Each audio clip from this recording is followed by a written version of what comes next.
before Thanksgiving, also known as Wednesday, some parts of the world. We prefer to think of it as day before Thanksgiving. Mike Lefko here with you. We had a lot going on today. Big show happening not just on this show, not just on Brock and Salk today, but throughout the station, throughout Seattle sports today. We're getting you ready for Thanksgiving with obviously some football talk. Seahawks, Vikings, big game coming up. The Sam Darnold, I don't know if you want to call it revenge game. We will certainly hype it up like that. There's a lot on the line for Sam Darnold to say, hey, look, it's like a breakup. You want to see that I'm doing better than you, the team that let me go. He's not going to think of it that way. We will, though. We'll talk about that. But we're also doing something unique, I think, across all of our shows today. So I really hope you tune in for our Mariners Thanksgiving special that is happening in 1 hour on each show today. So today on Brock and Salk, from 9 to 10, all Mariners kind of look back at the 2025 season, really get you ready for 2026. We're going to have an interview with Aaron Goldsmith.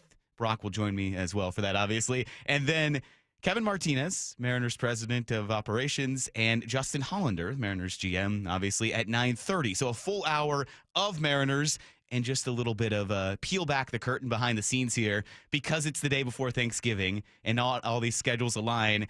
The interviews with Kevin Martinez and Justin Hollander were taped by Salk earlier in the week, so you're going to hear a couple voices today. You're going to hear mine, obviously. Brock will join me at 7, and then Salk recorded these interviews earlier in the week with Kevin Martinez and Justin Hollander. That'll wrap up the hour from 9 to 10 today for Brock and Salk. It'll lead you right into Bump and Stacy. They have a special 1-hour show as well featuring interviews with all Mariners kind of personnel, front office, baseball operations, everything. Jerry DiPoto at 11 o'clock on Bump and Stacy, so stay tuned for that. And then Wyman and Bob at 4, Dan Wilson right at 4 o'clock, Rick Riz at 4:30. So there are your kind of 1-hour Mariners parcels coming later today throughout the day as we lead you into Thanksgiving. But I do have an issue with Brock. He's going to join us at 7, and he knows he's already a little weary of how I'm going to take him to task because when it comes to food and it comes to this show and talking about food, I take it seriously. As you know, last time I was on this show, talked about the Mountain Dew Baja Blast Pie at Taco Bell. So Brock, along with all the Seattle sports hosts, they put out, and I highly recommend checking this out.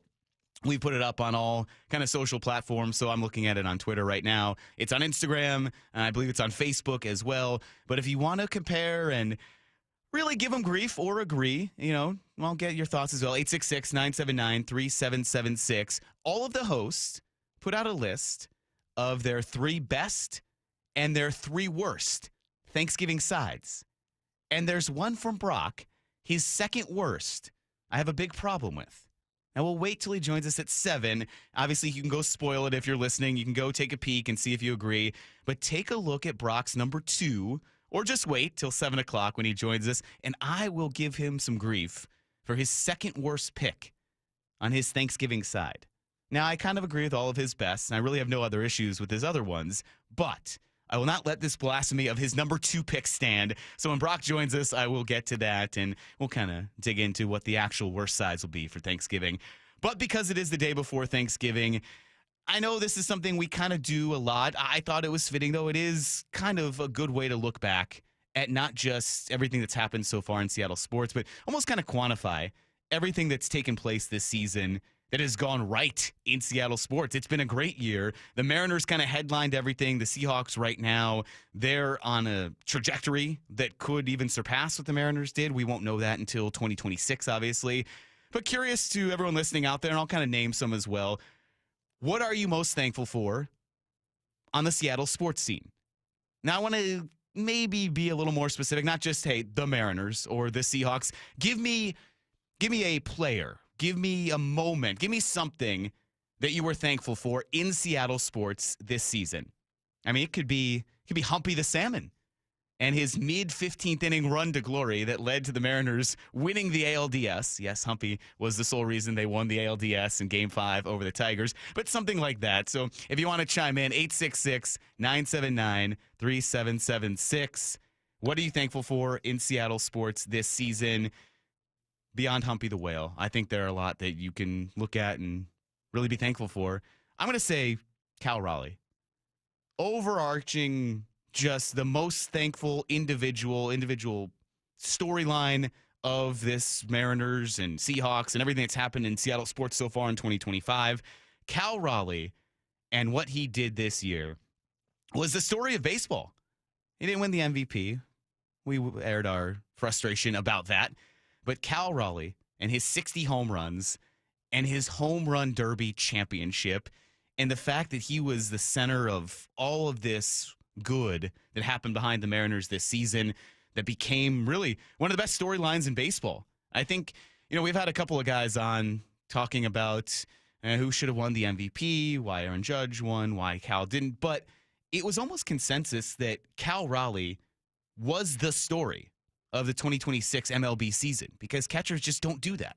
So it might sound obvious, but yes, Cal Raleigh, I think perhaps we're all most thankful for in Seattle sports this year. But hey, it could be a specific moment. It could be a player. It could be some win or something that happened. But text in. We'll get back to that throughout the show. I'll get Brock's as well. 866-979-3776. A lot of Josh Naylor responses coming in. Yes, I had that on my list as well. I think Josh Naylor, from the moment he came here in the trade to his production, and then the fact that he has signed an extension and he kind of builds on that hope and the run that the Mariners went on, gives you that next step, that belief that this is just the start of something. So I would put Josh Naylor up there as well. If we're staying on the Mariners theme, we'll get into some Seahawks things that I'm thankful for as well. But staying with the Mariners theme right now, Jorge Polanco, pretty much everything he did, his April that kind of carried the Mariners and kept them afloat. And then obviously his ALDS and the 2 home runs he had off Tarek Skubal. And of course, you add it to the mountaintop of moments. It's up there. It's not alone at the top, but there are a couple that stand alone in Mariners history. One of the defining moments of the Mariners postseason, Jorge Polanco's game-winning base hit in Game 5 of the ALDS. So I would put all those up there. I'm sure I'm missing something Mariners related. There are games that we'll remember. I could really go back and kind of dive through this, but kind of along that theme, just text in throughout the show, 866-979-3776. What are you thankful for in Seattle sports this year? I'll tell you what I'm thankful for that we're going to talk a lot about today. I'm thankful the Vikings just decided, hey, we don't need Sam Darnold.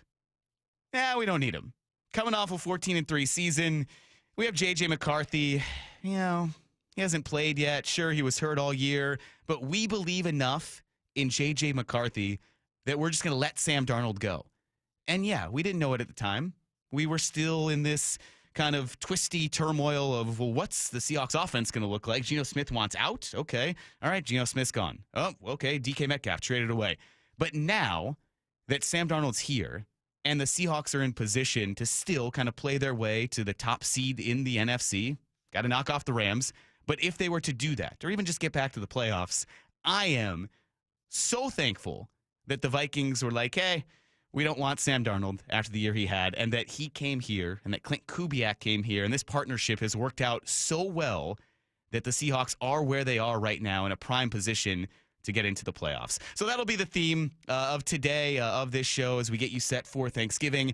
Appreciate everyone tuning in, whether you're driving to the airport, you're still working, whatever you may be doing. Mike Lefko here with you. We'll take you up until 7 o'clock. Brock will join me. We have a lot coming up, by the way. If you missed our kind of Mariners Thanksgiving hour that's coming from 9 to 10, Aaron Goldsmith, Kevin Martinez, and Justin Hollander at 8:30. Joel Klatt will join us as well, as he usually does here. So a lot to get to. And yes, Brock and I will discuss the Seahawks-Vikings matchup and why the Vikings thought, hey, our quarterback situation is better than the guy we had that took us to the playoffs last year. So all of that and a lot more to get to. But there are some injuries involving the Seahawks and one potential return that could pay off in a big way on Sunday. That's coming up next. It's everything you need to know straight ahead. Brock and Salk on Seattle Sports and the Seattle Sports app.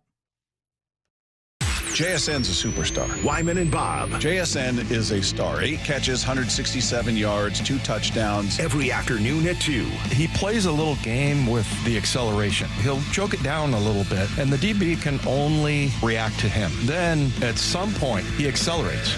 And so that's where he gets just that little, what he's doing, Bob, is he's chasing edges. That's what that means. That's exactly what that means. Only on Seattle Sports and Seattle Sports on YouTube.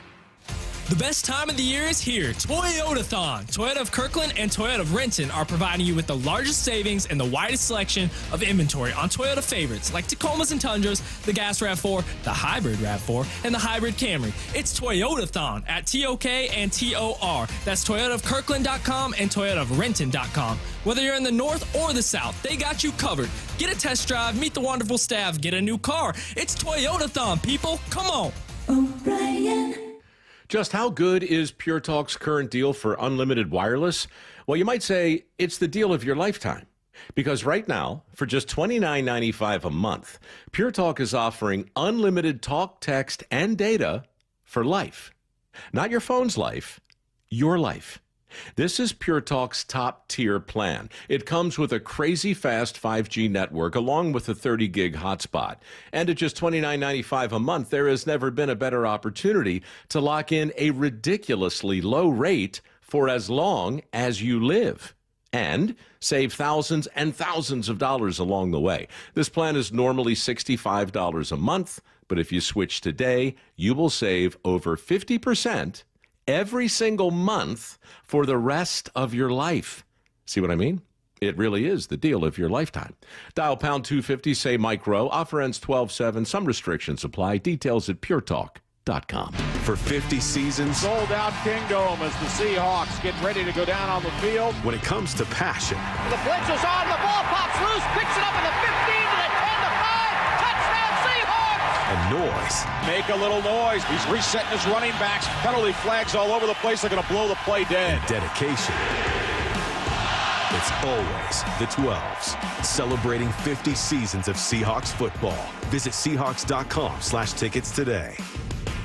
Guys, it's time to know your numbers and what they mean. And right now, Revive Men's Health is offering a $400 comprehensive wellness panel for just $99. Free if you start treatment. Offer ends November 30th. Book today at ReviveMen'sHealth.com. Must medically qualify. Terms apply. Contact us for full offer details. I started Davis Law Group in 1994 to fight for the underdog. And as our team has grown, we've stayed true to that mission. Today, Davis Law Group is known for providing excellent service and even better results. Visit WashingtonAccidentBooks.com to get your free book on car accident law. Getting sick always happens at the worst time, the middle of the night, weekends, or right before the holidays. Your doctor's office is closed and urgent care means long waits and big bills. That's why I keep a medical emergency kit at home. Prescription medications ready when I need them. And right now, during their Black Friday sale, you can get the lowest price of the year. This isn't a first aid kit. It's like having an urgent care and a pharmacy right there in your home. You get essential prescriptions like a generic Z-Pack, plus antibiotics for pneumonia, strep, ear and sinus infections, even meds for nausea and UTIs. Just match your symptoms to the guidebook and make sure to connect with their telemedicine doctor. Take your meds early and feel better faster. Order your kit online in minutes before you need it, and your kit will be shipped right to your door. Don't miss out on the Black Friday savings. Visit urgentcarekit.com/Black Friday.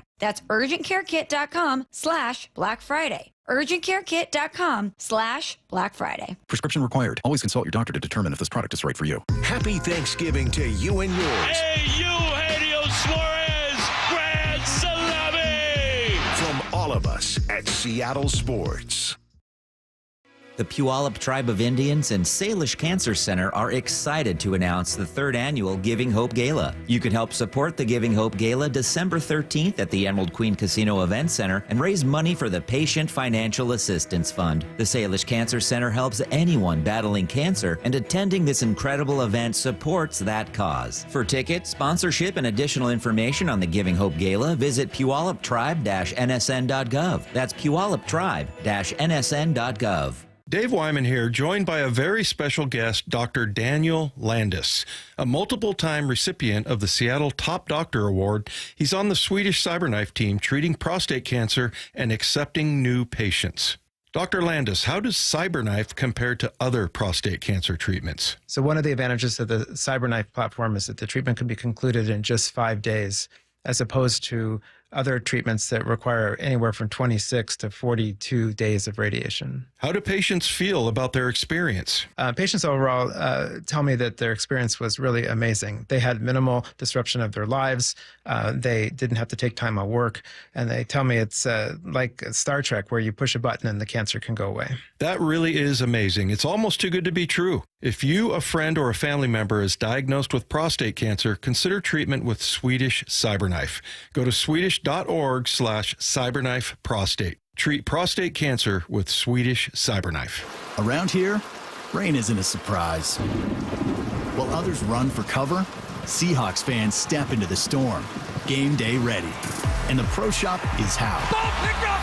Witherspoon comes near side. 20, 15, 10, 5. Touchdown! Seahawks! Every game, any weather. We got that. Shop official Seahawks gear in-store at Lumen Field and the Landing in Renton. Or online at Seahawks.com/ProShop. Need to know. 15 minutes past every hour with Brock and Salk. Here's what you need to know. Up first. The Seahawks waived Darion Kendrick yesterday. They now just have 2 open spots on the 53-man roster. Julian Love and Eric Saubert are eligible to come off IR this week. Perhaps anticipating they would fill those spots, still have not been activated yet. We're still waiting on any official word about a Quandre Diggs reunion after that news broke yesterday. I know while this show was wrapping up and Brock was on it and Brady Henderson started trying to confirm all that news. His report still that it's in the works. Nothing confirmed yet, I think, is the latest. So nothing official yet, but it still appears likely that a Quandre Diggs reunion is happening. We'll get you that information if it does become official during the show, but those are kind of the things we're waiting on for the Seahawks. And with a Wednesday, it's kind of almost the start of a week in the NFL. Tuesday's the off day, then you get set. You start your first real practices of the week getting into the matchup against the Vikings. You have the first injury report of the week coming out as well. And for both the Seahawks and Vikings, there's going to be a lot of interest on this first injury report. And the Seahawks waiting the status of Ernest Jones, who didn't play last week. Tyrese Knight was out with a concussion as well. And we'll see if 3 guys that got injured in the game on Sunday pop up or have to go on IR. So all of that coming in the first official injury report later this afternoon. And oh, by the way, on the Vikings side, they're dealing with quarterback uncertainty. Minnesota could be without starting quarterback J.J. McCarthy after he was placed in the concussion protocol on Monday, their head coach Kevin O'Connell explained. J.J. McCarthy, over the course of our travel home, reported some kind of symptoms and in regards to, his head. And we wanted to get back here once we, kind of heard that. He was evaluated last night. And after completing those tests, our training staff and doctors and medical team have decided that the right place for him is to put him into the protocol for now. And he'll go through that process this week. Okay, so if he doesn't clear concussion protocol, who's their quarterback? It's scheduled to be undrafted rookie free agent Max Brosmer. You might be asking, well, what do we know about Max Brosmer?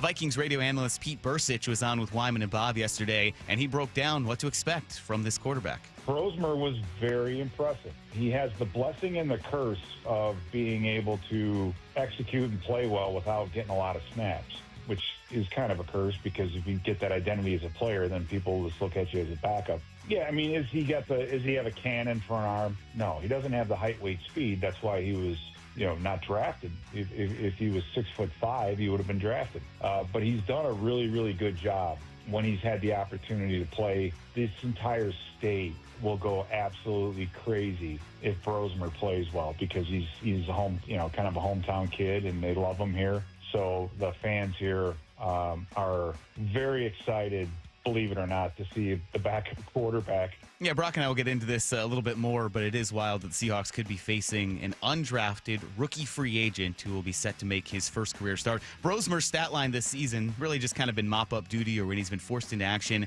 5 for 8. I think, 42 yards passing. So not a big sample size for what could be the Vikings starting quarterback on Sunday. Here's the second thing you need to know. Well, some cool news yesterday for a former Seahawk. Earl Thomas, one of 26 semifinalists for the Pro Football Hall of Fame's 2026 class. Now, Drew Brees, Larry Fitzgerald, Frank Gore, Phillip Rivers, and Jason Witten all made the semifinalist stage in their first year of eligibility. That list goes, it starts out just way too many people, and it just kind of gets whittled down further and further. So 26 semifinalists now. The semifinalist stage will get kind of parsed down to 15 close to Super Bowl week, and then you have the situation where everyone kind of stumps for a candidate and tries to make their case for why a guy should be inducted. It'll be voted on, that list of 15 finalists, and then the Hall of Fame class of 2026 will be announced during Super Bowl week. Earl Thomas, one of 26 finalists on that 2026 class. And a lot happening around the NFL this week. You know, Thanksgiving week, you have 3 games tomorrow and then one on Friday. It starts with Packers-Lions, 10 a.m. on Thanksgiving. And the Lions are going to be an interesting team for not just the Seahawks to watch, but kind of everyone in this NFC playoff picture, because right now they're the first team out of the playoff picture. They're in that 8 seed. They're playing the Packers, who are in that 6th spot, right behind the Seahawks, who are at number 5. The Niners are at number 7 in that final playoff spot. But the Lions also play the Rams on December 14th, just days before that second Seahawks-Rams matchup. For Detroit, it could be a game where they're fighting for their playoff lives. A lot on the line there. 2 interesting matchups for both the Seahawks and the Rams on that Sunday before the quick turnaround. Seahawks have the Colts, and the Rams have the Lions before these 2 teams play just days later on what will be a massive rematch between the Seahawks and Rams. Now, the rest of the schedule on Thanksgiving: Chiefs-Cowboys at 1:30, Bengals-Ravens at 5:20, and then just a viewing PSA, because it's still kind of in its infancy to have these Black Friday NFL games. There is a Friday game this week as well: Bears-Eagles at noon on Friday. Here's the third thing you need to know. Colorado State's expected to name Jim Mora as their next head coach. He'd been the head coach at UConn since 2022 and had various starts and stops at the college ranks since 2012 when he became the head coach at UCLA. That came 3 years after he was a broadcaster, following, of course, his 1 season as the Seahawks head coach in 2009. And another coach with regional ties is making a pretty big move. Former Washington State assistant Eric Morris was named the head coach at Oklahoma State. He's kind of been the quarterback guru. Everywhere he's gone, quarterbacks have just put up insane numbers. That dates all the way back to his time as an assistant at Texas Tech. But most notably, and the connection here, certainly, he was the guy who was the head coach at FCS Incarnate Word, brought Cam Ward from Incarnate Word to Washington State, and then Miami, and then the number 1 overall pick. A couple other things you need to know. The Kraken are at home tonight against the Stars. Seattle sits in 2nd, just 1 point behind the Ducks for first place in the Pacific Division. And Oregon, who Washington will play on Saturday, they jumped over Ole Miss in the latest college football playoff rankings, so Washington will face a Ducks team that is ranked 6th in that season finale on Saturday. Yeah, crazy that college football regular season's already come to an end. That is everything you need to know. We got a lot to get to coming up still here on Brock and Salk. Keep getting your submissions in. What are you most thankful for on the Mariners sports scene this season? Could be a moment, could be a person. A handful have come in about the Geno Suarez Grand Slam. Certainly noteworthy. Extremely thankful for that as well. So 866-979-3776, what you're thankful for. And also, if you have a chance to check out our Twitter page, our Facebook, or our Instagram, check out the lists that the host dropped of their 3 favorite and 3 least favorite Thanksgiving sides. See how you feel about that. I'm going to talk to Brock about one of his picks coming up at 7. But up next, Brady and Brock yesterday had a really enlightening and informative conversation with Daniel Jeremiah. You'll hear that conversation up next here on Brock and Salk on Seattle Sports and the Seattle Sports app. The one and only Mark Schlereth with Wyman and Bob. A lot of us expected them to win by multiple touchdowns. It turned out to be a bit closer than I think anybody was comfortable with. I thought the Seahawks dominated for the majority of 3 quarters, and I thought for the most part, Seahawks handled them. You know, he gave them like I said, a cheap touchdown drive late in the game and all that stuff. I thought the Seahawks dominated from start to finish to continue to put the foot on the pedal, so to speak. On Seattle Sports, on YouTube and the Seattle Sports app. This is the story of the one. As a custodial supervisor at a high school, he knows that during cold and flu season, germs spread fast. It's why he partners with Grainger to stay fully stocked on the products and supplies he needs, from tissues to disinfectants to floor scrubbers. All so that he can help students, staff, and teachers stay healthy and focused. Call 1-800-GRAINGER, click Grainger.com, or just stop by. Grainger, for the ones who get it done. Ready to order? Yes. We're earning unlimited 3% cash back on dining and entertainment with a Capital One Saver card. So let's just get one of everything. Everything? Fire everything. The Capital One Saver card is at table 27, and they're earning unlimited 3% cash back. Yes, Chef! This is so nice. Had a feeling you'd want 3% cash back on dessert. Ooh, tiramisu. Earn unlimited 3% cash back on dining and entertainment with the Capital One Saver card. Capital One, what's in your wallet? Terms apply. See CapitalOne.com for details. You're listening to Leaf Filter Radio, and the guru of gutter protection himself, Chris Cunahan, is here to take your most pressing leaf-related questions and bring you a special Black Friday offer. Hey, everybody, Chris here. I understand we have Ron on the line. Ron, where are you calling from? Uh-oh. Ron, are you calling from a ladder? Well, I was. I wanted to ask Chris what I need to do to get my gutters ready to have leaf filter installed. Oh, Ron, you don't have to do anything. A Leaf Filter Trusted Pro will come out and clean out your gutters, realign and seal your gutters, and install Leaf Filter, America's #1 gutter protection system. So I didn't need to get on this ladder? Ron, Leaf Filter Trusted Pros are in your neighborhood and ready to help. Just visit leaffilter.com/deal to schedule your free gutter inspection and get up to 30% off. Thank goodness. What was that site? That's leaffilter.com/deal. And now, as a special Black Friday offer, you can get a free gutter inspection, plus up to 35% off. This is our best offer of the season. Unlock it now at leaffilter.com/deal. See representative for warranty details. At Bank of America, we asked our people, how do you take ownership of your career? I'm able to grow my way by putting the priorities that I have for my career first. I thrive on being a leader who's behind the team, not in front of the team. Every few years, I'm being re-energized because I get to do something different and learn something new. See how our teammates are growing in their careers at bankofamerica.com/great place to work. What would you like the power to do? Bank of America, proud to be an equal opportunity employer. Are you ready to unleash the beast? Monster Energy is here to give you the edge this college tailgate season. Loaded with bold flavors, our powerful blend gives you the energy you need to push you beyond your limits. Tune in all season long with Monster, the energy drink of ESPN Radio College Football Tour. Power your performance with a drink that's as hungry for victory as you are. Crack open an ice-cold Monster and dominate your competition. Monster Energy. Unleash the beast. Grab yours today. A 15-year-old girl who chewed through a rope to escape a serial killer. I used my front teeth to saw on the rope in my mouth. The killer prowled the Pacific Northwest in the early 70s. He's been convicted of murdering 2 young women, but suspected of many more. Maybe there's another one in that area. Follow and binge all episodes of Stolen Voices of Dole Valley. Available now, wherever you listen. Wishing you and yours a happy Thanksgiving. Touchdown, Seahawks! From your grateful friends at Seattle Sports. Have you tried the dining district at the Bellevue Collection? Grab lunch with friends, meet up for happy hour, and stay for dinner and beyond. You can sample international flavors and local favorites from talented chefs. Try a new cocktail on a rooftop bar or watch the game with friends. And explore the lively nightlife scene. The Dining District at the Bellevue Collection, where your taste adventure begins.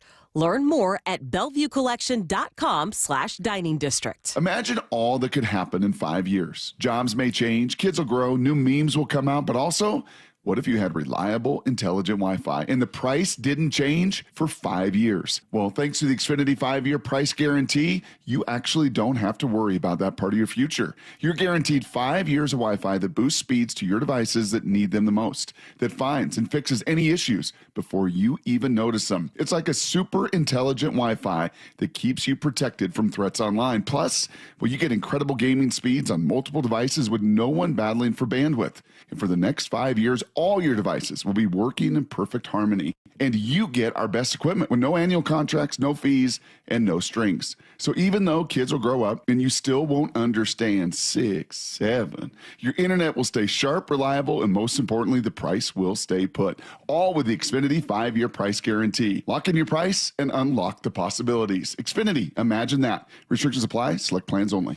The best time of the year is here. Toyota-thon. Toyota of Kirkland and Toyota of Renton are providing you with the largest savings and the widest selection of inventory on Toyota favorites like Tacomas and Tundras, the Gas RAV4, the Hybrid RAV4, and the Hybrid Camry. It's Toyota-thon at TOK and TOR. That's ToyotaofKirkland.com and ToyotaofRenton.com. Whether you're in the north or the south, they got you covered. Get a test drive, meet the wonderful staff, get a new car. It's Toyota-thon, people. Come on. O'Brien. Brock and Salk's Rewind is presented by Toyota of Kirkland and Toyota of Renton. He's Daniel Jeremiah. I think he's really, really good. And he's with Brock and Salk every week during the NFL season. He could win an MVP. Daniel's really smart. Daniel's probably the best in the business. It's time for the Daniel Jeremiah Show, presented by Marquee Data. Well, he is really smart. We love him each and every Tuesday with us. We had to move him around a little bit during the baseball season because of the incredible run the Mariners went on. And tomorrow we will celebrate those Mariners with many of their brass in the building, which will be a blast. But if you're so smart, and Marquee Data sponsors this segment, Daniel, because you're so smart, then why in the world would you wait till Tuesday of Thanksgiving week to make your Costco run? No, it's going down today. Let me just see. Hold on. This is probably before I go. I'll probably take a couple of those, little couple Tums, just because it can be a little unsettling as you get out there. But the thing is, how do you go earlier? Because if you got to get some pies, like those aren't going to be fresh. Yeah. If you go earlier than this, so it's better than tomorrow at least. So it's not quite as bad as it'll be tomorrow. Jeremiah is a minivan family. Were you guys a minivan family? We were for 20 years, but we moved out of that for my wife's 50th birthday.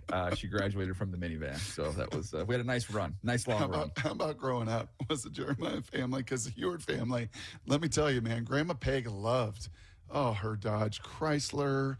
I think we ended with the Honda, the iteration as well. Like Grandma Peg loved that, and that was even before the day and age where you could push the button and open all the doors.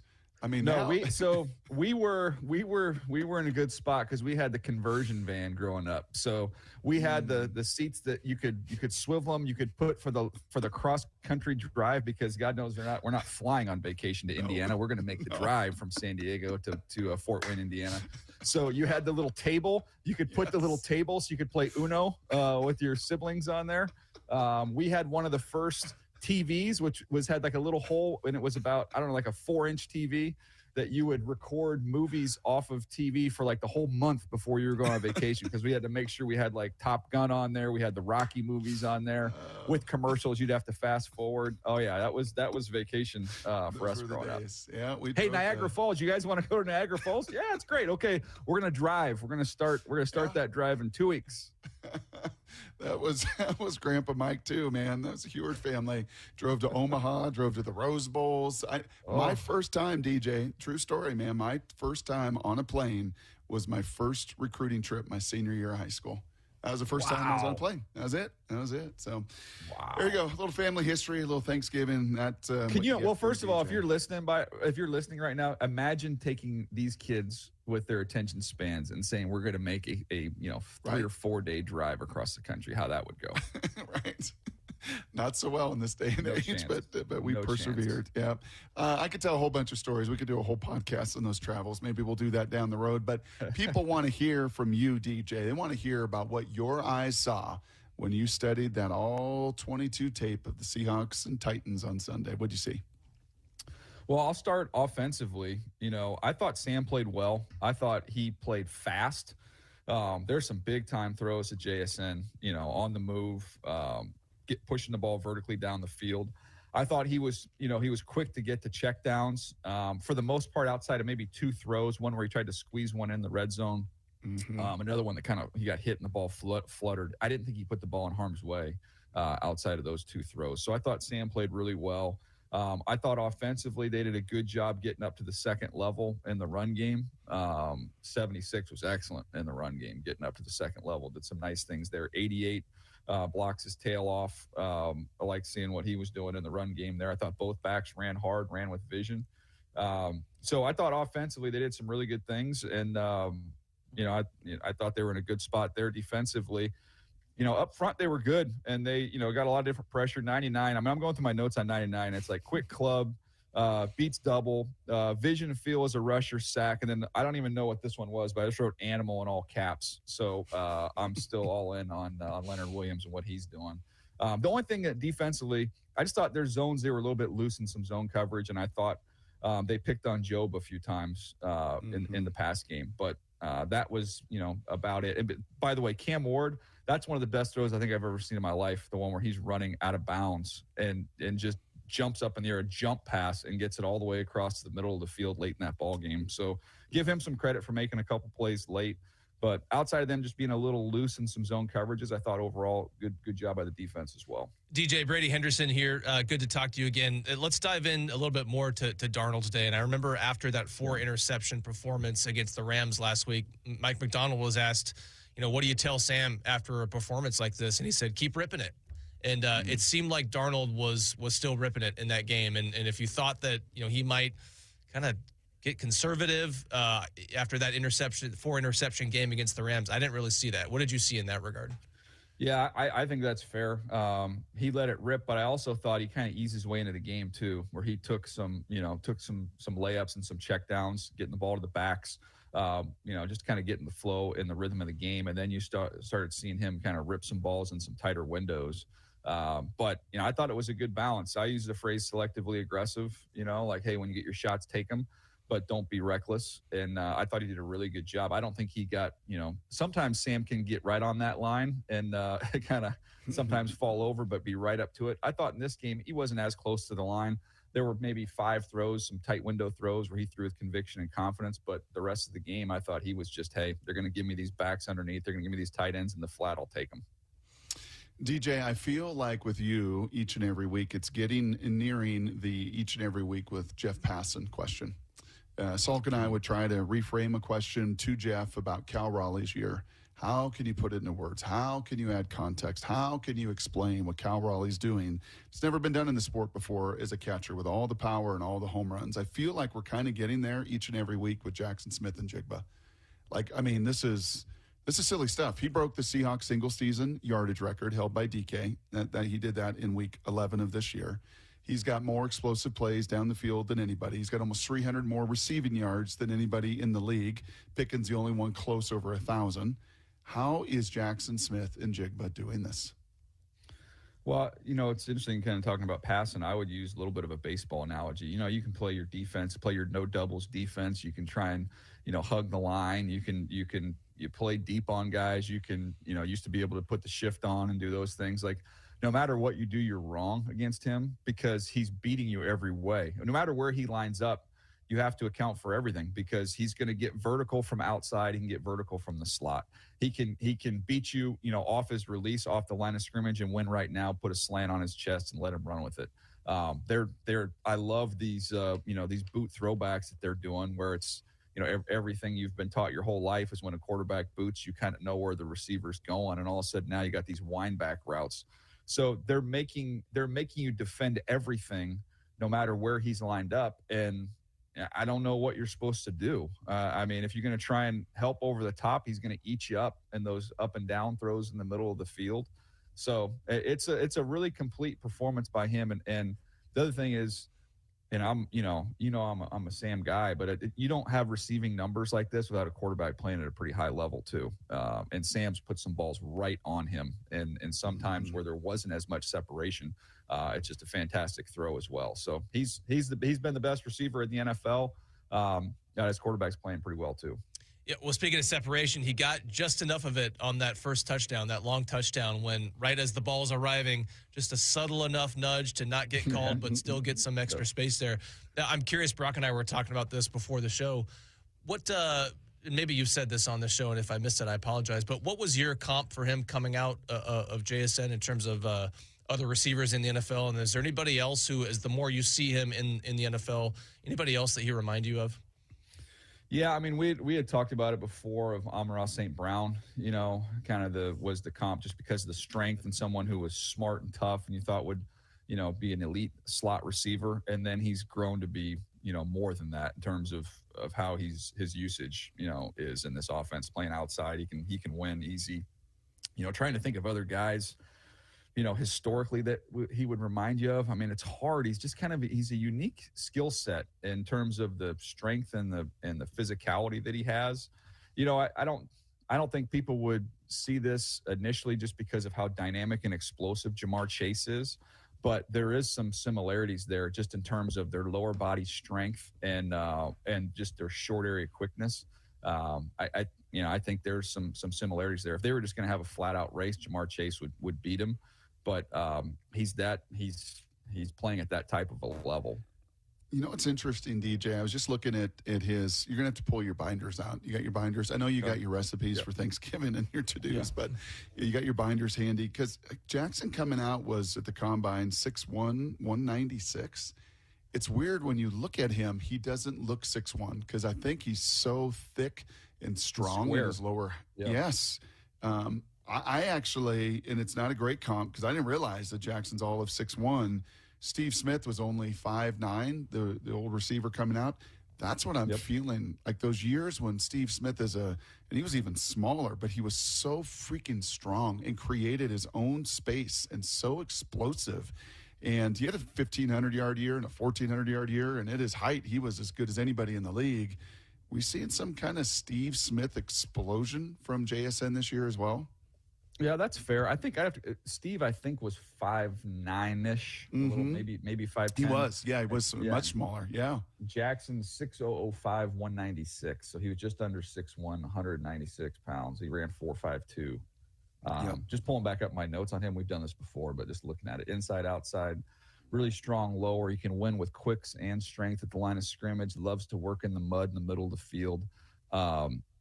I said his full speed is greater than his top speed. Like he gets to full speed immediately, so that was kind of his, one of the strengths of his. So I'd be curious if I could go back. Steve, I was scouting then, but I did not write up Steve when he was coming out of Utah. But to me, I would guess that Steve would have had some more dynamic, explosive numbers in terms of the testing.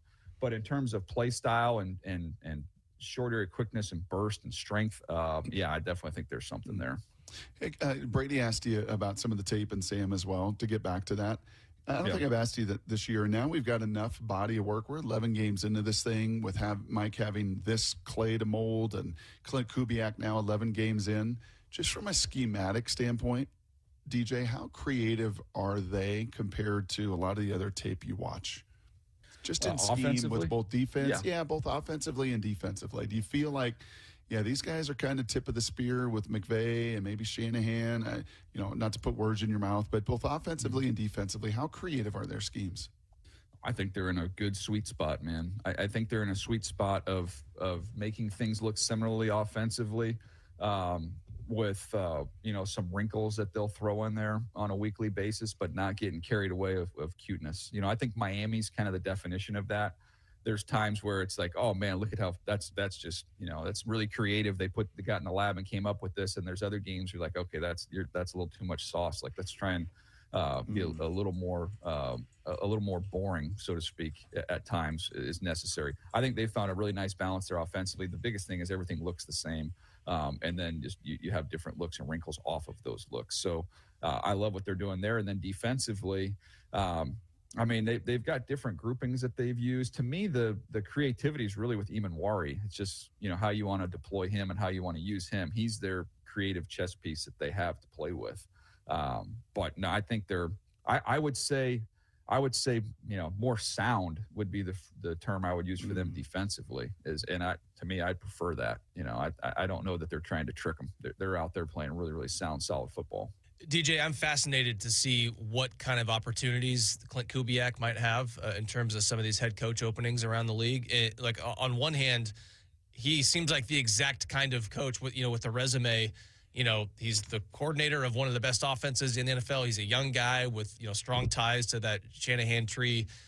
He's also very low-key personality-wise, and I just wonder how that's going to play in interviews with, GMs and owners. What do you think of his chances to land one of these head coach openings? Yeah, to be honest with you, I've never even heard him speak now that I think of it. I've never met him. And, it's a small league. So, I know guys who've worked with him who rave about him and love him.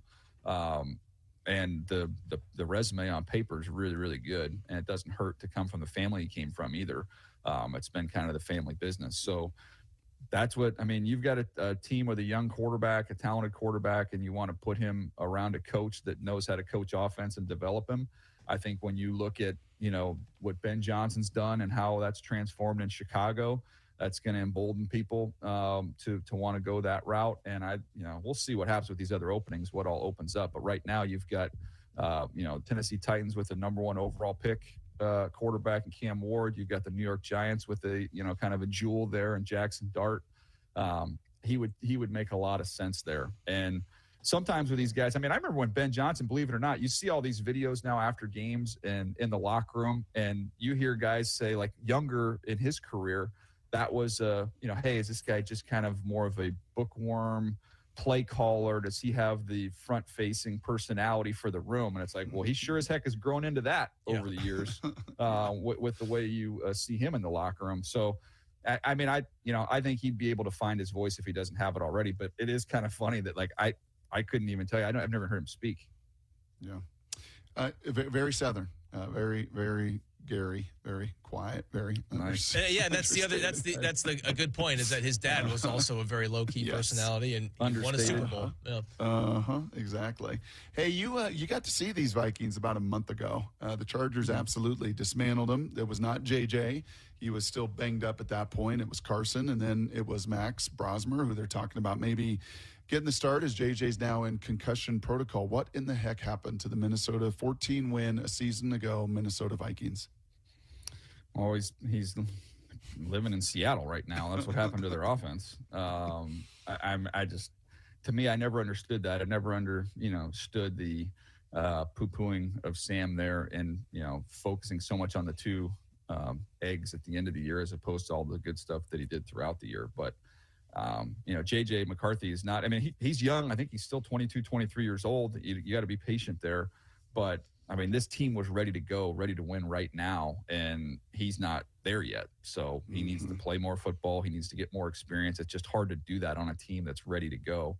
And the quarterback issue has plagued them. So that's, I don't think it's very complicated. I can try and give you a more. Well, you got your binder for Max Brosmer. Can you get your binder? You want him? Yeah. Well, yeah, because I was telling Brady, and we had Seifert on last hour. He covers the Vikings. I actually had Mad Max's first game as a Gopher after 5 years in New Hampshire.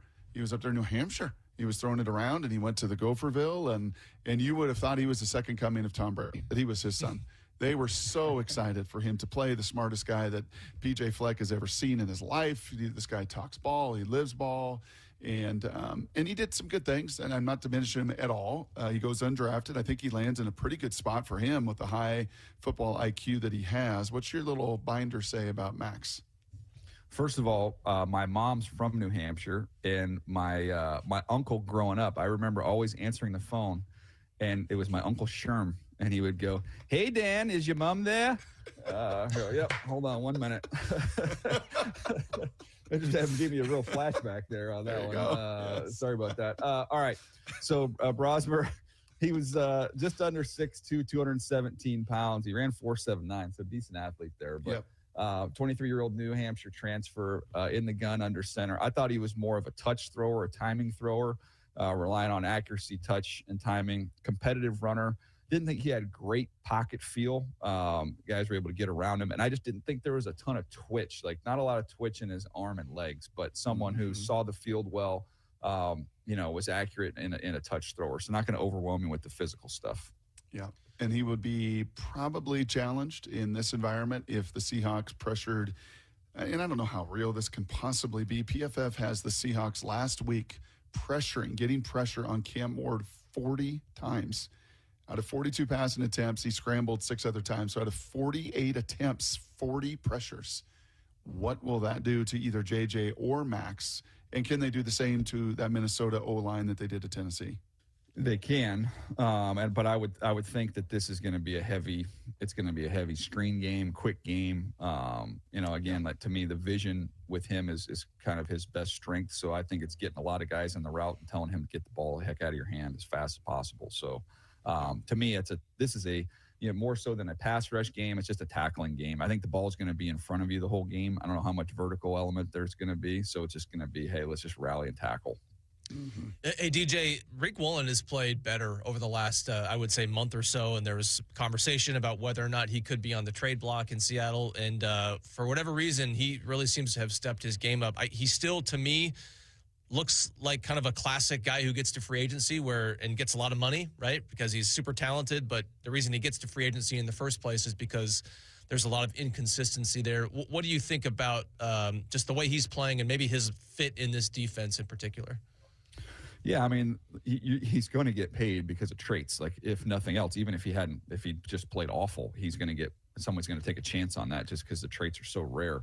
But I think he's playing more competitive. I think there's a more physical edge to the way he's playing, and that's not just talking about in tackling or run game or what have you. It's just being stronger and firmer at the catch point down the field, a little stickier, a little more competitive. So, and I even like after they make plays, like you see him celebrating a little bit. It's like he's got a little bit of his confidence, and not a huge fan of the word, but has a little bit of the swagger back to him a little bit, which is a corner I think is definitely necessary. So that's been a great sight to see. Now I didn't think that Job had his best game, so hopefully he can kind of get back on track, and then they'll be humming and then kind of clean some things up, tighten some things up there. But yeah, he has been much better.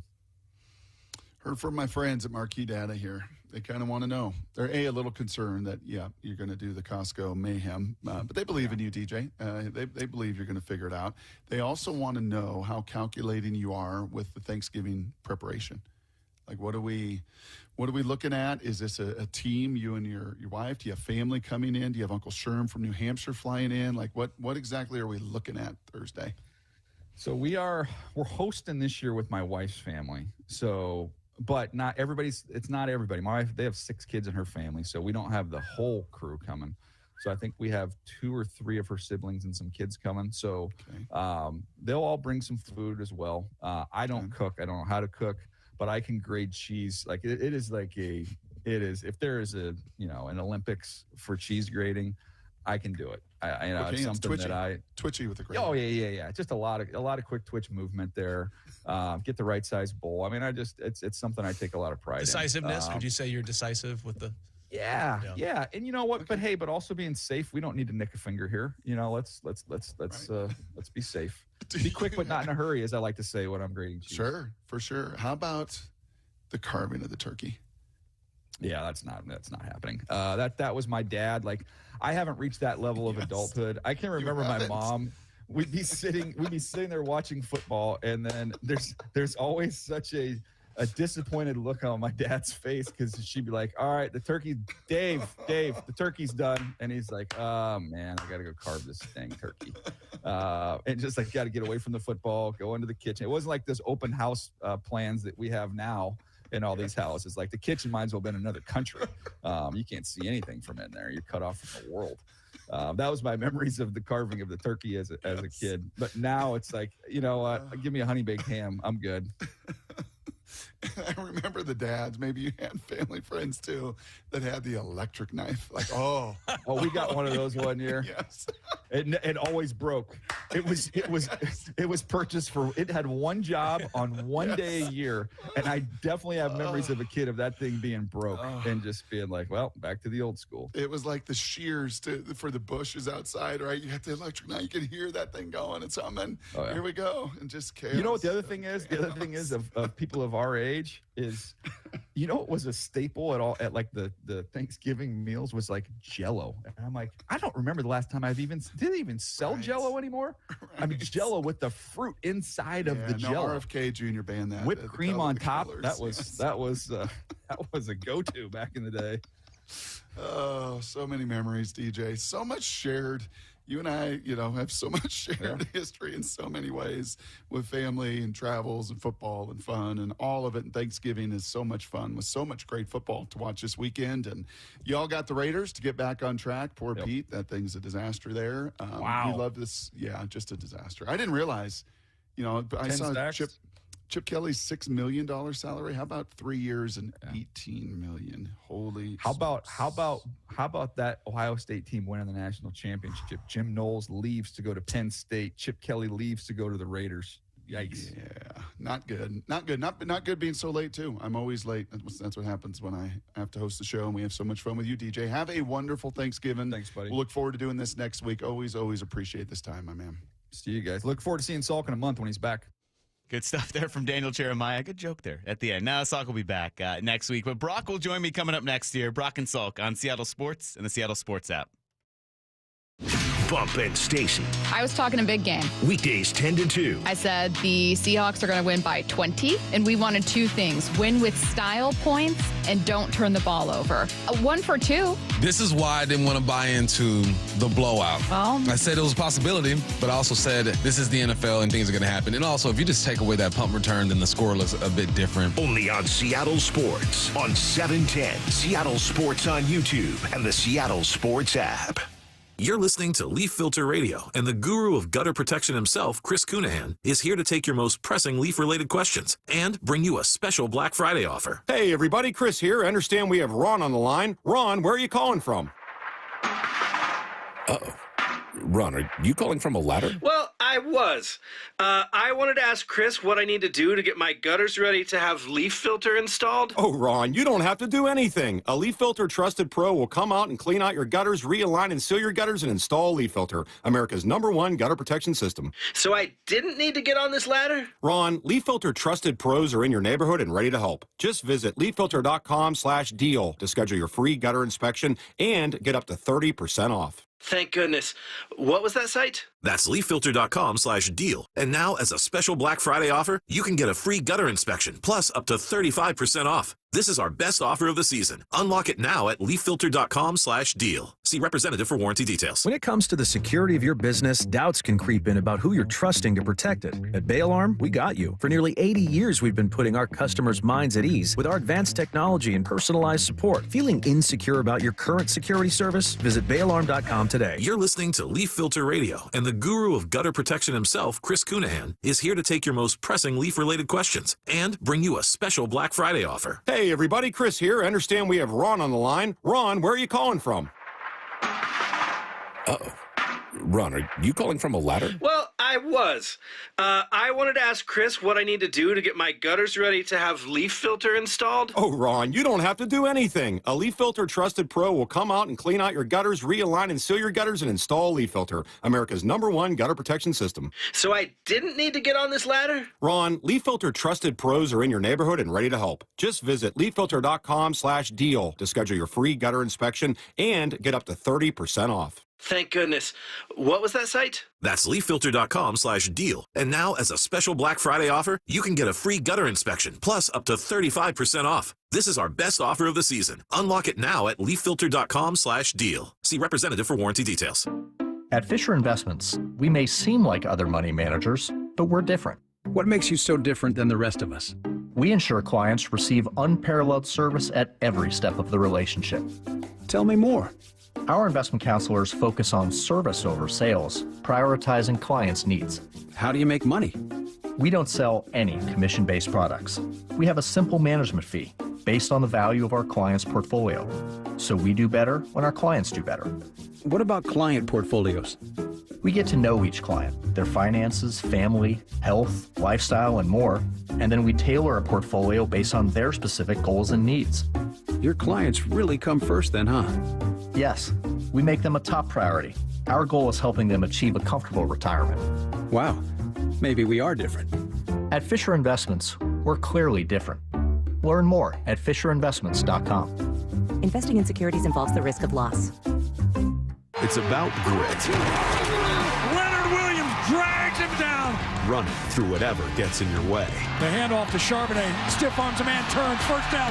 Oh my goodness, what a blast! Fighting for every yard. The handoff to Walker. He breaks a tackle, comes back to the near side, stumbles across the 10, breaks the tackle, touchdown, Seahawks! And a drive that never ends. Celebrating 50 seasons of Seahawks football. Visit Seahawks.com/tickets today. What is that sound? Ugh, that sounds like a plumbing sound. Luckily, there's a company that fixes all the plumbing sounds across Puget Sound. That's All Sound Plumbing. Puget Sound's plumbing experts. Have a sound? Visit allsoundplumbing.com. Getting sick always happens at the worst time, the middle of the night, weekends, or right before the holidays. Your doctor's office is closed, and urgent care means long waits and big bills. That's why I keep a medical emergency kit at home. Prescription medications ready when I need them. And right now, during their Black Friday sale, you can get the lowest price of the year. This isn't a first aid kit. It's like having an urgent care and a pharmacy right there in your home. You get essential prescriptions like a generic Z-Pack, plus antibiotics for pneumonia, strep, ear and sinus infections, even meds for nausea and UTIs. Just match your symptoms to the guidebook and make sure to connect with their telemedicine doctor. Take your meds early and feel better faster. Order your kit online in minutes before you need it, and your kit will be shipped right to your door. Don't miss out on the Black Friday savings. Visit urgentcarekit.com/Black Friday. That's urgentcarekit.com/Black Friday. urgentcarekit.com/Black Friday. Prescription required. Always consult your doctor to determine if this product is right for you. Let's go! This is Seattle Sports. Streaming through the Seattle Sports app. KIRO AM Seattle. KIRO FM HD2 Tacoma. Home of the Seahawks, Mariners, and everything Seattle sports. Get his freaking auto! From the Quantum Fiber Studio, this is Brock and Salk on Seattle Sports. Brock Ewert is my hero. Jay Buhner just punched me in the kidney. We're going to accuse you of manager. Doesn't really work that way, Sherm. This is a show that has my name on it. It kind of does, though. Now here are your hosts, Brock Ewert and Mike Salk. Hello! Well, happy day before Thanksgiving. Mike Lefko and Brock Heward here with you. Brock, I wanted to be happy to greet you and great to see you, but I got a big issue. Got a big issue with you this morning. What, my Mariners hoodie? No, I love that. Hoodie? What? That's what? fantastic. Yesterday, Seattle Sports put out a list of the 3 best and worst Thanksgiving sides. Okay. And can you name one of your worst that you think I might have the issue with? Ooh. It was number 2 on your list. There's no way you have number an issue with green bean casserole, because I think that was on just about everybody's list. Yeah, I agree. I agree with most all of them. It really was just you and Bob, actually. You and Stelton. I am not a fan of pumpkin pie. Oof. Just not a fan. It pains me. I had, Lefko, when you've had bad pumpkin pie, and it, creates some bowel issues, some gastro. Well, I regret this even more. Yeah, now. some gastro issues. It just sticks with you. And at one point in my life, I don't know if it was warm.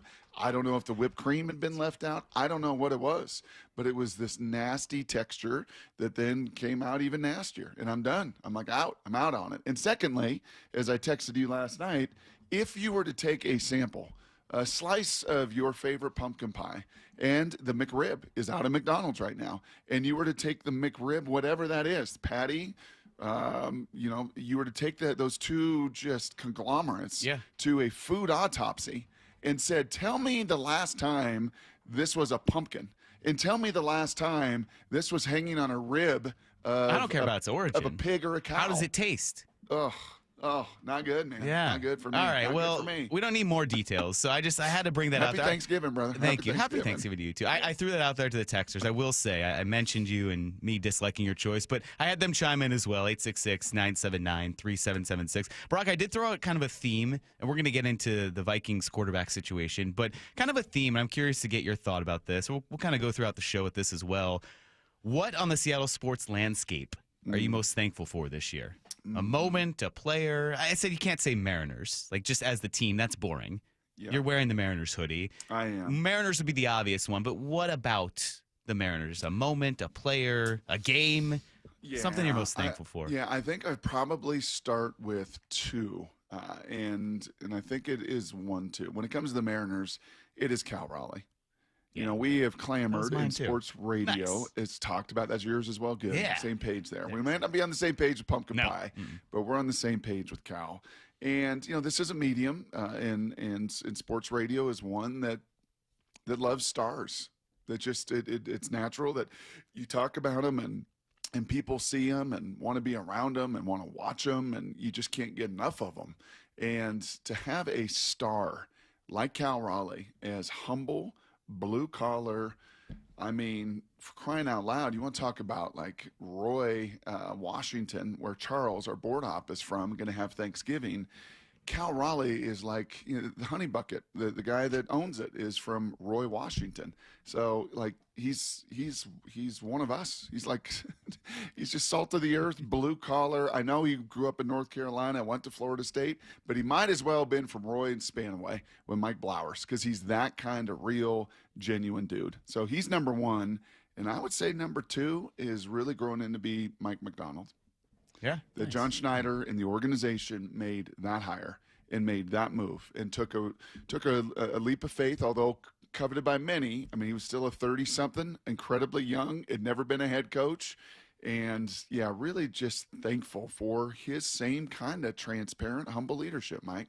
That those things resonate with me. You? Well, I'm thankful for the Vikings. And for them thinking that, oh, by the way, Brock, so we had Pete Bursich on Wyman and Bob yesterday. He said, and I was stunned as well because I didn't know who this guy was. He said it's Brosmer, not Brosmer. Yeah, Brosmer. Yeah. Bro. Okay, so we're learning new things every day, but yes. I am thankful that the Vikings decided we'd rather have Max Brosmer, the Minnesota hero there, the University of Minnesota hero, as our quarterback rather than Sam Darnold. So I'm thankful, looking at this quarterback situation, that the Vikings do not have Sam Darnold in uniform on Sunday. Yeah, I think that's fair. I think they're very disappointed in that locker room offensively, defensively, in the organization that it's gone that way. Yeah, everybody loves the backup quarterback, Lefko. I live that life. I go, I can't wait. Oh, look at him throw down there. Oh, everybody loves the he's so smart. Oh, he knows the offense.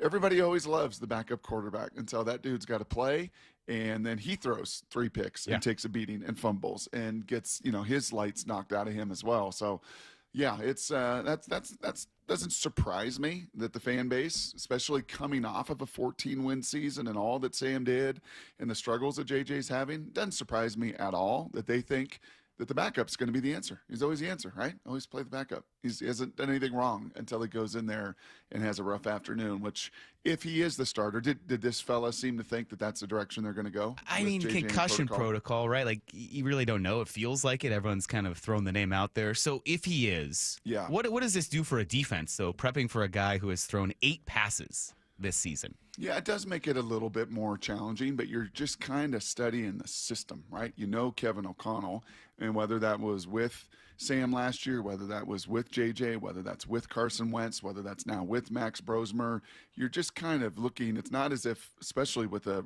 rookie free agent, they're not reinventing the wheel. So this is what we do. This is what we've done. These are our protections, right? In some ways, maybe if anything, when a young guy like this comes in, you simplify. And O'Connell's going to simplify, and you kind of know their base protections, their base screens, their base quick game. You really got to major, I think, defensively if you're the Seahawks in what they do in their base stuff, and then, you know, kind of figure out what kind of game this guy has. He's not a real dynamic runner or thrower, Mike. I actually saw him his very first game as a Gopher. I was talking about this yesterday.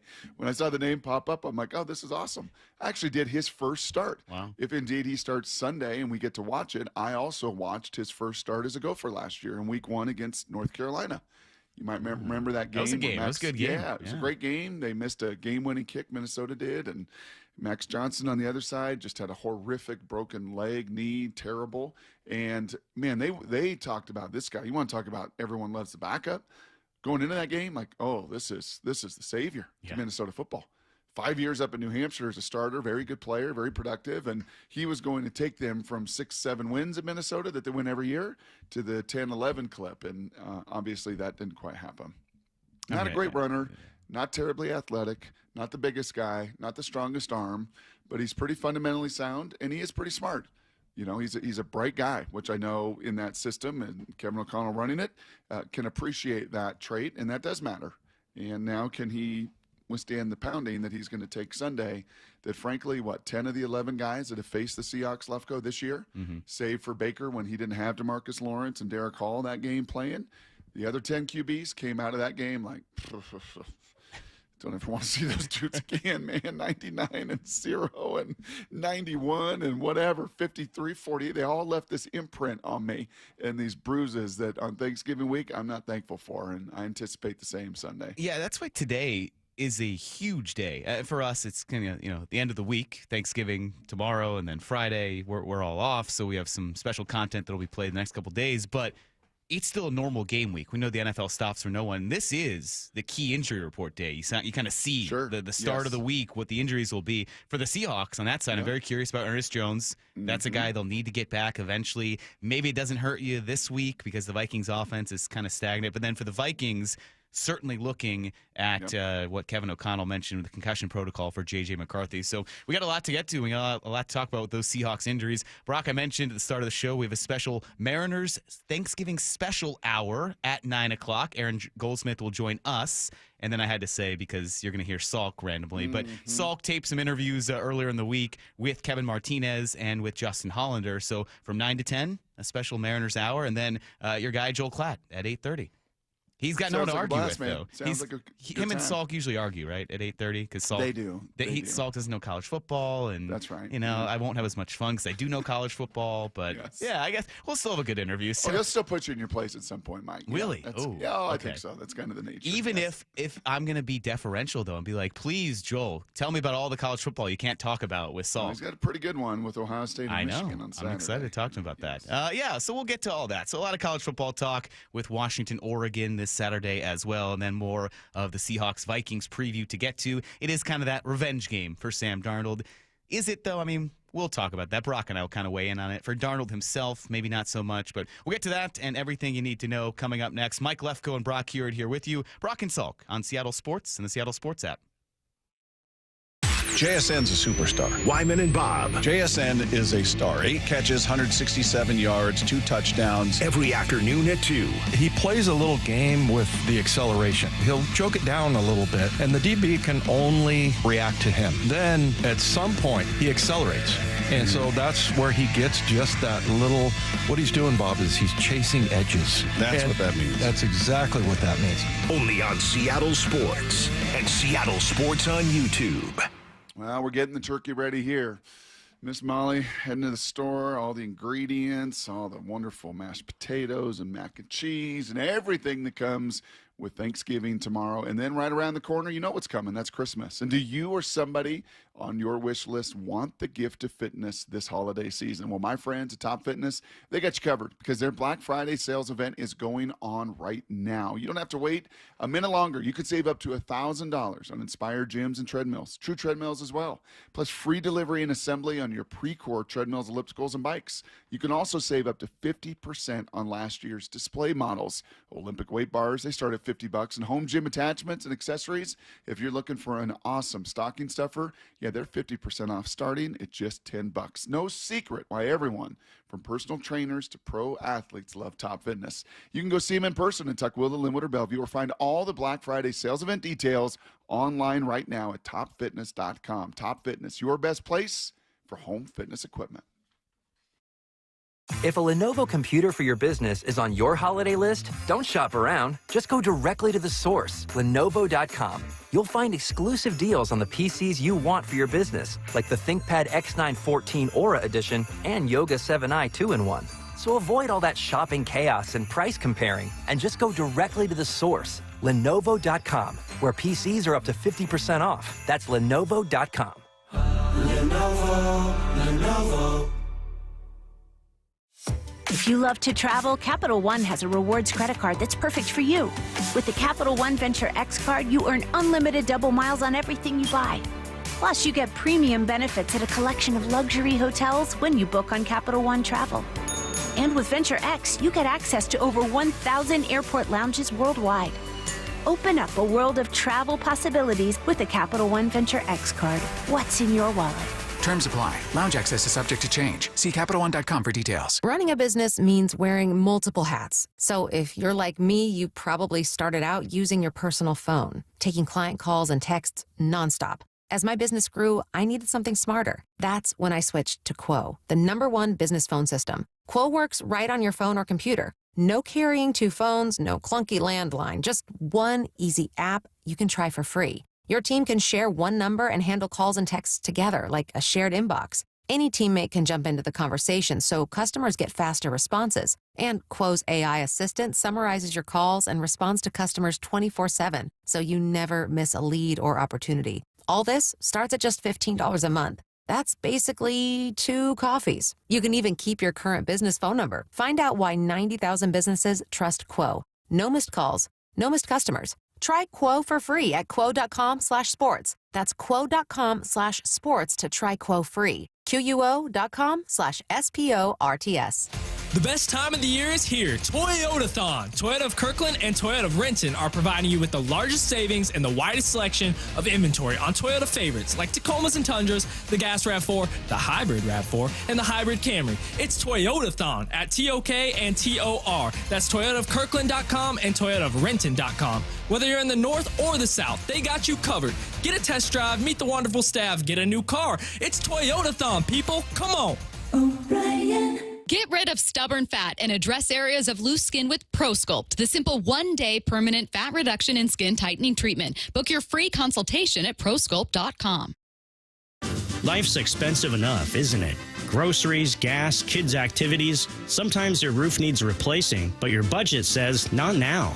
Hi, I'm Justin Shirley, CEO of State Roofing and Exteriors. We want to help with an offer to lift that weight off your shoulders. Get 0 down, 0 payments, and 0 interest for up to 24 months. Or save up to $3,000 on a new roof today. Call 866-ROOF-ROOF or visit stateroofing.com. Have you tried the dining district at the Bellevue Collection? Grab lunch with friends, meet up for happy hour, and stay for dinner and beyond. You can sample international flavors and local favorites from talented chefs. Try a new cocktail on a rooftop bar or watch the game with friends and explore the lively nightlife scene. The Dining District at the Bellevue Collection, where your taste adventure begins.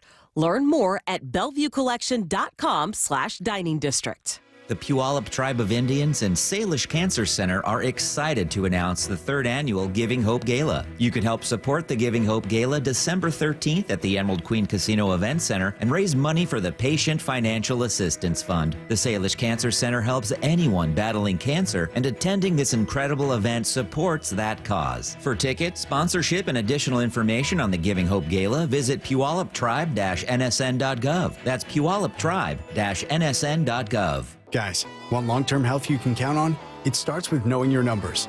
Right now, Revive Men's Health Washington is offering a comprehensive wellness panel, a $400 value for just $99. It checks your testosterone, blood sugar, cholesterol, kidney, liver, thyroid, and heart health. Take control of your health today and stay strong for the long haul. Offer ends November 30th. Call 206-529-1111. That's 206-529-1111. Or visit ReviveMen'sHealth.com today. Must medically qualify. Terms apply. Contact us for full offer details. Need to know. 15 minutes past every hour with Brock and Salk. Here's what you need to know. Up first. Well, Seahawks waived Darion Kendrick yesterday. They now have 2 open spots on the 53-man roster. And Brock, when we were talking about the big kind of injury day, I don't know if we'll find out today, but certainly soon you should find out, and we'll know whether Julian Love and Eric Saubert will be activated. They are eligible to come off of IR. We'll also probably find out the status of someone like Ty Okada. Went out with the oblique injury. He could be potentially on the IR. So it's a big week and a big day for all these Seahawks guys. And I know some news that kind of trickled out, nothing official yet, while you guys were on the air to finish up your show. Quandre Diggs supposedly reuniting in Seattle. How do you see kind of the secondary shaking out here with Okada injured, with Julian Love still waiting to be activated, and potentially Quandre Diggs? Yeah, I mean, I think that's a big one of everybody this week. You're probably zeroing in on Julian, who had that hamstring earlier in the year. And then they tried to get back, and he played, and then he had a setback after the bye or during the bye week that eventually put him on IR, and to just say, hey, let's do this thing right. We're not going to try to rush you week to week. Let's really take care of you so we have you down the home stretch of the season, the last 5-6 games of the regular season and in the playoffs. And so I'm really hoping that Julian Love, by this point, would be, 100% and full go and a full participant in today's practice. Mike intimated on Monday, Coach McDonald, that Ty Okada could be an IR guy. They seem to have used that, Lefko, this year as much as any year I can ever remember. Right, Jaron Reed's got another week on it. You mentioned Salbert and Julian are going to be coming off of it. It wasn't like it used to be. When you used to go on IR, you were done for the year. Now they've got these different designations, and it gives them a chance on their roster to make moves, like bringing Quandre back, bringing him to the practice squad, and seeing how ready he is, seeing what kind of football shape he is, what kind of football conditioning he's in, how much of this system he knows and can absorb, because it's not the easiest, most base system out there. They do a lot of different looks and disguise, but it gives you a chance then to put him there and evaluate it, and depending on the injury situation, we know what they believe in. If you're on this roster 1 through 70, you better be ready to go, man. It's next man up. It's not some practice squad. You're not some walk-on. You're not some distant locker room. You're one of us. You're ready. You're on the ready squad. And the ready squad's been a big part of the success this season. On the other side, Vikings waiting to see whether J.J. McCarthy will clear concussion protocol. So we'll all wait and see who the starting quarterback will be for the Vikings this week.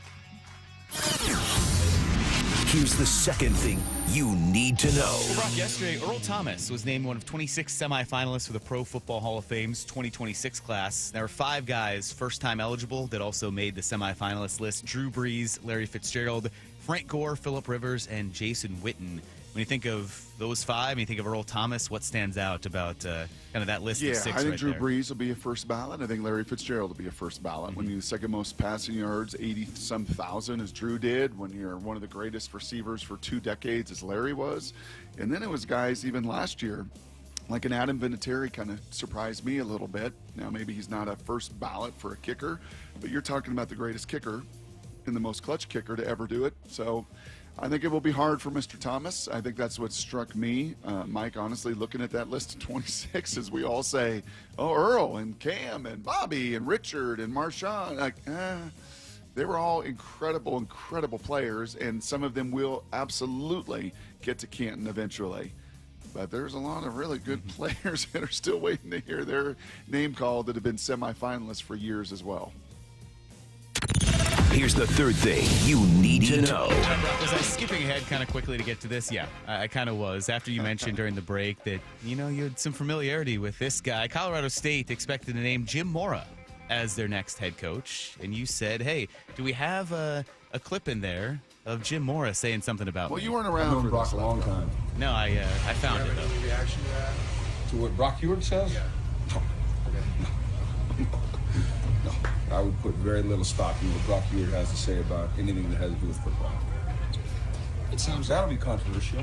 But it's the truth. I've known him a long. I've known that kid since he was in college.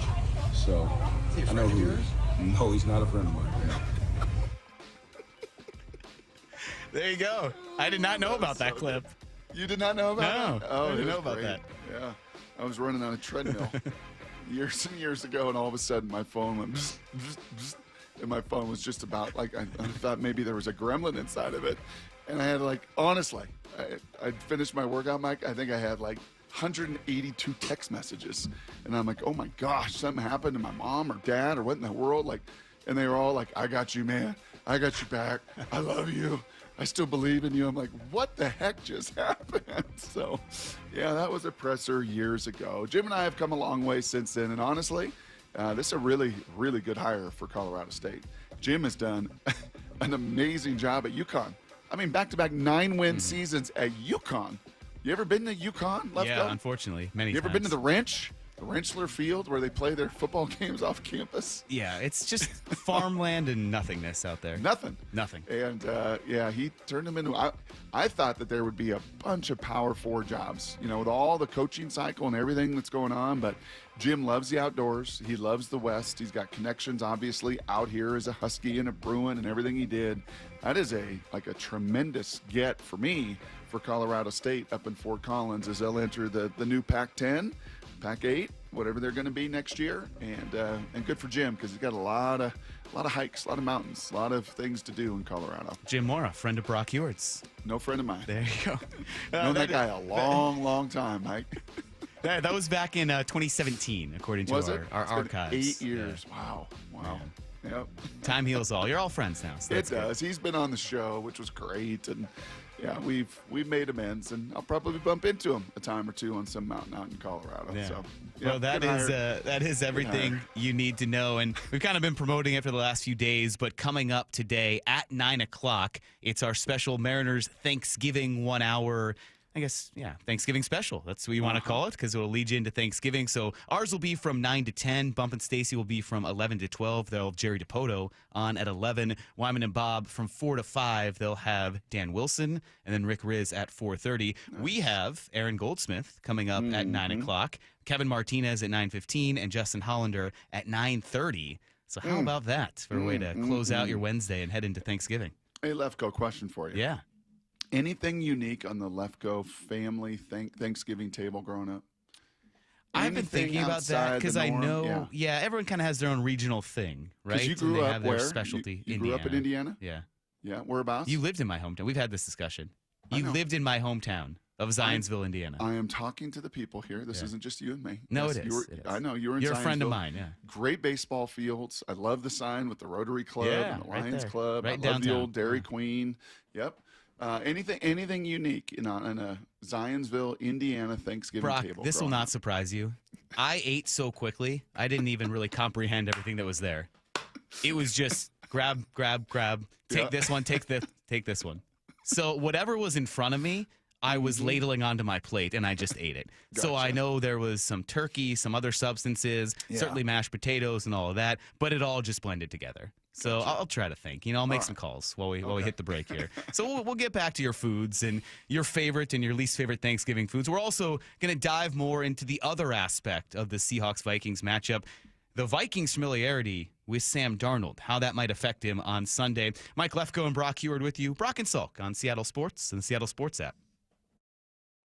The one and only Mark Schlereth with Wyman and Bob. A lot of us expected them to win by multiple touchdowns. Turned out to be a bit closer than I think anybody was comfortable with. I thought the Seahawks dominated for the majority of three quarters, and I thought for the most part, Seahawks handled them. He gave them like I said, a cheap touchdown drive late in the game and all that stuff. I thought the Seahawks dominated from start to finish to continue to put the foot on the pedal, so to speak. On Seattle Sports, on YouTube and the Seattle Sports app.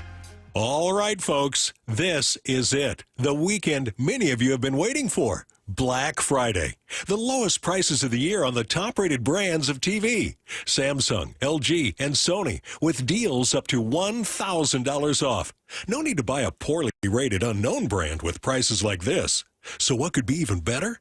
How about video-only's better than Black Friday deals? That's right, better than Black Friday.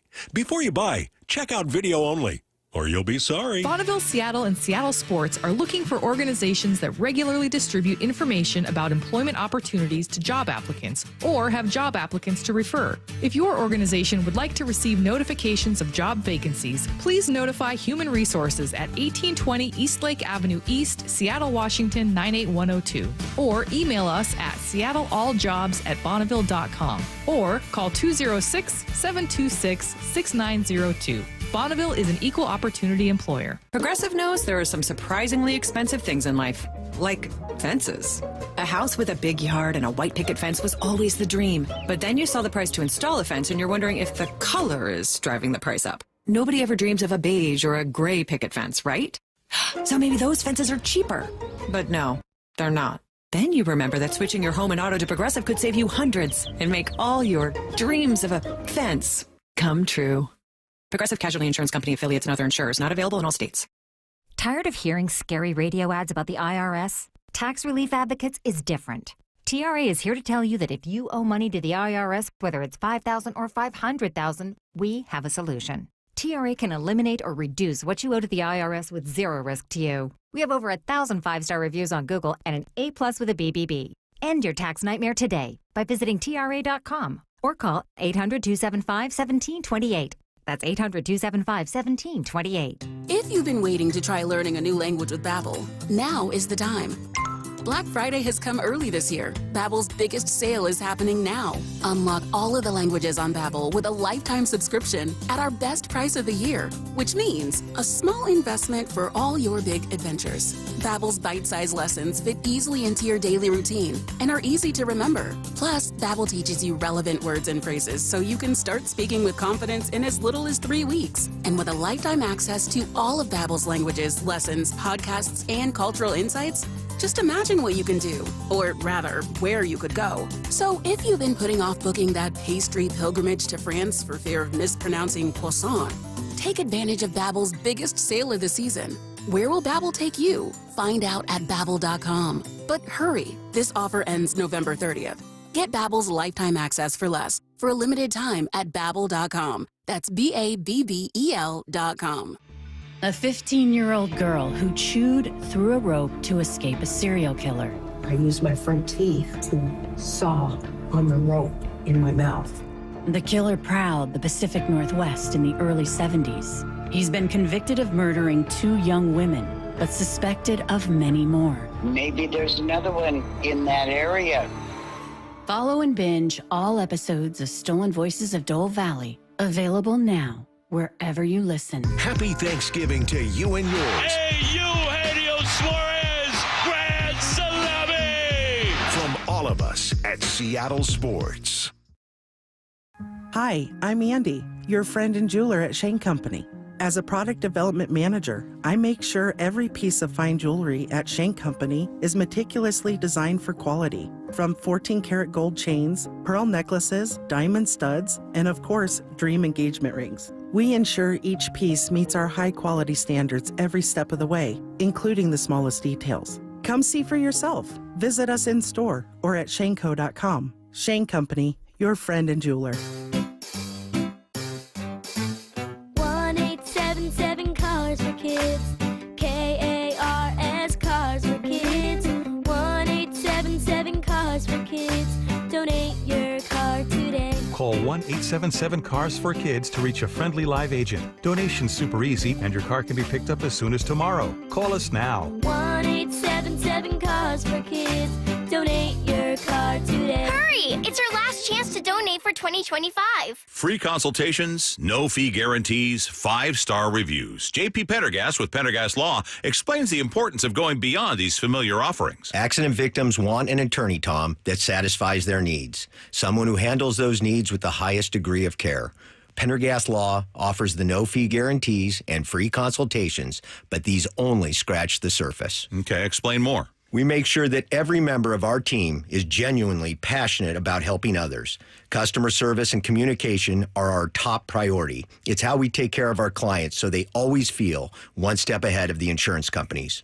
Our strong reputation for high standards provides comfort and confidence when it's needed most. Pendergast Law offers the free consultations, the no-fee guarantees, and of course, they are 5-star rated. But what really makes them different is their genuine passion for helping others. I can't recommend them enough. If you or a loved one has been injured in a car accident, call Pendergast Law. We can help. That's PendergastLaw.com. This hour of the Brock and Salk Show is powered by Star Rentals, preferred supplier to the West's best contractors. From the Quantum Fiber Studio. This is Brock and Salk. Weekdays 6 to 10. On Seattle Sports and 97.3 FM HD2. Oh, Mike Lefko and Brock Heward here with you. Day before Thanksgiving. So we're interspersing football talk with food talk, or vice versa. However you want to. You want to work tomorrow morning? You want to work on Thanksgiving, Lefko? If I worked in the NFL, sure. If I worked at this radio station like I do, no, not really. Do you want to? Should we just show up and do a show? Oh, you remember early on in your career, you just had to say yes to everything, like ESPN radio. Oh, yeah, we'd really love to have you on. Oh, when? Oh, Thanksgiving Day. Oh, Christmas Day. Oh, no thanks. You said no? Appreciate it. That's what they'd ask you? Oh, no, I don't know about Christmas. I think actually early in my broadcasting TV, one of the producers or the management folks was like, hey, got an idea for you. what do you think about the Aloha Bowl on Christmas Day? And 3 young kids and Molly at that time. I'm like, oh, let me check with the wife. And thankfully, he's like, no, I found somebody else. No kids. I get it. Understand. But yeah, these are always fun holidays when you hear people that get the opportunity. That's what I would call it. So, Lefko, get the opportunity to work, and you'll hear them on some national radio, certainly on our station. Oh, I've worked Thanksgiving before. Oh, yeah. Doing broadcasts. But yes, usually they've been in tropical places. So I don't know, just in Seattle, they're like, hey, you want to work on a rainy Thursday morning? Nah, I don't think so. So we'll sit around and listen and appreciate the people that do. But yes, thank you if you are listening to us today, because I know a lot of people are maybe traveling or they're still at work. So, hey, tune in for the rest of our show. We got a lot of good stuff coming up. Joel Klatt at 8:30, Aaron Goldsmith at 9, Kevin Martinez at 9:15, and then Justin Hollander at 9:30. Before we get into all of that, Brock, we've been diving into your pumpkin pie hate. No, I mean, all right, we'll talk Seahawks Vikings in a second. But, you're getting some support on our text line, 866-979-3776. So I mentioned to Brock that I didn't really appreciate his pumpkin pie hate. It seems like some people are on your side. But what this stems from is that you guys, all the hosts, you, Salk, Bump, Stacy, Wyman, and Bob, put out your 3 best and 3 worst Thanksgiving sides. Now, I wholeheartedly agree with the rigid canned cranberry, gelatinous, whatever. Ugh. Not even going to call it cranberry sauce. It's just an insult to cranberries. Yes. I agree with that. And I agree with your green bean casserole. Yes. Really, it's just the pie I have some qualms with. Yeah. What are your 3 best? I can't really make out 2 What were and 3. my 3 best? I think know, it's a mashed first was potato-y garlic looking thing. Parmesan mashed potatoes. Ooh, 2 was, okay. I believe, the lobster mac and cheese. Oh, yeah. Okay, Yeah, I'd put big that lobster number 1. mac and cheese. Wow. And You're getting then what lobster was- mac and cheese your Thanksgivings? Oh yeah, lobster mac and cheese. Yeah, Molly Okay. knows what she's doing Wow. there. And what was my 3rd? I don't have it in Some front of me. casserole looking thing. Oh, that was stuffing. Yeah. Oh, I wait, that's still stuffing? Think.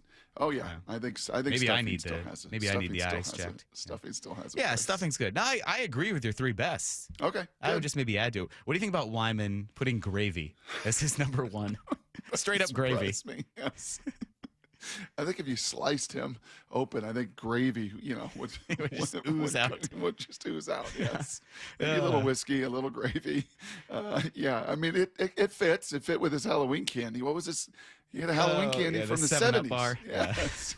That we had. I think we looked it up. It stopped Yes. being created in like 1983. So. Yes. Oh, Wyman. But he put boxes of them away. We love them, Yeah. man. All It right. makes the station is what it is because of all the different generations, all the different ages, stages, likes, dislikes, conversations that it all leads to. Yeah, So, and Thanksgiving football, they just go hand in hand. Like this game on Sunday, interesting on the surface of, yeah, Sam Darnold was just there. He had a breakout season with the Vikings, revitalized his career. He's in position that he is right now with the Seahawks because of that. And the Seahawks, maybe in a large part, are doing as well as they are because of what Darnold did in Minnesota.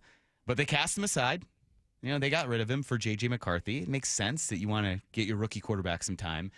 From the perspective of playing your old team, Brock, how much of a factor is that? Is there going to be a different level? Yeah, that we you see? use that Is he word revenge, right? Yeah. And Is that a thing?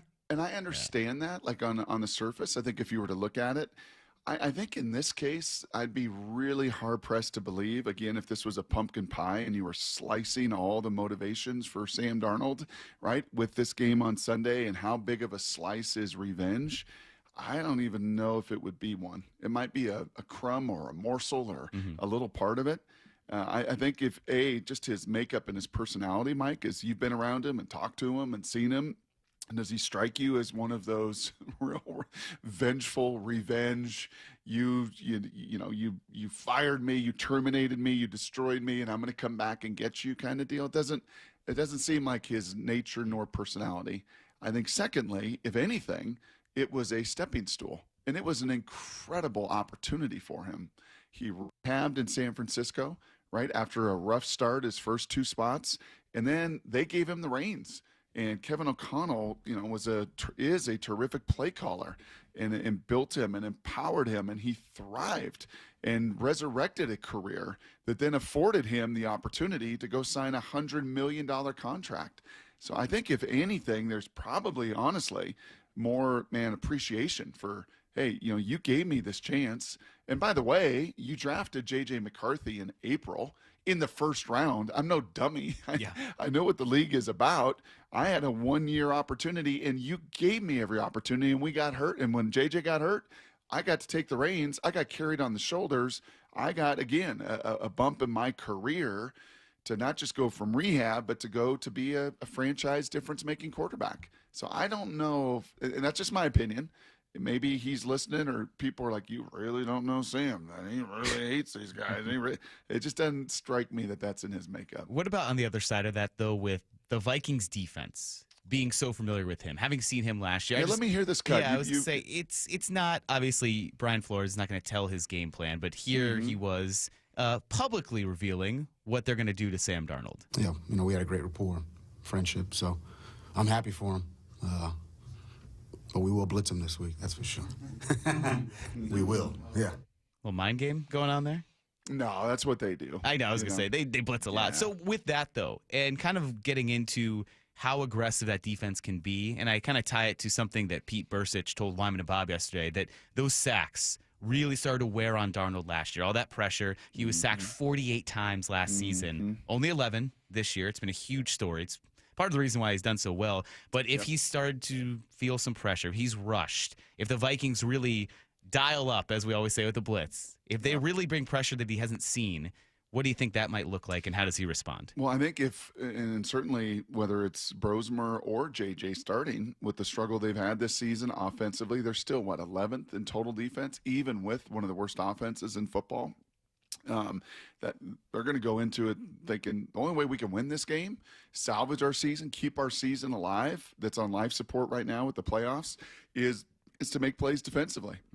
Sack fumbles and turnovers and field position, and try to give a really struggling offense with a really young quarterback opportunity.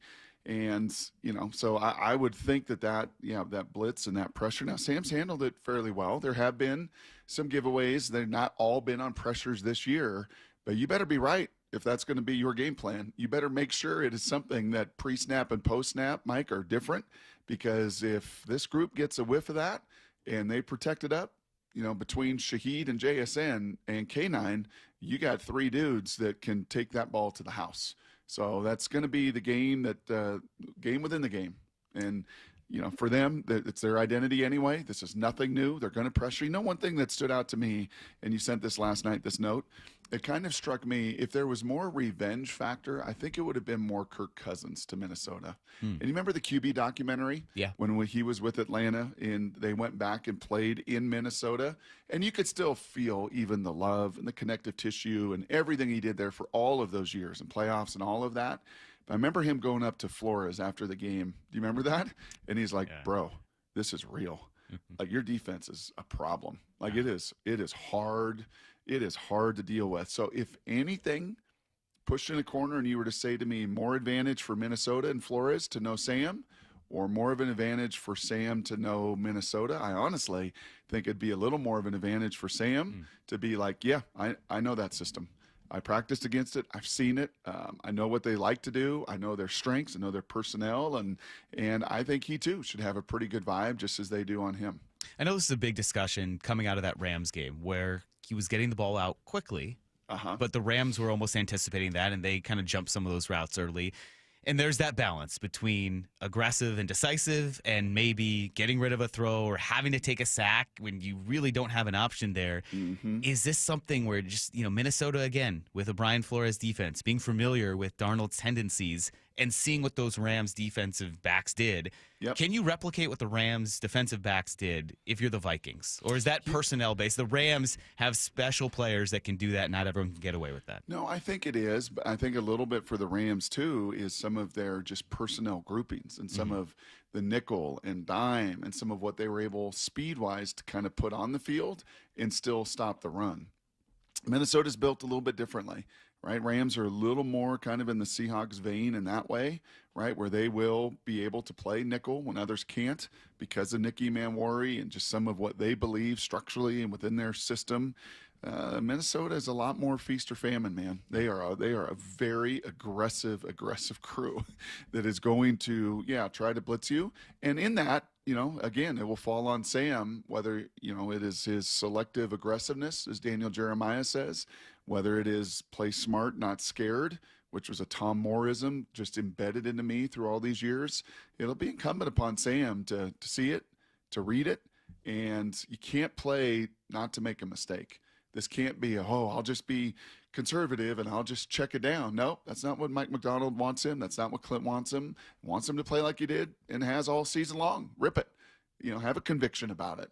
And, just know that on the other side, the way they're going to have to play that game, I would imagine defensively, is, hey, telling their DBs, if you see it, rip it. You go for it. You pull the trigger, right? If we give up some big plays, we give up some big plays.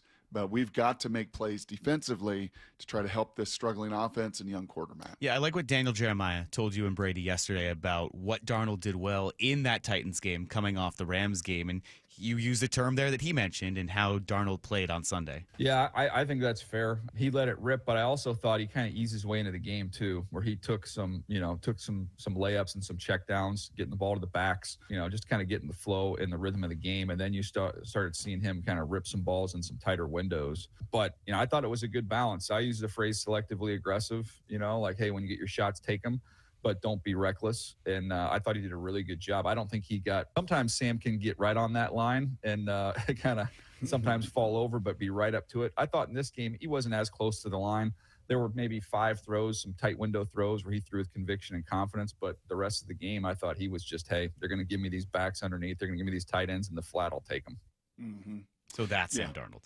Yeah, that's the Sam. That's the Sam you want, and that's really the Sam we've seen for just about every game this season, is it not? I mean, even the San Fran loss early, that was an unfortunate sack fumble at the end of the game, but it wasn't multiple times he's putting the ball in harm's way. The Tampa game, my goodness gracious, he and Baker put on one of the greatest laser shows you'll ever see, statistically speaking, in the history of the NFL that day. And yeah, it's really the one game down there in LA where you saw some of the, just frantic, some of the eyes and feet not connected, some of one mistake maybe leading to another and forcing another. And most quarterbacks are going to have one of those a season. Let's hope that's the one and done. All right, well, let's keep this conversation going with Blue 88. This is Brock and Salk's Blue 88, powered by Xfinity. We're going to go red, right, tight, close, sprint left, G, U corner, halfback, flat, on one. Ready? Brock Heward tackles 3 football questions as only he can. Blue 88. Now here's your hosts, Brock Heward and Mike Salk. Brock, I'm sorry I can't have as much fun as you and Brady did yesterday.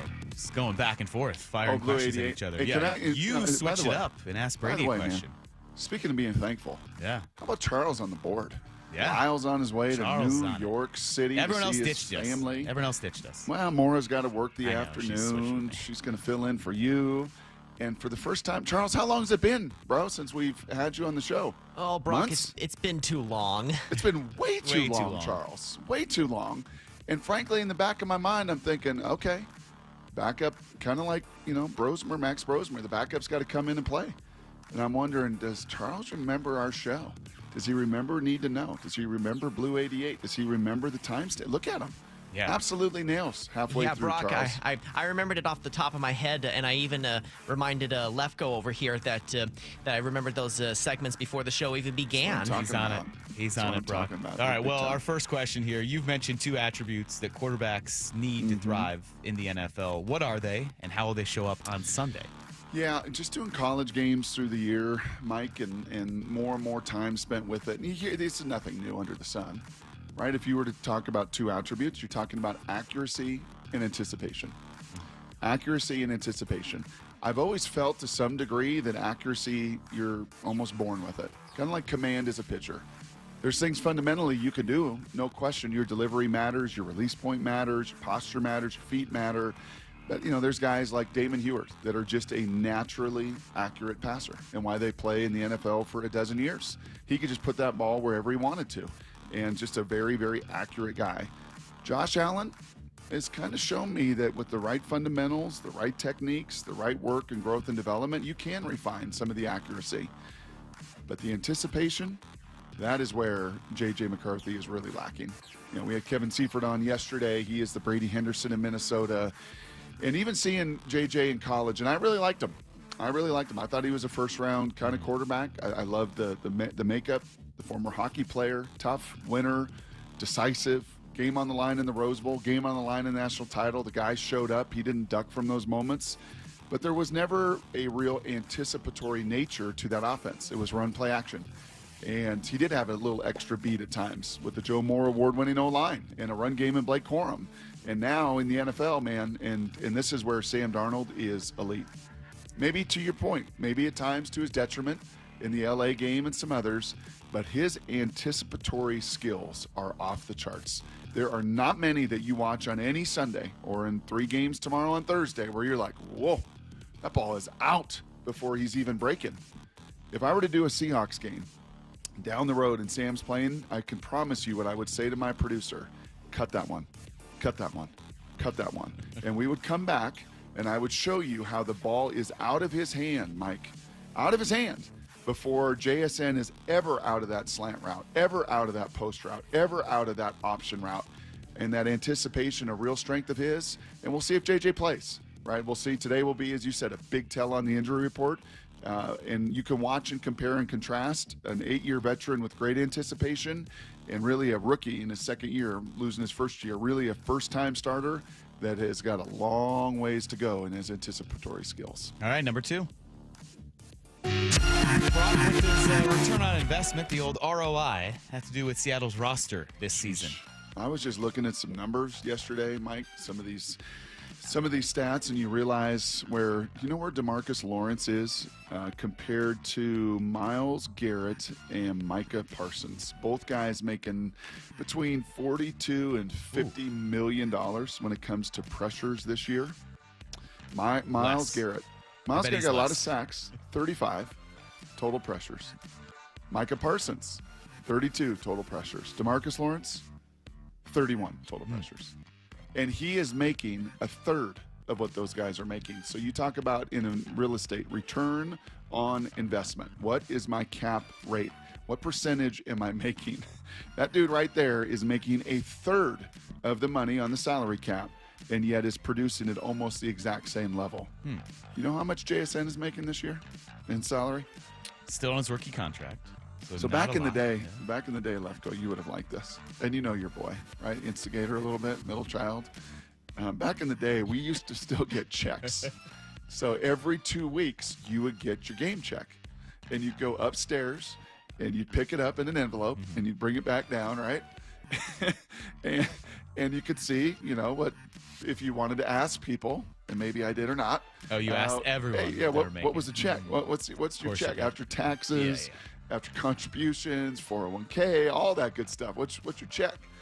And I was a league minimum guy, right? My 3 years in Seattle after being drafted. And so I get my check, and I don't know. I think my base salary my first year was $175. So every 2 weeks, do the math. I don't know what it was, like $6,000 or something after taxes. I remember Ricky Waters and Chad Brown, like, what? They're making what? Like, are you kidding me? Their one check is 8x more than my whole season, right? Jackson Smith and Jigba this year is making $2.1 million divided by 17, compared to 30 million, 29 million, 32 million. Jamar, DK, like, it is just a return on investment. Such a spectacular return for so many of these Seahawk players. How about your linebacker? How about Drake Thomas? He's on the minimum scale. He's making $1 million this year, and he's one of the best most productive inside linebackers in all the league. That is how you sustain long-term success. Number 3. Brock, why was Mike McDonald's answer to a coaching question something that every young high school or college graduate should take to heart? This is so good, man. This is a Hawk blogger asked him this, Brian Nimhauser. Just ask him any advice for coaches, people wanting to get into the profession. This is a coaching answer, but this is also a life answer. This is really good. It's really important to be an asset for what the job is being asked for you, for where you are in that moment. It's about providing value for your team. It could be something as simple as I just got to make sure that dinner's set up every day at 6:30. That's a win, and then stack that. And then what happens is if you're a guy that or a girl that keeps hitting those marks and showing that they can add value and take things to another level, no matter what the person's asking you that you're working with, they're going to keep adding responsibility to your plate. And at some point, someone's going to recognize that, whether it's someone in that organization or on that team or on another team. Coaches, we all talk. You don't get jobs by telling everybody how sweet you are. You get jobs by coaches recommending people for you that have put so much invested in time into, helping really that the coach ahead of them succeed. And we respect that. And the people that have done that, in my opinion, have earned the right to kind of have their careers progress.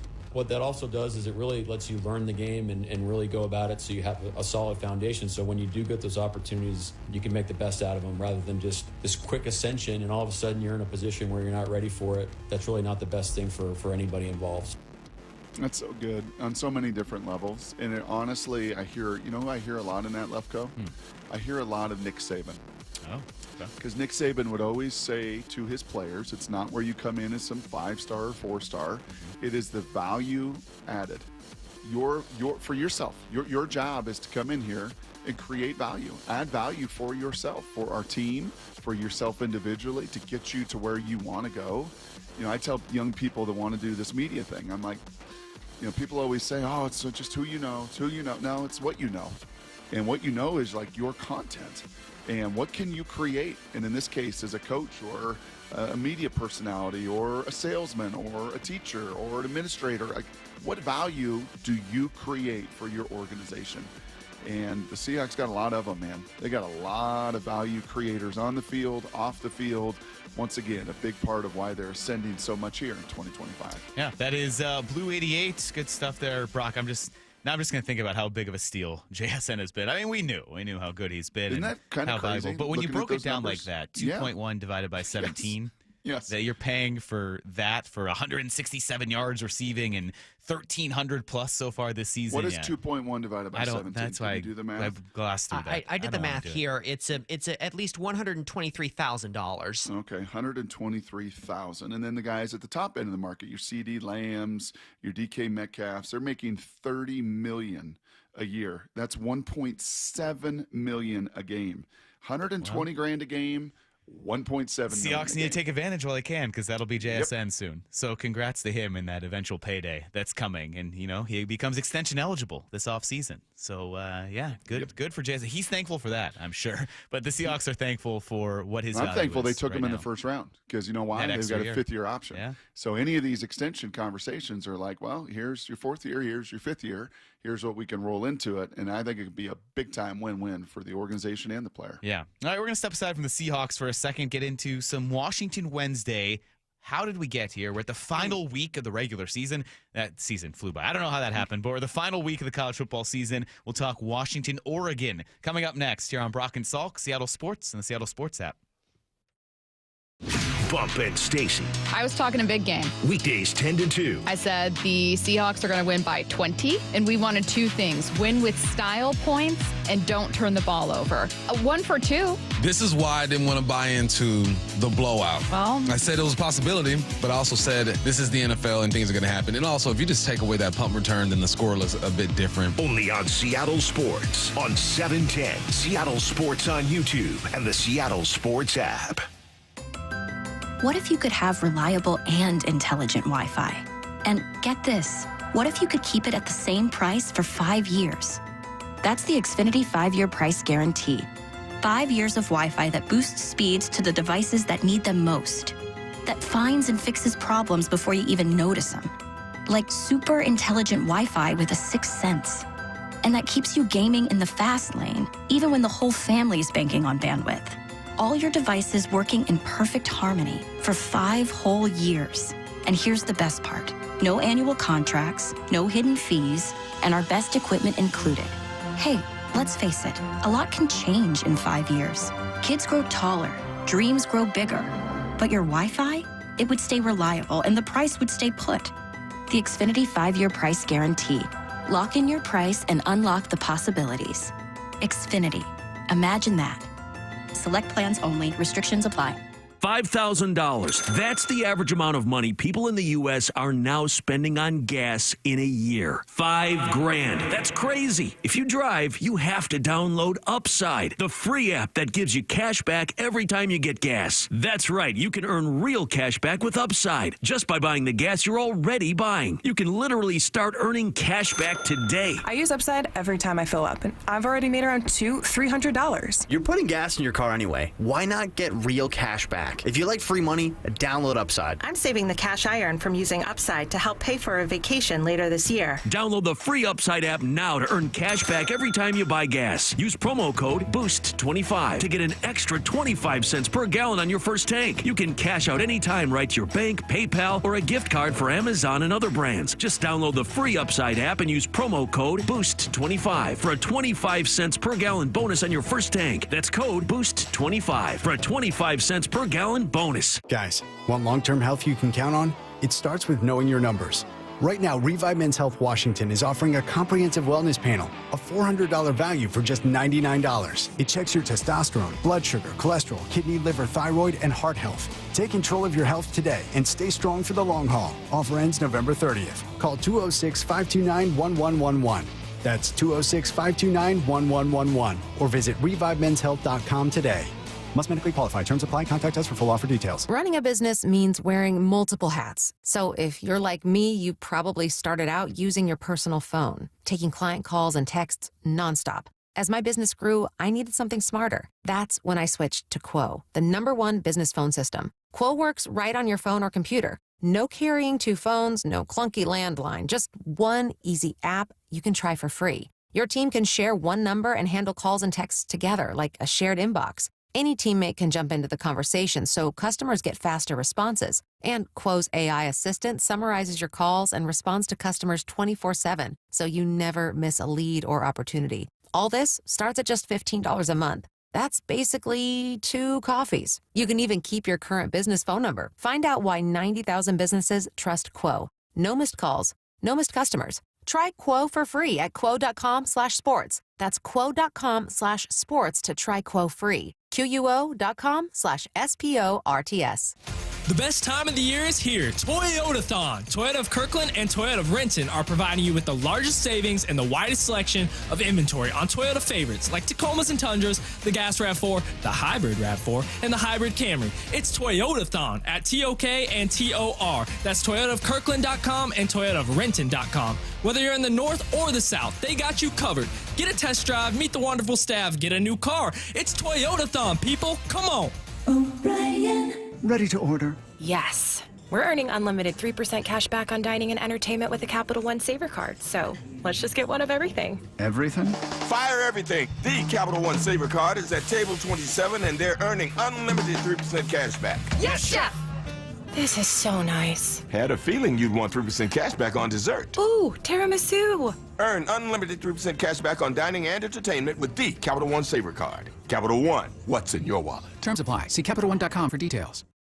Tired of hearing scary radio ads about the IRS? Tax Relief Advocates is different. TRA is here to tell you that if you owe money to the IRS, whether it's $5,000 or $500,000, we have a solution. TRA can eliminate or reduce what you owe to the IRS with zero risk to you. We have over 1,000 5-star reviews on Google and an A+ with a BBB. End your tax nightmare today by visiting TRA.com or call 800-275-1728.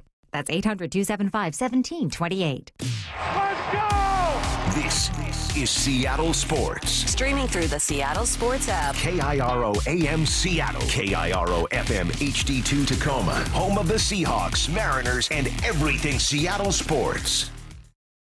This hour is brought to you by Trajan Wealth Management. Give me a freaking auto! From the Quantum Fiber Studio, this is Brock and Salk on Seattle Sports. I don't read the internet, guys. Take the bull by the hands. And Brooke, you are.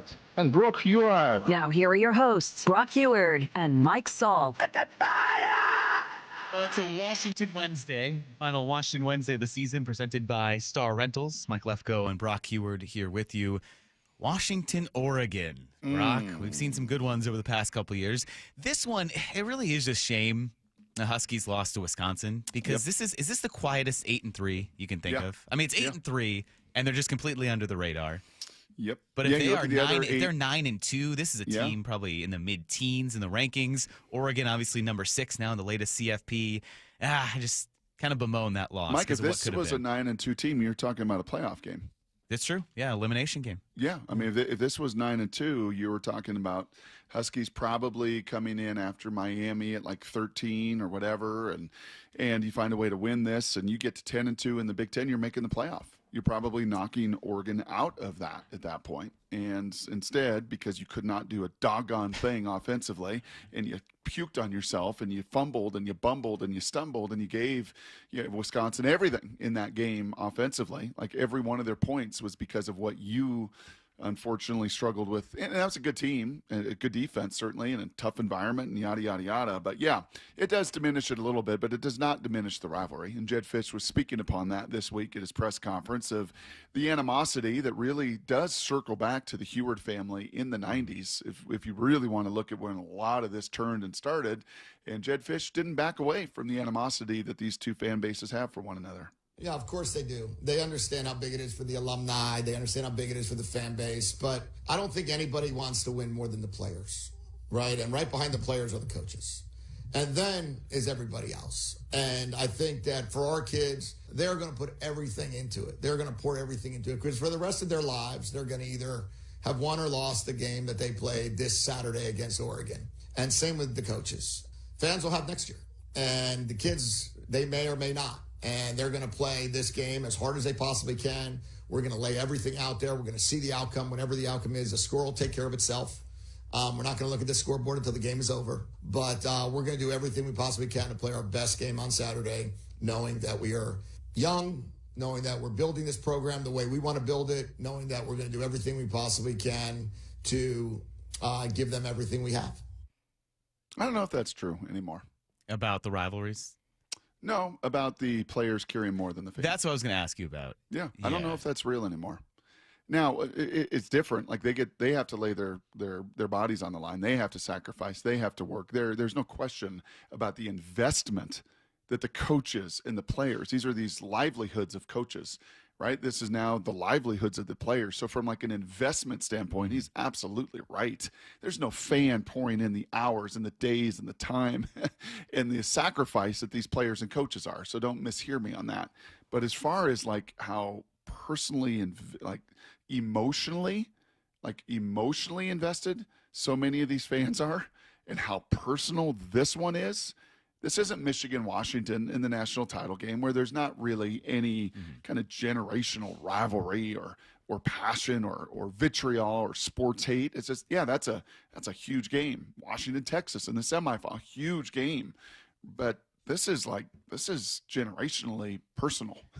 Well, and I was going to say, I mean, to a lot of people in ways that it's not for these players. Right. Yes. And like someone like Jonah Coleman, no disrespect, he's a great player. And it's the nature of college football. And he's been here for a couple years. Some guys just come in for 1 year. There's no way Jonah Coleman can understand what that means to people who grew up here, to you who grew up here and played there and experienced all of this rivalry and kind of lived it. And it's an unfortunate side effect. It's not disparaging the state of college football. It's just, it is what it is. But I would imagine hopefully these players learn this is kind of the important rivalry now, especially for Washington, where the Apple Cup has become relegated, unfortunately. Where you don't have that as much anymore, and it's Washington, Oregon now.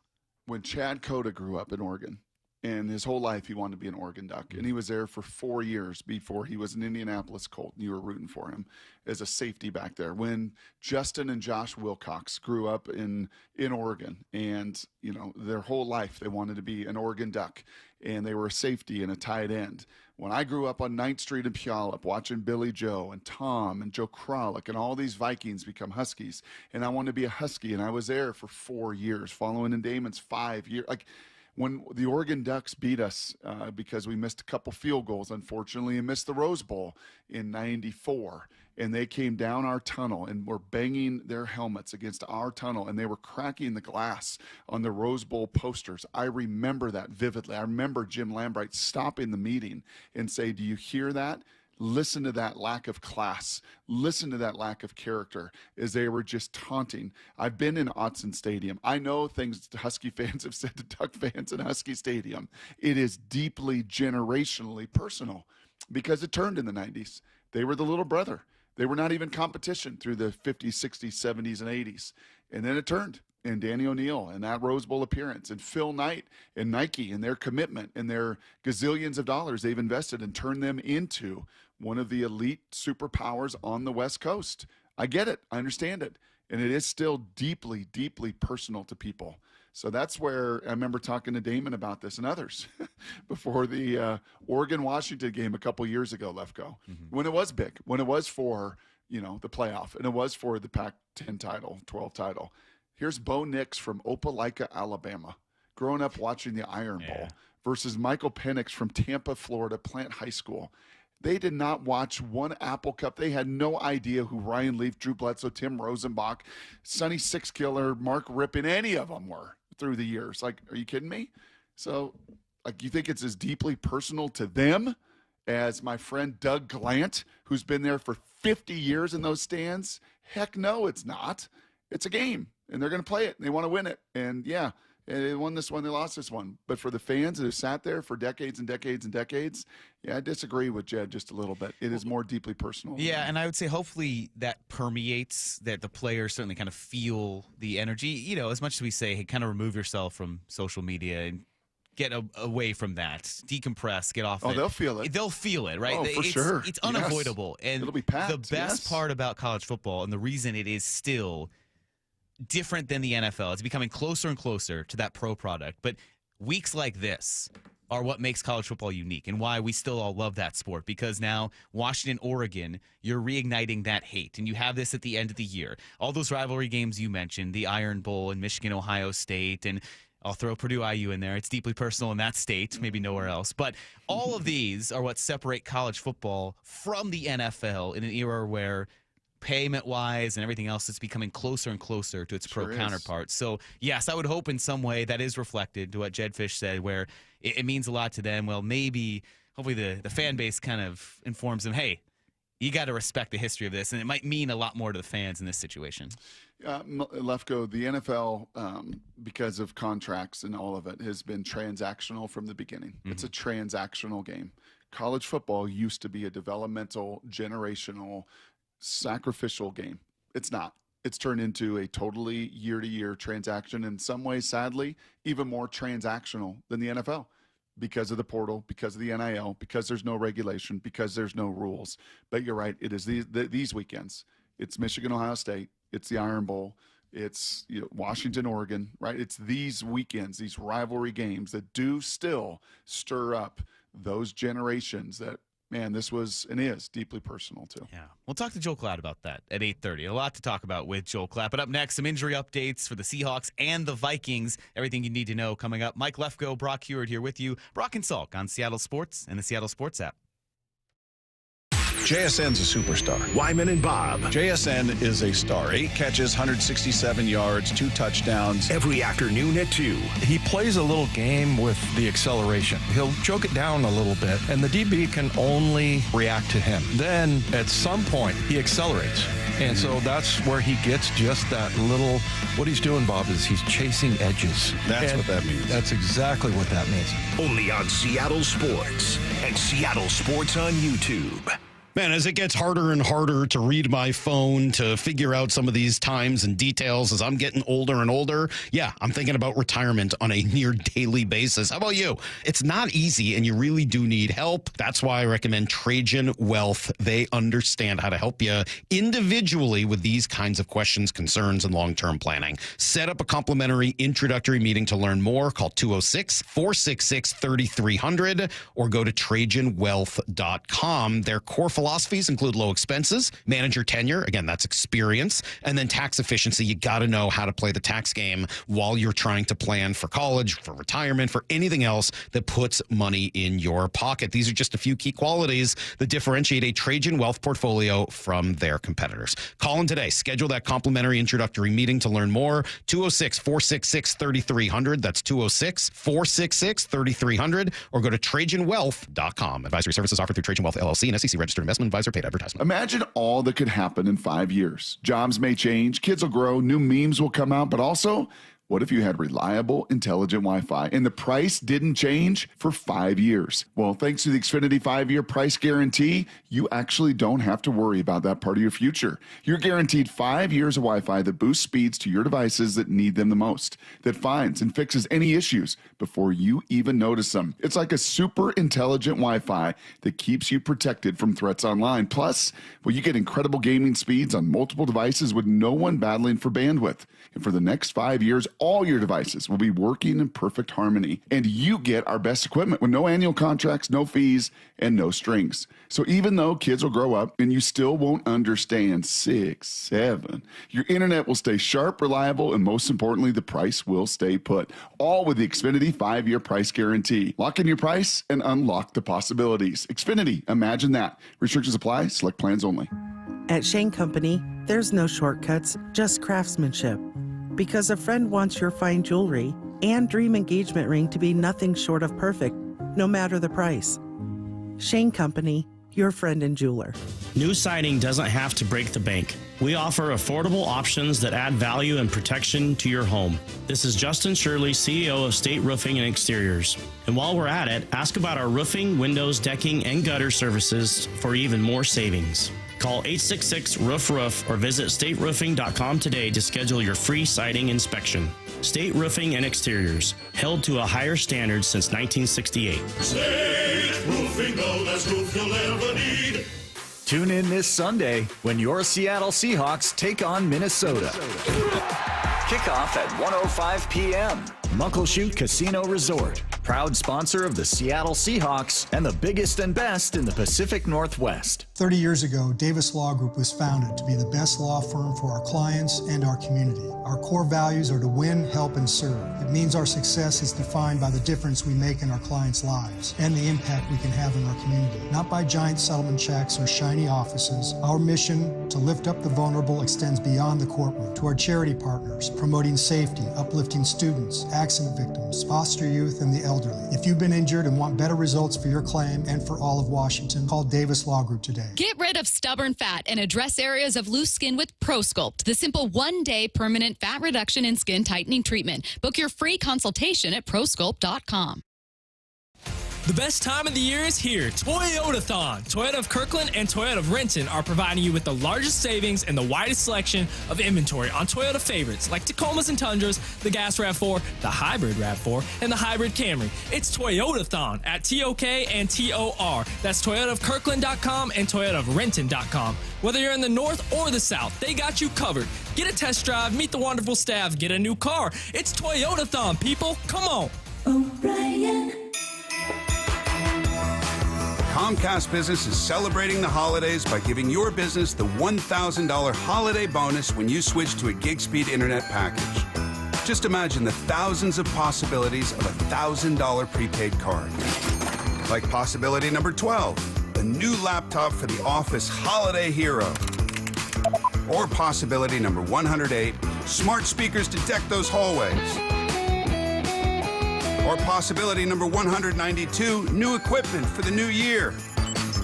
Or possibility number 555, Bluetooth holiday lights for office decor.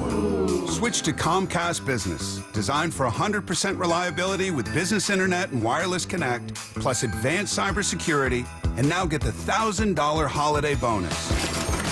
Comcast Business, powering possibilities. Ends 12/14/25. New customers only with 2-year agreement. Requires qualifying gig package. Other restrictions apply. When it comes to the security of your business, doubts can creep in about who you're trusting to protect it. Are they a reliable service? How will I know if something happens? Are they keeping everyone safe? At Bay Alarm, we got you. For nearly 80 years, we've been putting our customers' minds at ease with our advanced technology and personalized support. Feeling insecure about your current security service? Visit bayalarm.com today to talk to a local security expert. Need to know. 15 minutes past every hour with Brock and Salk. Here's what you need to know. A first. We're just talking about college football. So, Brock, let's stay in the college football world. Some coaching news. Colorado State's expected to name Jim Mora as their next head coach. We know him well out here. Spent a lot of time at UCLA, but obviously the 1 year as a Seahawks head coach in 2009. Then another coach with regional ties, Brock, making a big move. Former Washington State assistant Eric Morris was named the head coach at Oklahoma State, most notably known for, bringing Cam Ward from FCS Incarnate Word to Washington State, then to Miami, and then to the number 1 overall pick. I know you have some coaching news as well you want to mention. Yeah, just a shout out to little bro at USC, offense coordinator for Lincoln Riley. Offense has been really good, and he's a Broyles Award candidate. That's an honor to the top assistant coach in all of college football. So kudos to little brother Luke, and I think that's a really good hire for Colorado State, by the way. Jim Mora to win 9 games back-to-back years. You know how hard that job is up at UConn as an independent, and some good wins. Those aren't just 1 AA wins. He's beaten some good football teams to do that. And passionate guy, hard-nosed guy, tough guy, and to go into the new Pac-10 next season, that's a good move and a good get for Colorado State. And then Morris, man, if you're Oklahoma State and you're at the very bottom, you better find somebody that can develop quarterbacks. And that's all that guy has done. Wherever he's been, at Tech, Incarnate Word, Wazoo, North Texas, he'll have to do the same out there for the Pokes. Yeah, what's the name of that guy? Drew Mestamaker, the North Texas quarterback. Everyone thinks he's going to go on to Oklahoma State, but, fun quarterback protege there for Eric Morris and company. Yeah, a lot of coaching news going on in college football there. And then, of course, Oregon moves up to number 6 in the latest CFP rankings, so Washington will take on the 6th-ranked Ducks on Saturday. Here's the second thing you need to know. Brock, yesterday, Earl Thomas was named one of 26 semifinalists for the Pro Football Hall of Fame's 2026 class. Now, I want your input. Out of these 5 first-time finalists in their first year of eligibility, Drew Brees, Larry Fitzgerald, Frank Gore, Phillip Rivers, and Jason Witten all made the semifinalist stage. Who of those do you think is making it in their first year of eligibility? Yeah, Larry and Drew are going to make it in. They'll be first ballot Hall of Famers. The numbers are just that extraordinary. The longevity was that extraordinary, and those two are in. Let me turn it around to you and ask you of that era of Seahawk football. Offensively, defensively, who will be the first Seahawk from the Super Bowl era champions to be inducted into the Hall of Fame? When does Richard Sherman become eligible? I feel like a couple years. Yep, is he first out of Cam Chancellor? Well, Marshawn is available. So Marshawn did not make available. the semifinalist list this year. So that's what kind of makes me think, okay, he's going to have some trouble. Yep. I think, you mentioned a couple hours ago, Earl Thomas might have some trouble with these loaded classes getting to that finalist stage. I mean, Richard Sherman for sure is making it. Yes. Who's the first one in? Yeah, I'll say him. Is he first? It's going to be Bobby Wagner. Bobby Wagner? No, Bobby Wagner's still playing. I understand, but I think he's going to keep playing. He's going to play forever. When he is I don't think he's retiring anytime soon. Maybe after this year. I think he's slowing down a little bit. I think after this year, 5 years from now, he will be a first ballot Hall of Famer. Richard's going to take a little while. It just does for corners. It just does for safeties. It just does for running backs. Bobby Wagner's 10, whatever it is. I know Luke Kuechly, right, did not get in last year as a first ballot. I think he is a Hall of Famer. He'll get in before Bobby, and then Bobby's numbers below his. So away. Richard Sherman becomes eligible next year. He stopped playing in 2021. Yep. And you think Bobby Wagner, whenever he retires, then 5 years, is going to get in there first? Yeah, I think there were some bridges burned with old Richard. I think those guys hold some grudges in the voting process. Yeah, it is. I think corners, right. it's very hard. There's going to be a lot of other good corners. The Terrell Reeveses and other guys kind of in his era. Corners take a while. I would put, my money on Bobby being the first time. All right, find me in 5 years, Brock. Okay. We'll timestamp this argument, and we will bring it back up then and see who has bragging I won't even rights. remember it then. I won't. I'm not going to remember it in an hour. So, all right, moving on to the next. Here's the third thing you need to know. Let's get into the state of this current Seahawks team, Brock. We're all kind of waiting for that first injury report to come out. It should happen a little bit later this afternoon. Seahawks get back to practice before that game on Sunday. What we're kind of waiting on as well, there are 2 open spots on the 53-man roster now because they waived Darion Kendrick yesterday. So Julian Love and Eric Saubert, they're eligible to come off IR this week, have to be activated. They have not been activated yet. And then there could be that potential Quandre Diggs reunion. Nothing official. I know you and Brady talked about the news when it broke yesterday towards the end of the show of Diggs posting a video where it made it seem like he was coming back to Seattle, and then Brady mentioned they're working on finalizing a deal. So a lot of moving parts to the Seahawks to figure out later this afternoon and going into Sunday. Yeah, and with the opt day yesterday, this is a lot of roster construction too. What do you do with Chaz Surratt? What do you do with Ty Okada? Both those guys left the game on Sunday. Mike McDonald intimated they may be IR candidates as well. So how do you field your practice squad? Who goes on IR? Who comes off IR? Yeah, this may be as much of a moving week as we have seen the Seahawks all season long roster-wise with those different moves. Of all of them, the most important to me is you get Julian Love back. Yeah. I would love to see him and Kobe on the back end of this defense playing together, doing all that they can do with all the other depth. I think Tyrese Knight will come off of concussion protocol. We'll see about Ernest, right, in that process as that thing evolves. But to me, numero uno on my wish list is Julian Love getting back on the field starting. And then just an NFL viewing PSA, because while Brock sits and just snarls at that pumpkin pie sitting there on the table, a lot of football happening tomorrow as well. 3 games. You got Packers-Lions at 10. I was kind of mentioning the Lions are an interesting team because they're currently sitting first team out of that playoff race. They play the Packers, who are right behind the Seahawks. Then they play the Rams, Brock, right before the Rams play the Seahawks. Lions might be playing for their NFL lives at this point. Could be. Lions, Rams, right before a short week of Rams-Seahawks. Going to be interested in the Lions schedule the rest of the way. After Lions-Packers, you have Chiefs-Cowboys at 1:30, and then Bengals-Ravens to round it out. And don't forget, Friday football. Bears-Eagles at noon on Friday. Good and slate then of don't NFL forget games. Saturday football. Saturday football. That's everything you need to know. Washington, Saturday Oregon, football. 12:30. Yeah, Washington, Oregon. That's what you'll be watching. I'll be there. Obviously, we got Cherry Creek and Valor, and then we got Puyallup and Sumner, and we got Graham Kapowis and Lake Stevens. We got O'Day Bellevue. We got Mount Tahoma, Eastside Catholic. I mean, we got high school football upon high school football in the South Sound, Mr. Lefko. Have you ever been to a rocking high school football game out here in the Northwest yet? I have not. Check that off of your bucket list. Is it on my bucket list? I know you got plans for Saturday afternoon, unfortunately, because I was going to tell you. Yeah. If you weren't going to go to the Oregon-Washington game, make your way down to Carl Sparks Stadium, which should also be, by the way, Mike Ewart Field. They're working on that. That should happen at some point, sooner rather than later. But that Puyallup-Sumner game sold out. They're saying it's going to be the biggest crowd since 1988 Rogers-Puyallup, where I was a ball boy, and literally campers were out the night before. Like it was standing room only to the streets, thousands and thousands and thousands of people. So going to be some big time high school football in the state. Yeah, great time of the year for football. This time of the year is unmatched. We'll talk to a guy who covers all sorts of football. He's on Fox College Football, their best game, Michigan Ohio State this week, but he covers the NFL as well. We'll talk to Fox Sports' Joel Klatt. His weekly conversation comes up next. Mike Lefko and Brock Heward here with you. Brock and Salk on Seattle Sports and the Seattle Sports app.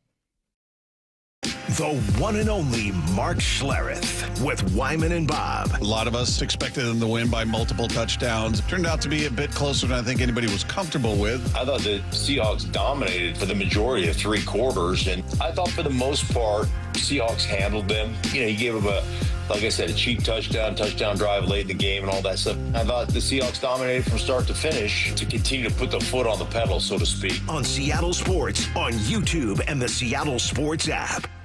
Well, you got your menu all set. You got all your ingredients. You can spend today getting everything primed and ready to go for your turkey and Thanksgiving tomorrow. I know we are in our home, and so many of you are. And then right after Thanksgiving, you know what's next. Just a month afterwards or so is Christmas. And do you or somebody on your wish list this year want the gift of fitness? Then you got to go check out my friends at Top Fitness and their Black Friday sales event going on now. Don't have to wait till Friday. Take advantage of $1,000 off on Inspired gyms and treadmills, True treadmills as well. Plus, get free delivery and assembly on those Precor treadmills, ellipticals, and exercise bikes. You can also save, this is a great deal, up to 50% on last year's display models. And Olympic weight bars, they're $50. Home gym attachments and accessories, they're 50% off. They start at just $10. No better stocking stuffer. No secret why everybody, from personal trainers to pro athletes, love Top Fitness. You can go see them in person in Tukwila, Linwood, or Bellevue, or find all the details of the Black Friday sales event going on right now at topfitness.com. Top Fitness, your best place for for home fitness equipment. If you've been waiting to try learning a new language with Babbel, now is the time. Black Friday has come early this year. Babbel's biggest sale is happening now. Unlock all of the languages on Babbel with a lifetime subscription at our best price of the year, which means a small investment for all your big adventures. Babbel's bite-sized lessons fit easily into your daily routine and are easy to remember. Plus, Babbel teaches you relevant words and phrases so you can start speaking with confidence in as little as 3 weeks. And with a lifetime access to all of Babbel's languages, lessons, podcasts, and cultural insights, just imagine what you can do, or rather, where you could go. So if you've been putting off booking that pastry pilgrimage to France for fear of mispronouncing croissant, take advantage of Babbel's biggest sale of the season. Where will Babbel take you? Find out at Babbel.com. But hurry, this offer ends November 30th. Get Babbel's lifetime access for less for a limited time at Babbel.com. That's Babbel.com. When I asked Scott Lucky if his last name had anything to do with his success in the trucking industry, he laughed and said, well, Mike, I guess you could say I've always been lucky. But when I asked him how he and his family grew Lucky Distribution Services into the company it is today, he didn't talk about luck at all. We work hard, he said. We keep a close eye on the bottom line, and we treat our people the right way. In other words, Scott Lucky makes his own luck, which is precisely why he switched to Pure Talk Business. Last month, I paid the big guys $740 for 12 lines, he told me. This month, I paid Pure Talk $420 for the exact same service. Thousands of businesses all over the country are saving real money by switching to America's most dependable 5G network, and luck has nothing to do with it. Just dial pound 250 and say micro. That's pound 250 micro to switch to a wireless company that works as hard as you do. Pure Talk. Bonneville International radio station contests are open to participants 18 years of age or older that are residents of Washington State unless otherwise specified. Employees or agents of the station, Bonneville International Corporation, other area radio stations, or any entity associated with the contests are not eligible to win unless the station otherwise specifies at its own discretion. Persons who have won in the last 60 days from a station contest or event may not be eligible. Full general contest rules are available on seattlesports.com or in person at the station during regular business hours. Wishing you and yours a happy Thanksgiving. Touchdown, Seahawks! From your grateful friends at Seattle Sports. The Puyallup Tribe of Indians and Salish Cancer Center are excited to announce the 3rd annual Giving Hope Gala. You can help support the Giving Hope Gala December 13th at the Emerald Queen Casino Event Center and raise money for the Patient Financial Assistance Fund. The Salish Cancer Center helps anyone battling cancer, and attending this incredible event supports that cause. For tickets, sponsorship, and additional information on the Giving Hope Gala, visit puyalluptribe-nsn.gov. That's puyalluptribe-nsn.gov. Hey folks, this is it. The best weekend of the year for buying a TV. Forget inflation, because now you've got deflation with Black Friday pricing on top-rated brands like Samsung, LG, and Sony. Where's the best place to shop? It's not the clubs or online. Join the smart shoppers heading for video only, because they've got better than Black Friday deals. That's right, better. Don't believe it? Then bring your prices to video only and compare before you buy. Or you'll be sorry. At Video Only, you won't find huge stores with refrigerators or microwaves, but you will find the best deals on top-rated TVs, soundbars, and monitors. Shop around. Just make sure you visit Video Only, because if you don't, you'll be sorry. In South Center, Bellevue, Linwood, Federal Way, and Tacoma. Video Only. Hi, this is Nancy Penrose, owner of Big Trees in Snohomish. Big Trees has certified arborists and site experts who help you select the right trees for the right location on your property. When Big Trees installs a tree, we offer a 1-year warranty and 1 free aftercare visit from a board-certified master arborist. To learn more about our process, visit BigTreeSupply.com.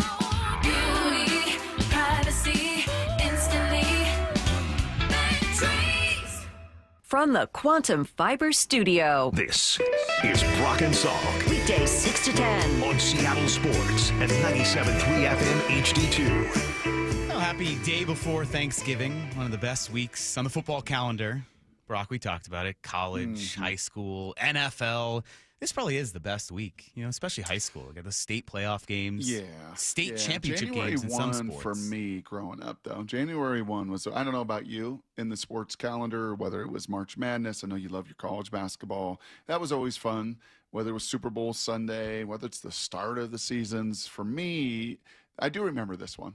I do remember Thanksgiving weekend. I remember watching Nebraska and Colorado and Texas, like the Big 8 games just played in the sleet and the rain and the hard AstroTurf. And those fields were like so crowned back in the day. And it was like they were running downhill with their wishbone and all of that.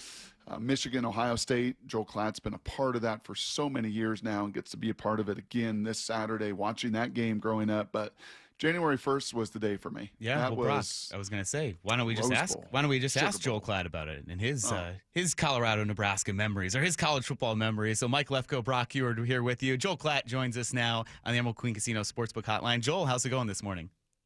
Finally, a host.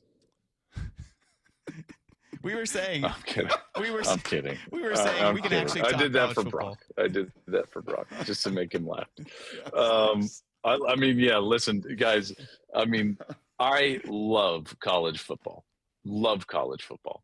And everything about it. Rivalry week, Thanksgiving week is one of my favorites. The Colorado-Nebraska game used to always be played on Fridays, and that's the day I used to play that game, which was awesome. Growing up with it, watching it, you'd wake up Saturday, watch Michigan, Ohio State. But then, yeah, we've college football does so many things poorly. One of those things is that we forgot to protect one of the most special days of the year in the sport, which is January 1st. And now we play a championship on January 20th, which is the dumbest thing of all time. And in order to extend the season out to January 20th, we decided to compete with the NFL and continue to compete while we're building a roster. So everything is awesome. Don't worry, guys. Everyone making decisions in college football is doing a bang-up job. Yes. Cosign. So what, for those of us, Joel, that have not been a part of Michigan, Ohio State, and you are on with my friends in Birmingham just before I am on Mondays, and I think you were chatting with those guys. Did they ask you about that? Did they ask you about what we were talking about? Yeah, so they're trying to... Dude, I got to tell you, they said that. He was like, this Michigan, Ohio State, almost has the same... I was like, are you guys... buried? And then I'm like, oh yeah, you are. You're in Birmingham, Alabama. They're like, you haven't lived down here. I'm like, well, you haven't lived anywhere else. What are you talking about? Like, this is every rivalry. Like, people hate each other and the vitriol in this rivalry. Like, what? Like, pound sand. Washington and Oregon hate each other. Like, everybody hates each other. But can we talk about like the stakes of the game? That's the thing. It's like once every 8 years, Auburn decides to play football. And then it's like, oh, what a great game. And every year, the game delivers. Every year, the stakes are enormous. This year, you've got an outside chance at Michigan getting themselves either into a Big Ten championship game or into the playoff, into that 10th spot. You've got Ohio State, number one in the country, trying to end a 4-game slide to them, trying to maintain their status in the Big Ten championship game. Because if they lose, they're not going to go in all likelihood. They haven't won the Big Ten since 2020. So the stakes of the game are what make the game so incredible. And the vitriol, like, there's zero chance that Alabama, Auburn hate each other as much as Michigan and Ohio State. Zero. Sorry. How do you really feel? So that didn't go over well when you said that. Oh, and I love those guys. Ryan Brown is the one that posed the question, and then he threw out, he's like, my brother in Christ. And I was like, hey, man, Jesus ain't helping you out on this one. Joe, I know. No, they just don't understand. It's just in-state down there, too. And it is, and there's no question. It's Auburn, the Iron Bowl is awesome. But this is what I hate about, like, arguing between rivalries. Let's not diminish any of them. Right. Rivalries are amazing. Washington, Oregon's is an amazing rivalry. I can't wait for this game this week. And in particular in Husky Stadium. That's going to be phenomenal. Are you a little surprised, Joel, that the line is only 6.5? I was a little surprised, as healthy and humming as Oregon is. You saw them Oregon's a little banged up on the O-line. Okay. I'm surprised it was that way because if you actually looked at what Washington has done against good to great defenses, Michigan, Ohio State, and then even Wisconsin. I know Wisconsin hasn't had a great year, but their defense is solid. Brock, you know that. Oh, yeah. Tressel does a really good job with them. They're terrific against the run. And you look at those three matchups, and that offense has not been very good, as high-powered as we believe that they can be at times. And both Michigan and Ohio State did a great job of forcing DeMond Williams to just be a quarterback in the pocket. Ohio State did it with spies. Michigan did it with just zone defense. They didn't blitz and artificially manipulate the structure of their defense. And, DeMond struggled with that. So, and I know, yes, I'll just say I was a little surprised at the line. Yeah. Because that Oregon front, I would think that Oregon front man is long. Luke, my little brother. Yeah. And kudos to him. He's a Broyles candidate. Their list of good for assistant him. coaches. Good for him. Proud of little bro. And chatting with him after all of these games, and he's like, those edges, Uiagalelei, their interior guys, their linebacker, like that front. And by the way, I think they sacked DeMond 11 times in Eugene last year. And UW's better, and their O-line is better, and DeMond is better. But just the length and the size those guys have to suffocate you. And I don't know, Joel, you've done both teams, right? This is my little game that I like to play, just out on the playground. There's little Mike Lefko. There's Joel Klatt. There's littler Mike Salk. There's little Mike Lefko. Yeah, little Mike and you're picking the guys on the playground. Like, okay, do I want him on my team? Do I want him on my team? If you took the 20, you're selecting 85% Oregon players in That's just a playground draft. That's right. So how do you win? How do you knock them out of the playoff? How do you get to 9 wins? How do you do that? You've got to affect Dante. Indiana was able to do that. They were able to get to him, and they were able to stifle that run game. Now Indiana's front is very good, and what they do is almost exclusively zone pressure, and it's a really good scheme from Bryant Haynes, their defensive coordinator, who's one of the elite coordinators in college football. And Brock, what they do is they give you a structure of soundness, right? And like, we're just going to sit in zone. And then generally they roll away from their best corner, D'Angelo Pons. And that roll allows them to put numbers, generally speaking, to the field. They let Pons take the boundary and kind of put him in a one-on-one. And then what they're able to do is add numbers to either the pass defense or the run front to the field. And they're able to just spin back. And so that zone pressure, which is old school. This is early 2000s stuff, Now they do it in more creative ways than what happened early in the 2000s when zone pressure became prevalent. But they do such a good job of that, and their players understand their scheme so well. So the way that they stopped Oregon is that they were able to stymie the run game with that zone pressure style scheme and adding numbers, and then they created pressure on Dante Moore. So does Washington do that?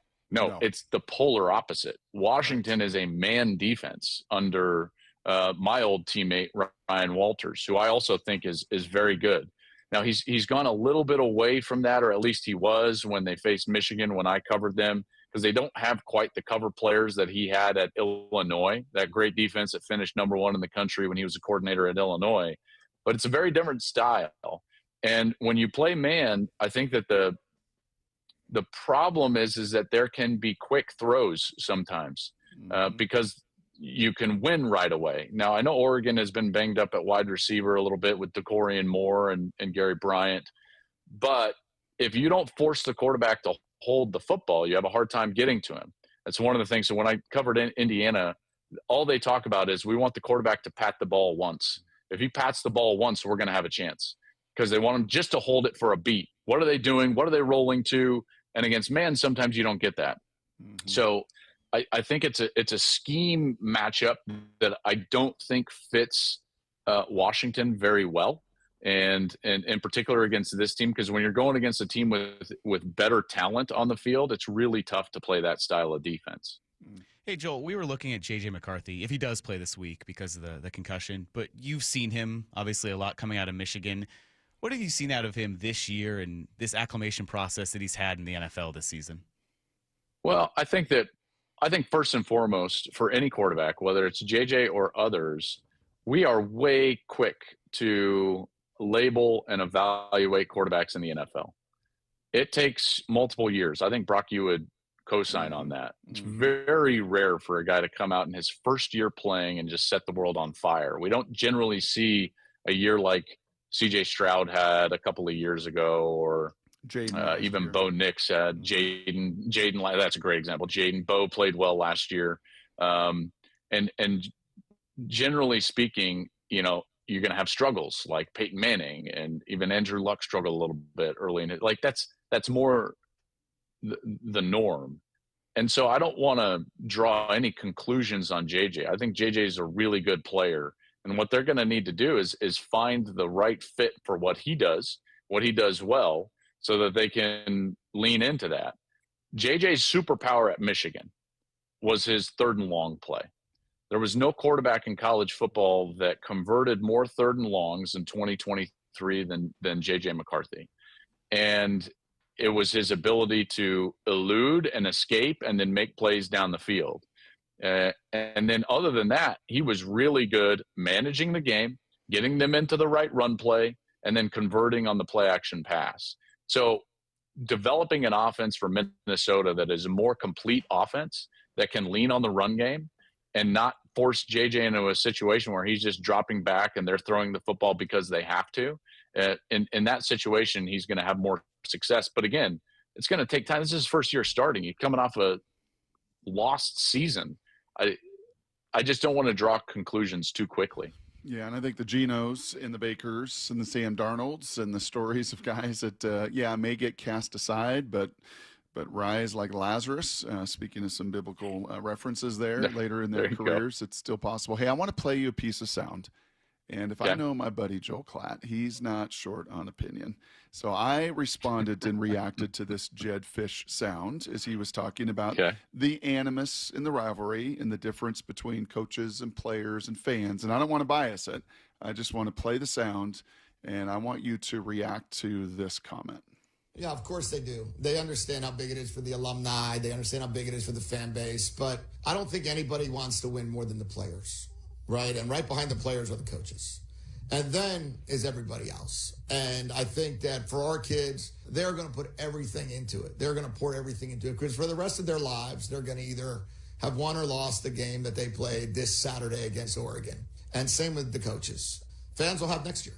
And the kids, they may or may not. And they're going to play this game as hard as they possibly can.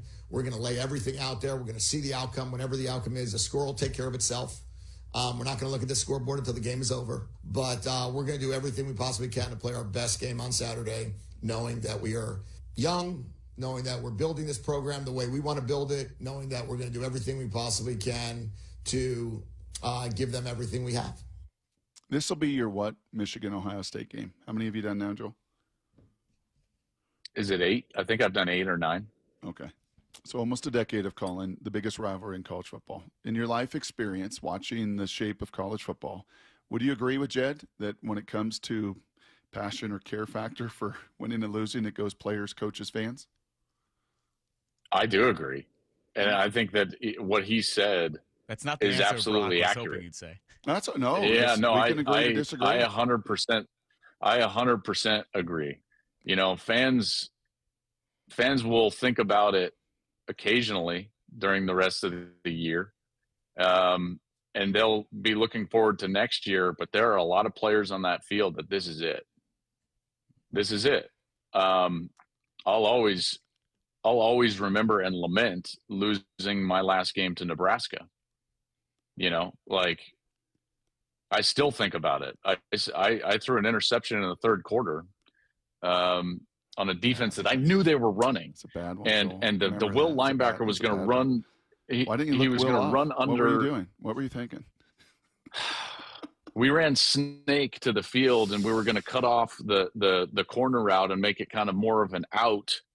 And the whole week I wrote down in my, like, hey, if Will runs underneath, like, check the ball down. Yep.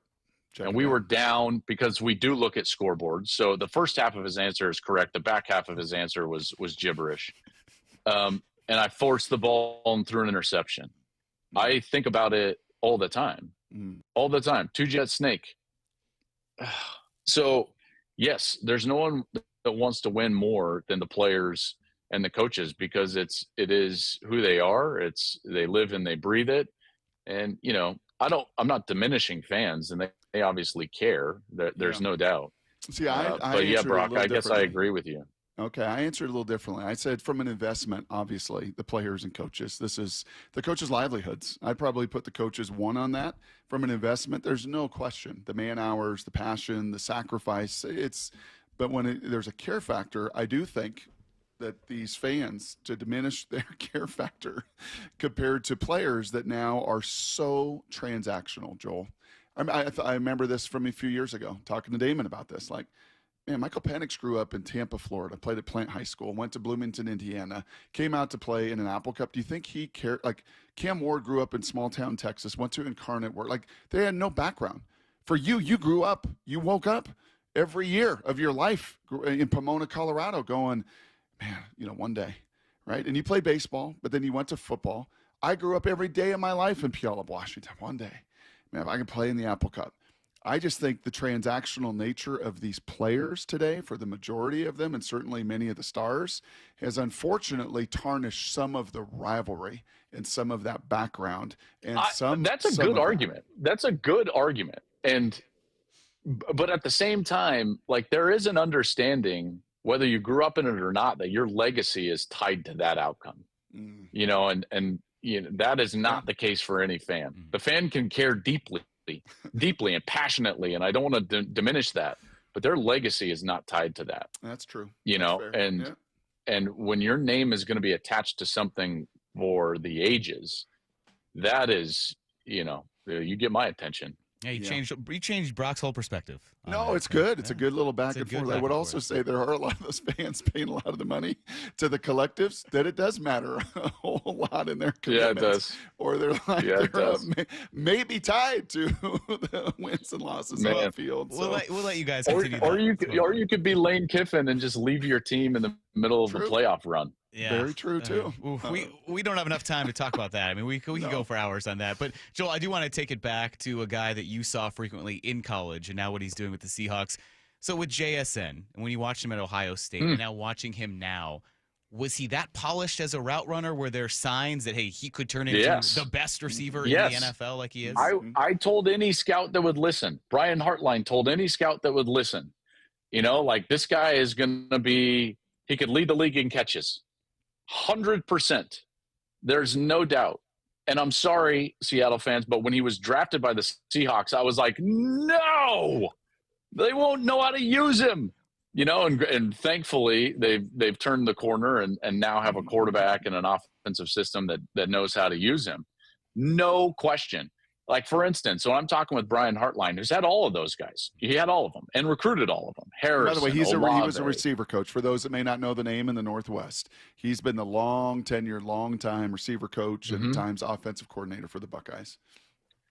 And recruited, Olave and Garrett Wilson and Marvin Harrison Jr. and Jackson Smith and Jigba, and now Jeremiah Smith and Carnell Tate. And he's had all of these guys. And I was talking to him last week before the game. I had to go in there and do the Ohio State game against Rutgers, which was fun. So we had a long discussion about, I was like, hey man, I said our guy, and maybe that's too biased, but our guy is killing it up there. And he's like, yeah, of course. He's like, I tried to tell all of these guys, like, he's going to lead the league in catches. What are they even looking at, Joel? What are they even looking at? And I'm like, I don't know. And he said he was the most complete guy we ever had. Of all of them, he was the most complete guy. He's like, Jeremiah couldn't go in the slot and do what JSN did, but JSN could probably go outside and be competent on the out. Like, he can go play everywhere on the field. He's like, he understands space. He's explosive. He creates space. He catches the football. He understands defense. He understands structure. He's like, I'm not surprised at all. It's like, what took them so long? He was like aggressive about it. And I tend to agree. I think it's wonderful to see him play this well, and hopefully he stays healthy during this stretch run. It's been exciting to see, but yeah. And by the way, we lost his last year to that hamstring injury. People forget that he basically didn't play his last year at Ohio State.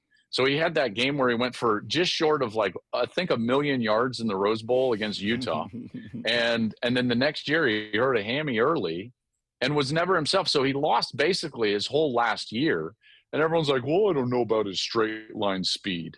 It's like, gosh, man, the draft process is so frustrating. We're not ending the show this week. No, we're not doing it. Okay, last week we ended the show. Brock, you brought it up. You get these basement dwellers and mouth breathers in there, and they're like, what's his straight line speed? You know what's crazy? You don't want to do this right before Thanksgiving? No. You know what else is crazy about JSN, too?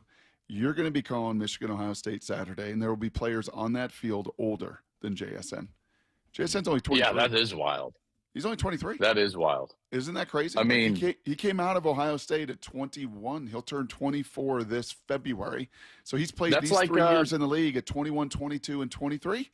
There's Georgia high school football players that are 23 years old. Like it's yeah, they've got 8+. You know, in the South, they have this thing called 8+. Mike, you know what that is? No. It's like after 8th grade, everyone's just like, let's take a year off. Let's just lift weights and eat protein shakes, drink protein shakes. Sonny Styles, the linebacker for Ohio State, is barely 21, by the way. Yeah, he's going to be a heck of a pro. Hey, last thing here. They got potentially 5, but definitely 4 first-rounders just on their defense. Wow. Last thing here. Last show before Thanksgiving tomorrow. Just a couple things you're most thankful for. Whatever way you want to take it. Yeah, most thankful for. 2. There's really 2, and it's because of their consistency and they never let me down. And that's my Lord and Savior, Jesus Christ. I'm so thankful that he did what he did on the cross for me, and that he came down versus me having to go up. You know, it's the only thing that I can't earn my way anywhere, but he came down to rescue me, and I'm so thankful for that. And then the consistency of my wife and the grace and mercy and love that she showed me our entire marriage. We've been married now for 20 years. Those 2 things I'm so thankful for.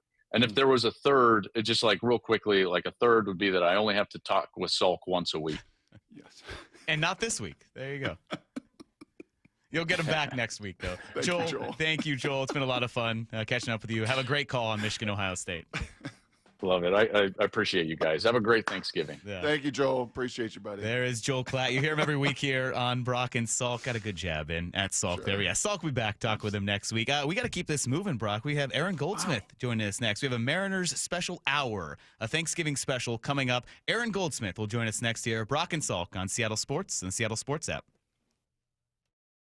Bump and Stacy. I was talking a big game. Weekdays 10 to 2. I said the Seahawks are going to win by 20, and we wanted 2 things: win with style points and don't turn the ball over.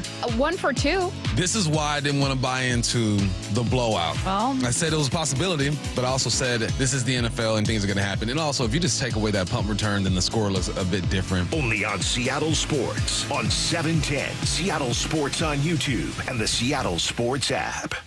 Getting sick always happens at the worst time, the middle of the night, weekends, or right before the holidays. Your doctor's office is closed, and urgent care means long waits and big bills. That's why I keep a medical emergency kit at home. Prescription medications ready when I need them. And right now, during their Black Friday sale, you can get the lowest price of the year. This isn't a first aid kit. It's like having an urgent care and a pharmacy right there in your home. You get essential prescriptions like a generic Z-Pack, plus antibiotics for pneumonia, strep, ear and sinus infections, even meds for nausea and UTIs. Just match your symptoms to the guidebook and make sure to connect with their telemedicine doctor. Take your meds early and feel better faster. Order your kit online in minutes before you need it, and your kit will be shipped right to your door. Don't miss out on the Black Friday savings. Visit urgentcarekit.com/Black Friday. That's urgentcarekit.com/Black Friday. urgentcarekit.com/Black Friday. Prescription required. Always consult your doctor to determine if this product is right for you. Hi, I'm Justin Shirley. We offer 0 down, 0 interest, and 0 payments for 24 months on new roofs. Call 866-ROOF-ROOF now. State Roofing and Exteriors. Held to a higher standard since 1968. Hi, I'm Dylan, your friend and jeweler at Shane Company. As a customer service specialist, I love helping couples find their dream engagement ring. And guess what? I just got engaged, so it was fun to create one myself. First, my fiance tried on a bunch of ring styles and she was drawn to a classic diamond pave setting. Then we looked at different diamond shapes from pear to oval to cushion. She fell in love with the princess cut. At Shane Company, you can create a one-of-a-kind ring and get it in days, not weeks. Because a friend wants you to have a magical holiday proposal. Shane Company, your friend and jeweler. A 15-year-old girl who chewed through a rope to escape a serial killer. I used my front teeth to saw on the rope in my mouth. The killer prowled the Pacific Northwest in the early 70s. He's been convicted of murdering 2 young women, but suspected of many more. Maybe there's another one in that area. Follow and binge all episodes of Stolen Voices of Dole Valley, available now wherever you listen. The holidays are here and we all want to celebrate in style, but sometimes stubborn fat and loose skin keeps us from looking and feeling our best. Stacey Rost here. Imagine a simple one-day solution. Introducing ProSculpt, the treatment everyone is talking about. ProSculpt uses air-assisted technology that's safe, gentle, yet powerful, delivering instant fat-reducing and skin-tightening results. Performed by board-certified plastic surgeons while you're fully awake. ProSculpt contours your body with minimal downtime. It's designed to target problem areas, your waistline, face, neck, arms, and thighs. Avoid wasting time and money on gimmicky lasers or fat-freezing methods. ProSculpt is one and done. ProSculpt gently removes unwanted fat, tightens loose skin with FDA-cleared plasma technology, all in a simple, guaranteed one-day procedure. Celebrate the holidays and get yourself a gift with a free consultation and get $250 off. Schedule at ProSculpt.com for powerful, permanent fat removal and skin tightening. It's ProSculpt.com. Never have I ever called my sister from the finish line of my first marathon. Hello? You won't believe where I am. Are you running? Mile 26. I'm gonna make it. Switch to T-Mobile's 55 Plus plan and get iPhone 16e with its advanced camera system on us. Plus 2 lines for just $30 a line. Guys, I can't believe it. I knew you could do it, babe. That was amazing. Mom, how do you feel? I feel great. I can't feel my feet. Let's take a picture, and then you may carry me to the car. Share every stride, every mile, every memory on America's best network. Switch to T-Mobile's 55 Plus plan and get iPhone 16e on us and 2 lines for just $30 a line. With 24 monthly bill credits and 2 eligible port-ins on Essentials 55 Plus for well-qualified customers with autopay plus taxes, fees, and $35 device connection charge. Credits end and balance due if you pay off early or cancel. Contact us. Finance agreement 128 gigabytes, $599.99 required. Best mobile network in the U.S. based on analysis by Ookla of Speed Test Intelligence data 1H 2025. Visit T-Mobile.com. This year, make comfort the first gift during the Black Friday sale at Home Comfort Alliance. Through December 1st, call to get savings up to 75% off furnaces, air conditioners, backup generators, EV chargers, water heaters, and more. If your system's over 12 years old, upgrade now before it breaks and save. And remember to schedule your consultation before December 1st and save up to 75% and take 18 months to pay off 0% financing OAC. Visit HomeComfortAlliance.com today. You never get a second chance to make a first impression. Superior Linen Service. 98 years providing logoed apparel, uniforms, floor mats, linens, and more. Give us a call. We answer the phone. Superior Linen Service. Visit SUPLinen.com. This is Seattle Sports. Streaming through the Seattle Sports app. KIRO AM Seattle. KIRO FM HD2 Tacoma. Home of the Seahawks, Mariners, and everything Seattle sports. Get in the freaking auto! From the Quantum Fiber Studio, this is Brock and Salk on Seattle Sports. Brock Heward and Matt Marcus. Sorry about just Mike. Heward, not exactly Joe Cap there in the pocket. Now here are your hosts, Brock Heward and Mike Salk. Mike Lefko and Brock Heward here with you. It's our Mariners Thanksgiving special on Seattle Sports and the Seattle Sports app. And Brock, we have to start it off with this guy, who I'm going to embarrass right now, a finalist for the Washington State Sportscaster of the Year. What? It's Mariners TV broadcaster Aaron Goldsmith. How's it going, man? Happy Thanksgiving to you both. Oh, wow, he just left. But Brock's stunned by the news. No, he's going to try to win one of these. That's all. He's going to try to. What did I do? I can only grab. I can only grab one at a time. Hold on. You want me to grab a couple of the other ones? All right. This interview's over, at least from Brock's perspective. You know what? Let me just hold this while we chat with Aaron. All right. I'm sorry I derailed all this. Aaron, how's the offseason been, man? Obviously, the award has very high standards. Oh, I love you, Goldie. So good to hear your voice again. Been too long, my friend. I miss you guys. How is everybody? Happy Thanksgiving. What do you do, man? Mariners, ALCS, the most amazing ride we've ever been on in our market. Do you, like a bear, just dig a den and hibernate for the last month and a half, or what? It did take about a week to kind of get the senses back, and I'm sure everybody felt like that. As broadcasters, we're not fans, right? We can't be fans like everybody else gets to be. Our seat's a little different. It's a lot different, actually, but we're still very invested. And it was, that was a crushing night in Toronto and a very long flight back home to Seattle. It feels like a long time ago, and time heals most wounds. And that was so tantalizing to be that close, right? To be 8 outs away from your first ever World Series, and then to have it just vanish that quickly was just an utterly gut-wrenching. But as we all know, it was the greatest season ever in franchise history. I mean, maybe not the most regular season wins, but in terms of the overall ride, I think we all can agree on that. And it has really set a new bar for expectations with this franchise and with this fan base, which is thrilling. Well, Aaron, as we put the wraps kind of on 2025 and look ahead to 2026, what are you excited about this core and about what's ahead for this next season? When you kind of look at this team as constructed right now, and certainly we got more offseason to go, but what stands out to you about reasons to be excited about this team moving forward?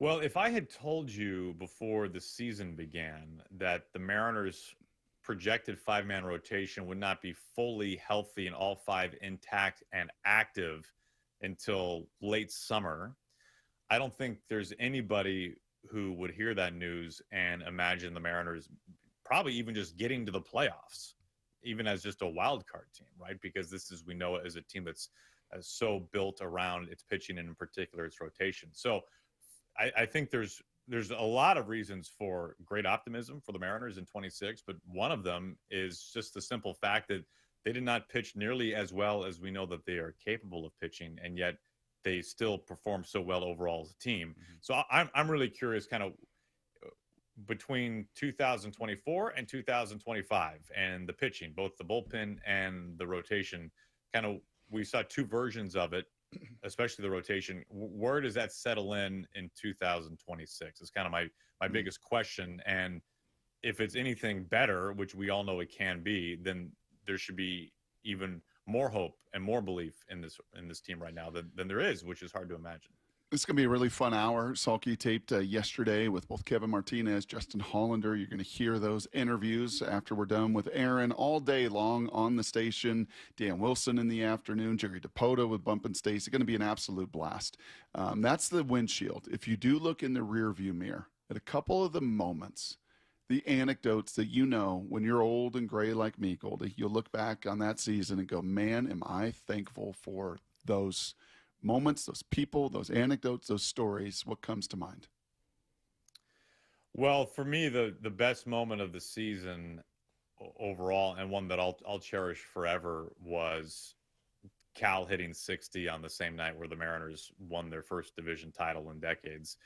To me, that was just, and the fact that the Mariners won it in a real laugher, right? For a team that plays so many close games and you're white knuckling so many nights out of the year, so many come from behind wins, to have a game that you just put so many runs in the bank early and you could just enjoy the night. And it was a sold out crowd, and we all knew what was at stake, both in terms of the division title on the line that night and also history for Cal. And for both those things to happen in the same game on the same night was just such an achievement from a team perspective, a franchise perspective, but then also from an individual player standpoint and a franchise cornerstone, and somebody who, it's funny, Cal's been around for a while now, but he's still, in the grand scheme of what everyone hopes his career will be, is still a relatively young player, right? He's still in the front half of his career, I think it's fair to assume, if things go the way that people imagine they will. But he's blazing a trail of an all-time icon, not just for this team, but for this city. So to have a moment like that, at 60 home runs, a catcher, something that's never been done before, something that people haven't even dreamt of, for him to do it at home in front of a sold-out crowd on a night where the Mariners really stamp their arrival in the division as this is our division now, and now you got to come get it from us. I thought that was just complete baseball poetry for the Mariners that night. Hey, Aaron, have you ever seen a guy become so beloved as quickly as Josh Naylor was here? And now he's here long term. It just seems like he's going to get cult hero status in the near future, if he hasn't already.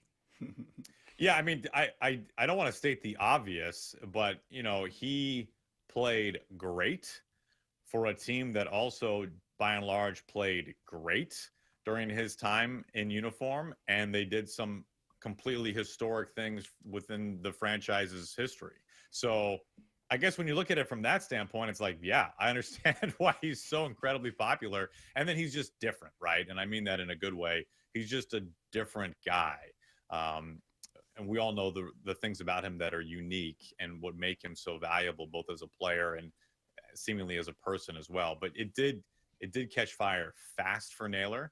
And when you do the things that he did, and you take on those steely eyes that he has that are just so captivating when you're watching at home on your couch, and he just seems like he's going to jump through the TV and yell at you, and yet you want that to happen. Yeah, you fall in love with this guy, and I've never, for all that steely-eyed and just kind of menacing personality that he has, I've never seen him smile more ever. Maybe that's the most he's ever smiled in his life.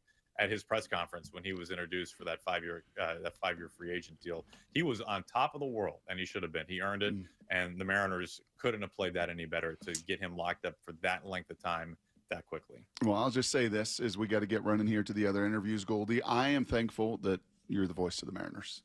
You and Rizzer on the radio side just brought everybody into those moments.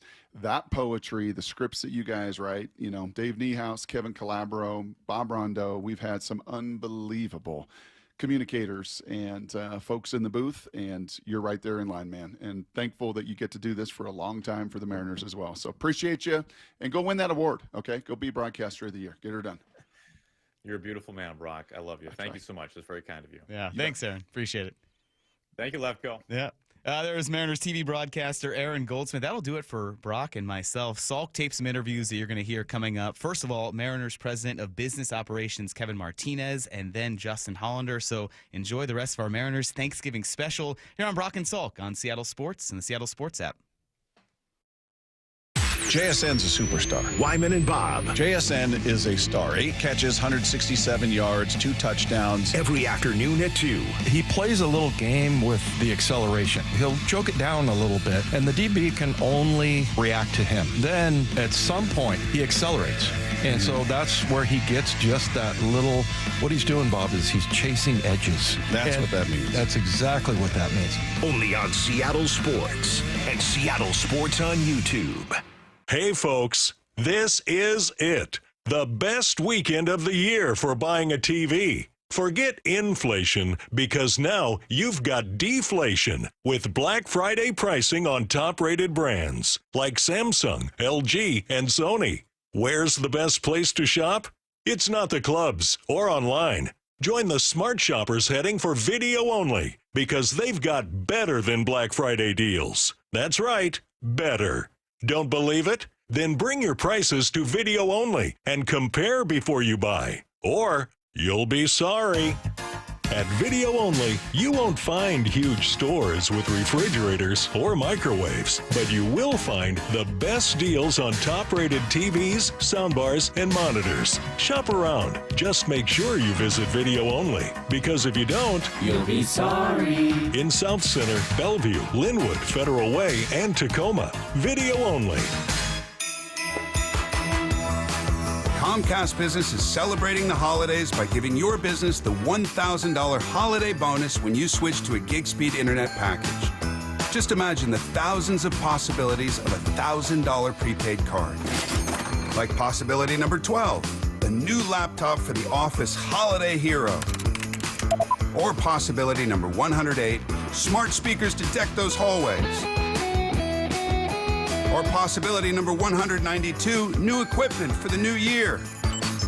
Or possibility number 555, Bluetooth holiday lights for office decor. Switch to Comcast Business, designed for 100% reliability with business internet and wireless connect, plus advanced cybersecurity And now get the $1,000 holiday bonus. Comcast Business, powering possibilities. Ends 12/14/25. New customers only with 2-year agreement. Requires qualifying gig package. Other restrictions apply. Running a business means wearing multiple hats. So if you're like me, you probably started out using your personal phone, taking client calls and texts nonstop. As my business grew, I needed something smarter. That's when I switched to Quo, the #1 business phone system. Quo works right on your phone or computer. No carrying 2 phones, no clunky landline, just one easy app you can try for free. Your team can share one number and handle calls and texts together like a shared inbox. Any teammate can jump into the conversation so customers get faster responses. And Quo's AI assistant summarizes your calls and responds to customers 24/7, so you never miss a lead or opportunity. All this starts at just $15 a month. That's basically 2 coffees. You can even keep your current business phone number. Find out why 90,000 businesses trust Quo. No missed calls, no missed customers. Try Quo for free at quo.com/sports. That's quo.com/sports to try Quo free. QUO.com/SPORTS. The best time of the year is here. Toyotathon. Toyota of Kirkland and Toyota of Renton are providing you with the largest savings and the widest selection of inventory on Toyota favorites like Tacomas and Tundras, the Gas RAV4, the Hybrid RAV4, and the Hybrid Camry. It's Toyotathon at TOK and TOR. That's ToyotaofKirkland.com and ToyotaofRenton.com. Whether you're in the north or the south, they got you covered. Get a test drive, meet the wonderful staff, get a new car. It's Toyotathon, people. Come on. O'Brien. Happy Thanksgiving to you and yours. Hey, you, Helios Suarez, Grand Salami! From all of us at Seattle Sports. Holiday shopping got you stressed? The Mariners have you covered. Grab a season ticket membership for the super fan in your life, and they can lock in the best seats and benefits like guaranteed postseason access. Or mix and match with single game tickets for everyone on your list. From opening day on March 26th to must-see matchups against the Yankees, Phillies, and more. This holiday season, make Mariners.com your one-stop shopping destination. Oh, he makes the catch! What a snag by Julio Rodriguez! Are your investment dollars working as hard as they should be? You've spent years building your future. Don't let outdated advice put it at risk. Hi, I'm Jeff Jr., founder of Trajan Wealth. We're a veteran-owned firm proud to bring a new standard of financial care to the Seattle area. Our nationally recognized advisors are fiduciaries, ethically bound to put your interests first. That's the highest standard of care in the industry. As a privately held company, we answer to you, our valued clients, not shareholders. For households with $500,000 or more, let us build you a customized plan. From Bellevue to Tacoma, get advice you can count on. It's time to take a fresh look at your financial plan. Call Trajan Wealth, 206-466-3300. That's 206-466-3300. Trajan Wealth. Plan smarter, dream bigger. Advisory services offered through Trajan Wealth, LLC, an SEC-registered investment advisor. Guys, want long-term health you can count on? It starts with knowing your numbers. Right now, Revive Men's Health Washington is offering a comprehensive wellness panel, a $400 value for just $99. It checks your testosterone, blood sugar, cholesterol, kidney, liver, thyroid, and heart health. Take control of your health today and stay strong for the long haul. Offer ends November 30th. Call 206-529-1111.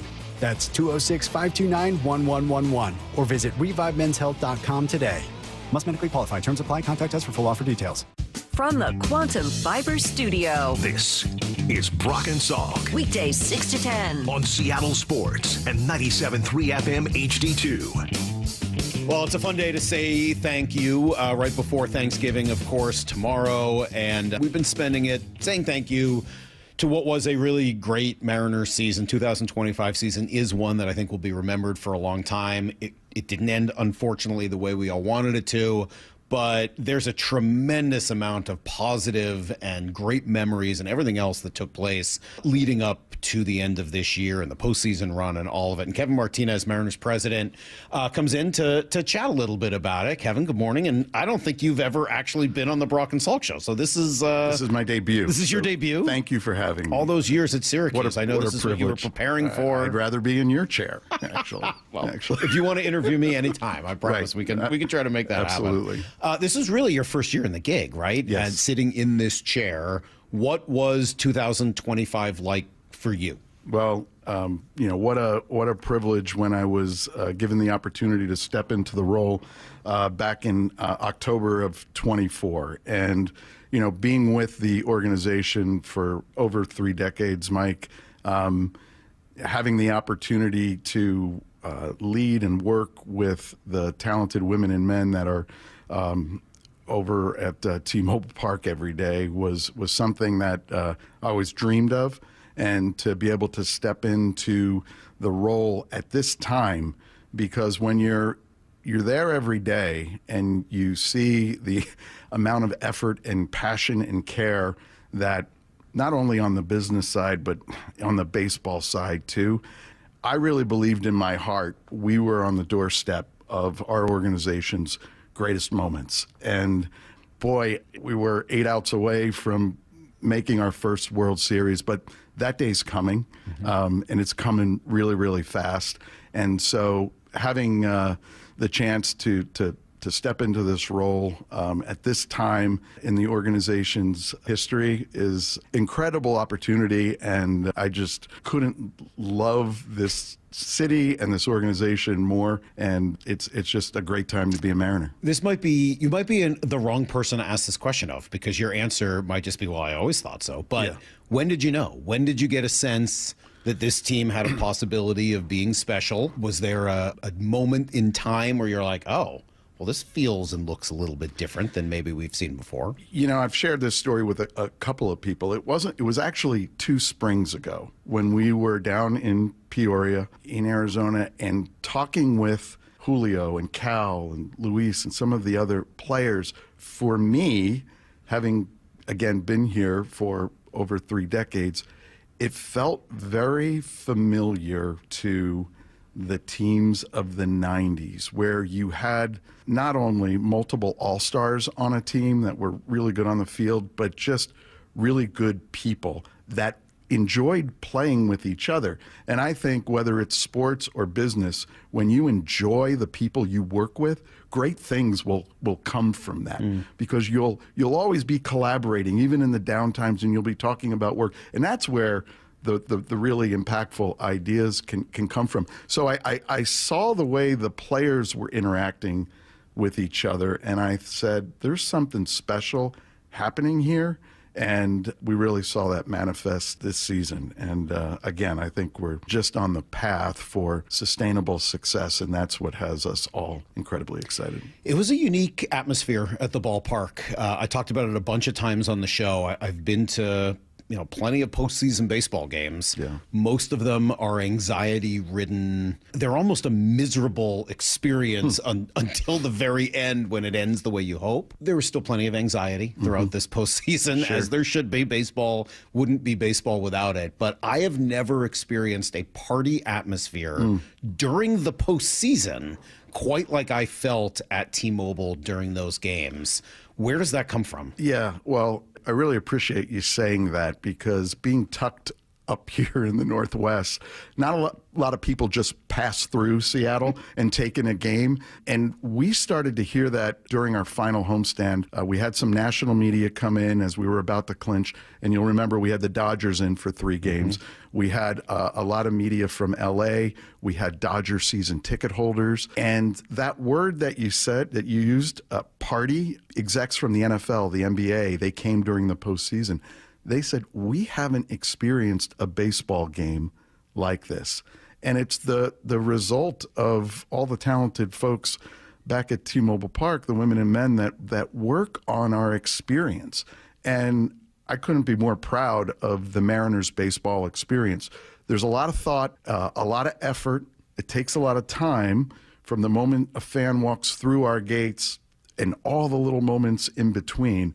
And, our folks do it better than anybody, in my opinion. And to hear that feedback coming throughout the month of October was really rewarding. And it is a party. And certainly in October, it's so hard. I mean, it's one thing. I was there for the the clinch night with the Cal home runs, and that was a party. Yeah. And it was a party. I mean, you're playing the Rockies, and they're, unfortunately way out of it. And you get the clinch, and Cal's hitting the extra home runs just for fun. Right. That's supposed to feel like a party. Right. But I really felt like having that atmosphere in the building during the postseason, not only was it fun for the fans, right, I actually think it may have helped the team, because we know that pressure can seep out onto the field when the fans are gripping it tight, and sometimes players will grip it tight. Felt like it helped them stay loose. Well, there's no question the fans played a major role, and you heard that all season long from our players. We look for opportunities to elevate moments, make them even bigger,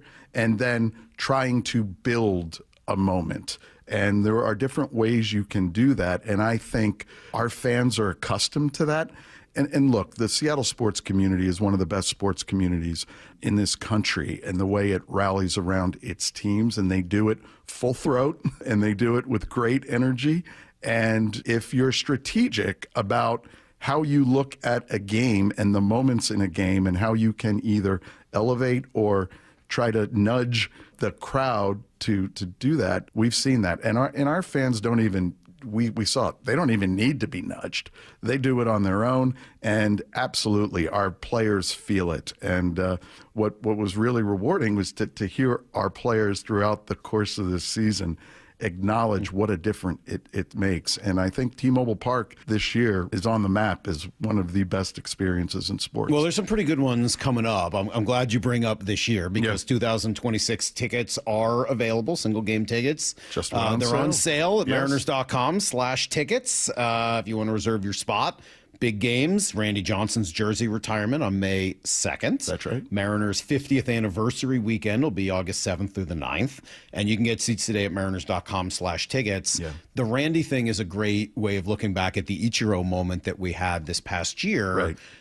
Again, I don't know whether you can draw a parallel or a causation from, hey, Ichiro's number got retired to this team, ended up having a special season to remember. But do you think there was an effect, and continues to be an effect, just of Ichiro and the history of the Mariners in general? There's no question. You know this. Ichiro's there every home game, and he's working out with the team. And it starts in spring training. He works out with the team every day in spring training. And there's such a respect from our players towards Ichi and Ichiro. Nobody respects the game of baseball more than Ichiro. And to have him as a mentor, he and Julio have a tremendous relationship.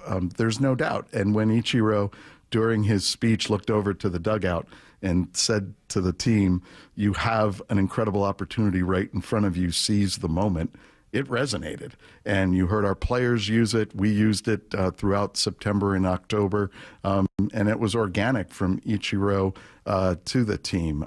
Next year is going to be incredibly special to celebrate 50 seasons. And you mentioned that 50th weekend that we're doing. Yeah, what is that? Yeah, it's on August 8th. I think August 8th will be one of the greatest games in our franchise's history in terms of ceremony and pageantry. And you talk about the environment at our ballpark. I think that's something our folks do incredibly well in terms of when a player has a number retired or goes in the Hall of Fame. Like, those are unforgettable memories that people share for generations. And on August 8th, we will bring back the top 50 players. And you might remember when Major League Baseball did the All-Century team, and they did this wonderful pregame ceremony at the All-Star game. Well, imagine that built all around Mariners baseball. So there's a fan vote right now, mariners.com/50, where fans can go and vote. There'll be a blue ribbon panel of people who have covered the Mariners. They'll have. As a matter of fact, I got my email about that the other maybe day. It's not a blue ribbon. It doesn't sound panel, that blue not ribbon that at blue. all. It sounds kind of like they're just letting anybody vote on you're this on thing. the list. Yeah. All right. Oh, I'm going to be thinking through that. I'm going to take that vote very seriously. Well, absolutely. And our Mariner Hall of Famers. I have a write-in for Ryan Langerhans. Okay. That's a deep cut there. But, Yeah, and so that I think is going to be one of those days that you'll want if you're a Mariners fan and you have shared Mariners baseball across generations, or even if you're new to the game, it'll be wonderfully educational. I think the pageantry will be incredible. It'll be a special day. There's Kevin Martinez, and that is an incredible season for his first year as the president of the Mariners, and pretty darn cool. Happy Thanksgiving. I love a day on the water with friends, but my moderate to severe plaque psoriasis sometimes holds me back. Now I'm all in with clearer skin thanks to Skyrizi. Risankizumab Riza, a prescription-only 150 milligram injection for adults who are candidates for systemic or phototherapy. Teaching music is my passion, but my active psoriatic arthritis can limit me at times. Now I'm treating my joint symptoms with Skyrizi. With Skyrizi, most people with plaque psoriasis saw 90% clearer skin at 4 months. Or if you are an adult with active psoriatic arthritis, Skyrizi helps you move with less joint pain, stiffness, swelling, and fatigue. Don't use if allergic to Skyrizi. Serious allergic reactions, increased infections, or lower ability to fight them may occur. Before treatment, get checked for infections and tuberculosis. Tell your doctor about any flu-like symptoms or vaccines. There's nothing like clearer skin. There's nothing like better movement, and that means everything.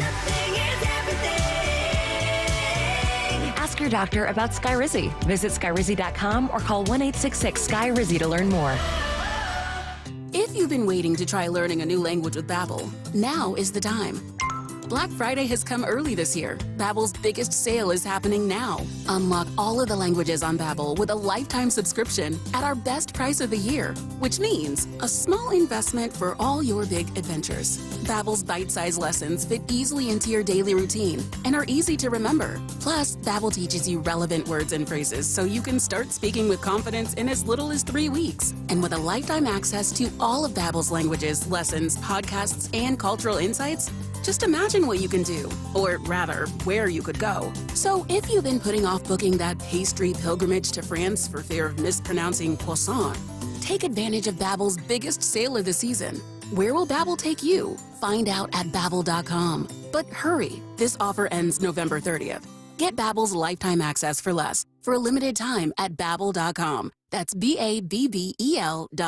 The Pacific Northwest is the perfect backdrop for the holiday season. JP Pendergast with Pendergast Law reminds us that the roadways don't always agree. It's that combination of additional travel, changes in routine, and winter weather that make this the most dangerous time of the year to be behind the wheel. Any safety tips to help commuters keep the holidays joyful? The number one cause of accidents remains distracted driving, even during the holidays. So store that cell phone in a place that eliminates temptation.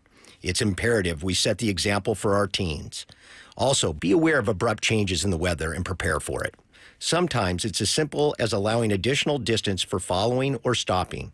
Lastly, make sure your vehicle is properly maintained for winter. That includes four-wheel drive and chains when required at the pass. Please follow these safety precautions from my good friends at Pendergast Law and keep you and your neighbors safe this holiday season. Happy holidays from all of us at Pendergast Law. That's PendergastLaw.com.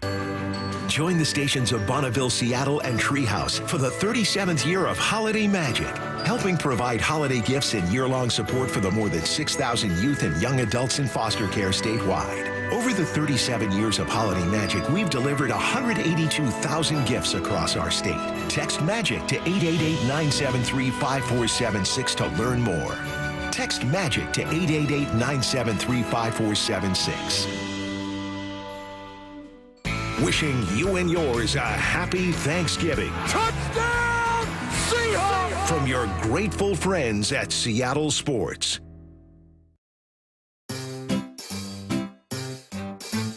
1-877 Cars for Kids. K-A-R-S Cars for Kids. 1-877 Cars for Kids.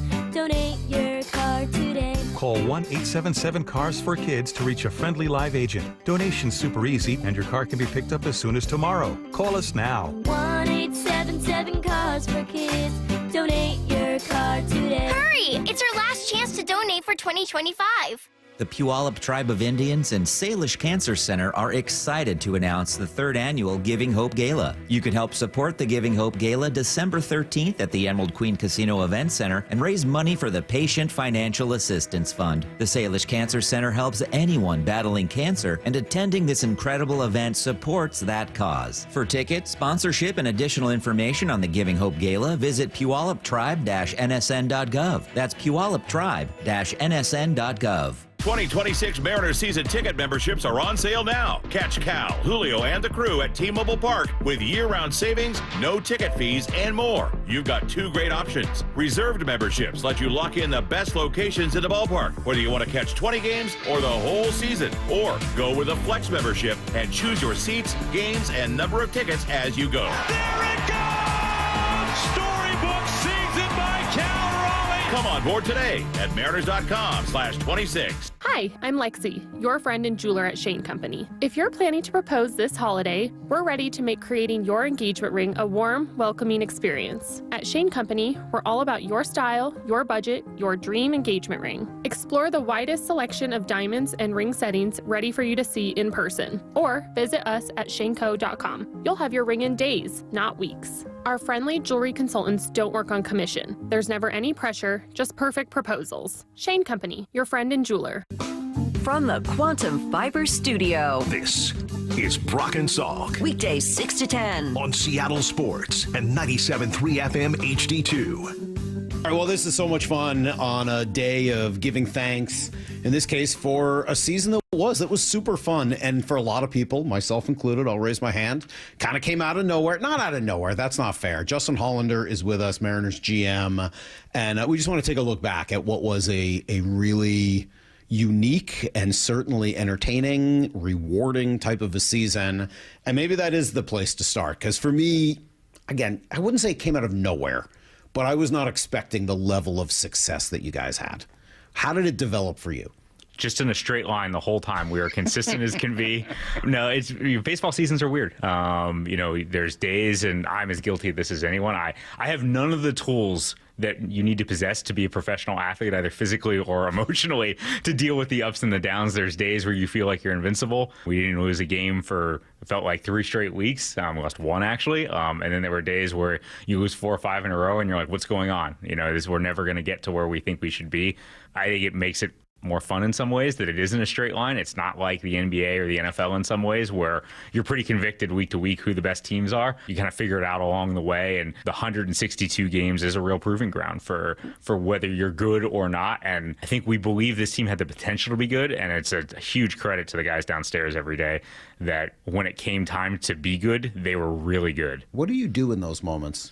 When you've lost 3 or 4 straight and the average fan or media member wants to cut people, trade people, DFA people, go downstairs and throw over a Gatorade table. You can't do that. Yeah. So what do you do to keep that even keel if it's not in your nature? I try and separate things that might make me feel better versus things that will actually make it better.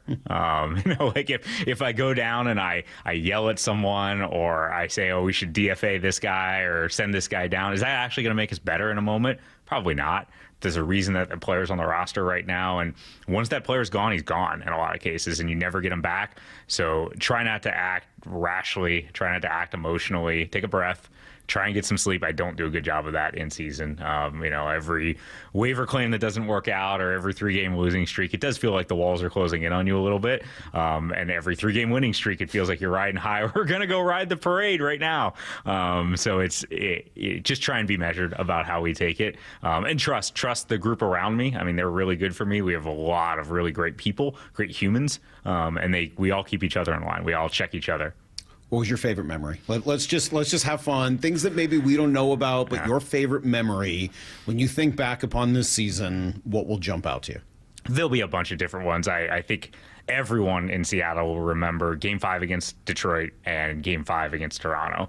Those are 2 special. The stadium was shaking for hours and hours on end. I do remember when Polo came to the plate. I usually just sit for most of the game. I try and not stand up, not walk around. I'll snack and things like that. And when Polo came up with the bases loaded, I actually got on my knees. I got down and I could see over our little counter, and I just got down on my knees and I prayed to all all the gods, any of them that would help us put a ball in play to win that game. Did you get a sense he had that it was going to work out there? Yeah, I did. I think everyone did. I actually there was said something about that moment. You're like, this is going to happen now. I did. I said to my wife, we're going to win right here. And there were a lot of moments in that game where we could have lost the game. And we did things that helped us keep the game going, or they did things to help us keep the game going. And I think of Bizzardo coming in and getting the double play with Baez, or getting the 2 outs with Baez, hitting it right to Gino at third. There are just a lot of cool things in the season. The memories that people don't see. I remember going to Atlanta, and we were not in a great spot coming into Atlanta, and Julio kind of took over the game on Saturday, the second game of the series, and hit the 2 homers, and everybody took a breath. And on Sunday, it was like we went out and just played one of our best games of the season and just kicked the crap out of them that day. And it was like, wow, we are good. We have a good team. And from there, we came home, had an awesome homestand, both played well and won a bunch of games, and also won the games even when we didn't play that well. And it felt like it was just off and running at that point. What was the most impressive thing you saw over the course of the season? I mean, it's Cal. It's that no one's ever done anything like that. I've never seen anything like that. Homers. It's the catching every day. It's the posting. It's also like the sort of the big moments, when clinch day, he hits the 2 homers, he hits the 60th in his last AB. His feel for the moment has always been great. And this year it was just next level. Real. And then to go out in the playoffs and play the way he played in the playoffs, he was awesome in the playoffs. It wasn't like he had this great regular season, then, kind of came back to earth in the playoffs. He was awesome in the playoffs. And I think if we'd won Game 7, the story would have been Julio, Cal, and Nails. The way they played in that ALCS was awesome. They carried us. They were unbelievable in that series. All right, so take me back then to the spring training meeting with Cal. Obviously, you've talked about it a lot. Cal's talked about it. We talked about it throughout the year. But even just a couple days ago, I found myself thinking about how that really was a seminal moment. I mean, there have been a lot of them. It's not like you can just point to one moment where this team became, whether you want to go all the way back to the draft or signing Julio. There's so many. But at least for this year, that moment where Cal, heard your vision for the future and said, okay, I'm in.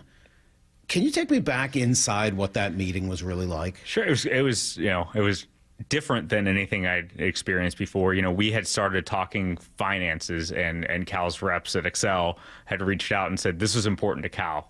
Before we get too deep into the finances, he just wants to talk about his vision and your vision and make sure they're all aligned. Are you open for that? I said, of course. What day do you guys want to come in? And their response was, we don't need to come in. Cal's a big boy. He'll set it up with you guys. That's just important that he set it up. So Cal came up in full uniform. Yep. I joked with him that he could have showered. We were okay. We weren't in a rush. And I thought it would go 45 minutes, and it was probably close to 2.5 hours of just talking. And there wasn't we had slides made up or it was formal. It was just talking. He had a little notebook that he referenced a couple times with questions and thoughts on both on our major league team and what we might need to add along the way, and also on our prospects and where he saw this going, and then just wanted to hear from us. We've been building to a certain point.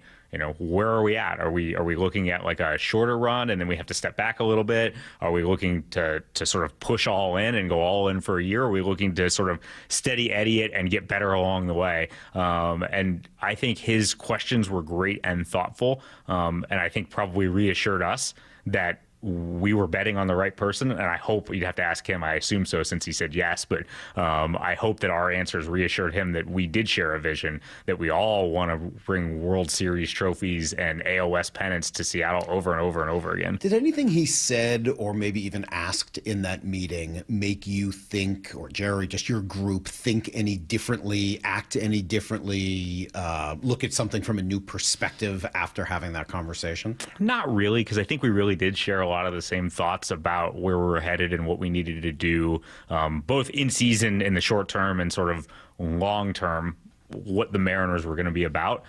I think every step along the way, Cal does things to assure you that he's just a different type of player, different type of leader than a lot of us have ever experienced before. And that was just another moment that I'll put in my sort of internal head check on when I meet players or get to know players. That's kind of the bar.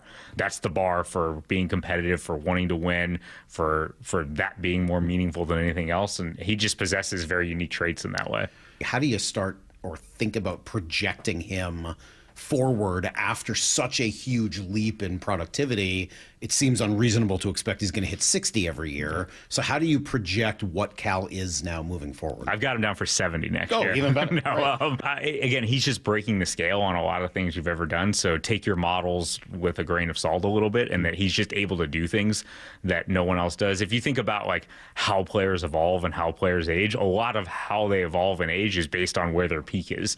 You know, guys who are 3-win players age differently than guys who are 6-win players. Guys who hit 60 homers age different than guys who hit 30 homers. So we're just sort of dealing in unknown territory right now. I just have sort of focused on the idea that Cal's our catcher and he's the best in baseball, and we're really lucky to have it. And, you know, we have internal models that predict, and somewhere between what he did last year and those models is probably where I'd have him right now. You had a similar meeting with Josh Naylor, it sounds like, after the season. But let's go back to trading for Josh Naylor at the end of July. Another of the seminal moments of the season. And Gino plays a role. I understand there's more to it. But let's just start with those conversations with, I assume, Mike Hazen and the Diamondbacks. And you're trying to figure out, okay, how do we bring this guy in? Yeah. How long did it take? When did you finally get your guy?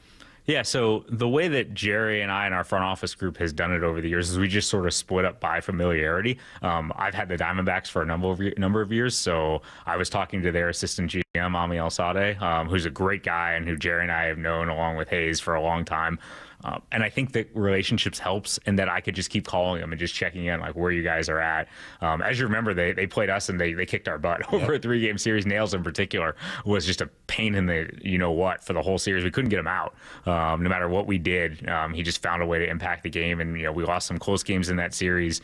I think if there's an extra inning game that Canzone hit a homer to tie the game, there was a game where I think maybe the same game Nails hit a walk-off grand slam. It was just a challenging series for us, and they're a challenging team to figure out because they're a good team that had injuries. So I didn't want to be disrespectful to their season in any way, but just kept checking in with Ami over and over and over again about potentially Gino's availability and Josh's availability. They reached a point in their season where they felt like it was time to at least listen. They called us. We exchanged proposals over the course of a couple of weeks.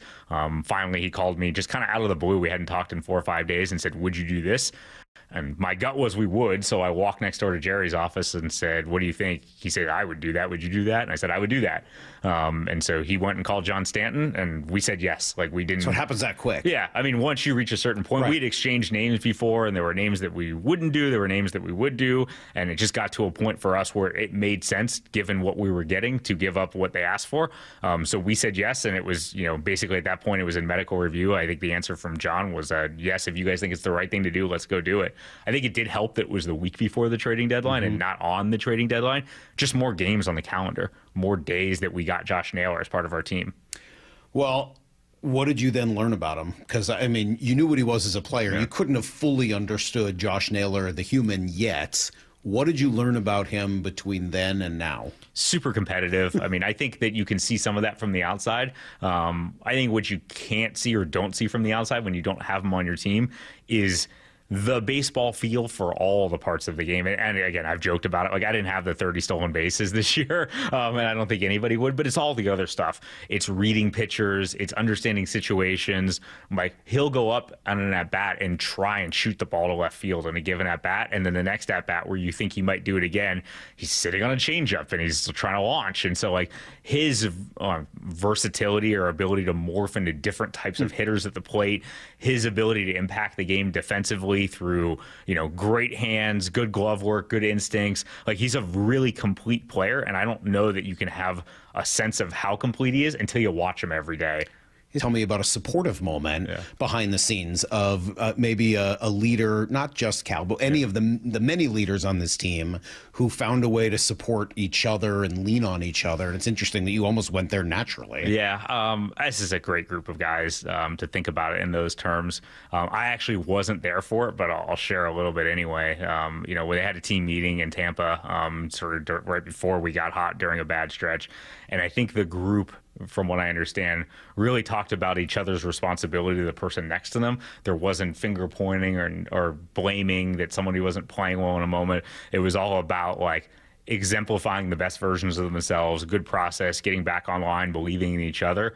Like, without getting into any specific details that probably don't need to come out, like that's the mark of a good team. That's the mark of good people that want to compete for the person next to them. They don't want to compete for their stat sheet or for what the contract that might be coming. So those are the things that I think really drive good teams and keep teams from going off the rails when it starts to go sideways, is playing for the person next to you. And our guys just do that over and over and over again. I don't know. Do you guys do exit meetings? Not really.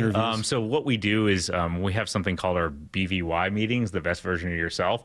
They're not really exit meetings. They're more like entrance meetings for the next season. But I guess I'm asking more to see if you do any intake of thoughts from the guys on what they're thinking on the way out at the end of the year. Casual conversations, things like that, but nothing formal with those guys. But we do learn a lot. Those meetings are ongoing now, and you do learn a lot in that meeting about what guys feel like they need to work on, what they saw last year, what didn't work for them. It's a coaching staff driven thing. Mostly I remove myself from that process because I think that you got to know who you are in your position. And I think if I go sit in on those meetings, guys will get a lot less vulnerable. Sure. Like they will, and it's important for them to be honest about what they saw last year, what they're trying to work on, and how they want to get better.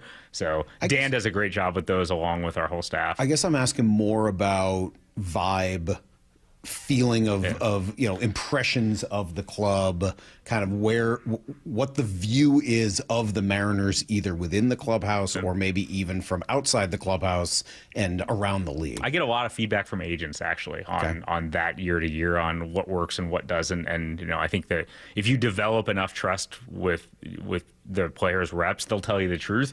They'll tell you when it's not working well, and hey, this guy doesn't really fit. I've heard from several of our guys or whatever that this guy might not fit. In this case, I've heard from a couple guys, their reps, that the last year's group was the best clubhouse that their players had ever been a part of. Not longtime Mariners, guys who had been a bunch of different places. That it was a really unique environment, starting with Dan and the whole Major League staff, and then going to the player group. Just as supportive and fun.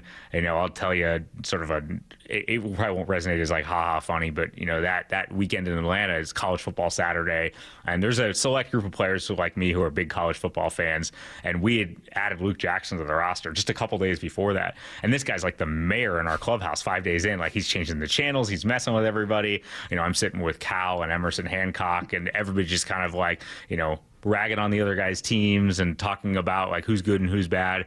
And Luke is like a connector with everybody. He's been in our clubhouse for 5 minutes, and like everybody just welcomes him in. He's getting along with everybody. And that's, a good clubhouse is welcoming for that sort of thing. A good clubhouse, like everybody comes in and they feel like they've been there for a long time, even if they've been there for 5 minutes. It lets guys be who they are. And that's, I think, like probably the best part about our clubhouse, outside looking in and also hearing it from players, is everybody that came in felt like they could be themselves right away. I think it's a really hard question to answer, but I'm going to ask it anyway, because growing up in Boston, the 4 teams there all did, for the Red Sox, it was the 10th player award. Yeah.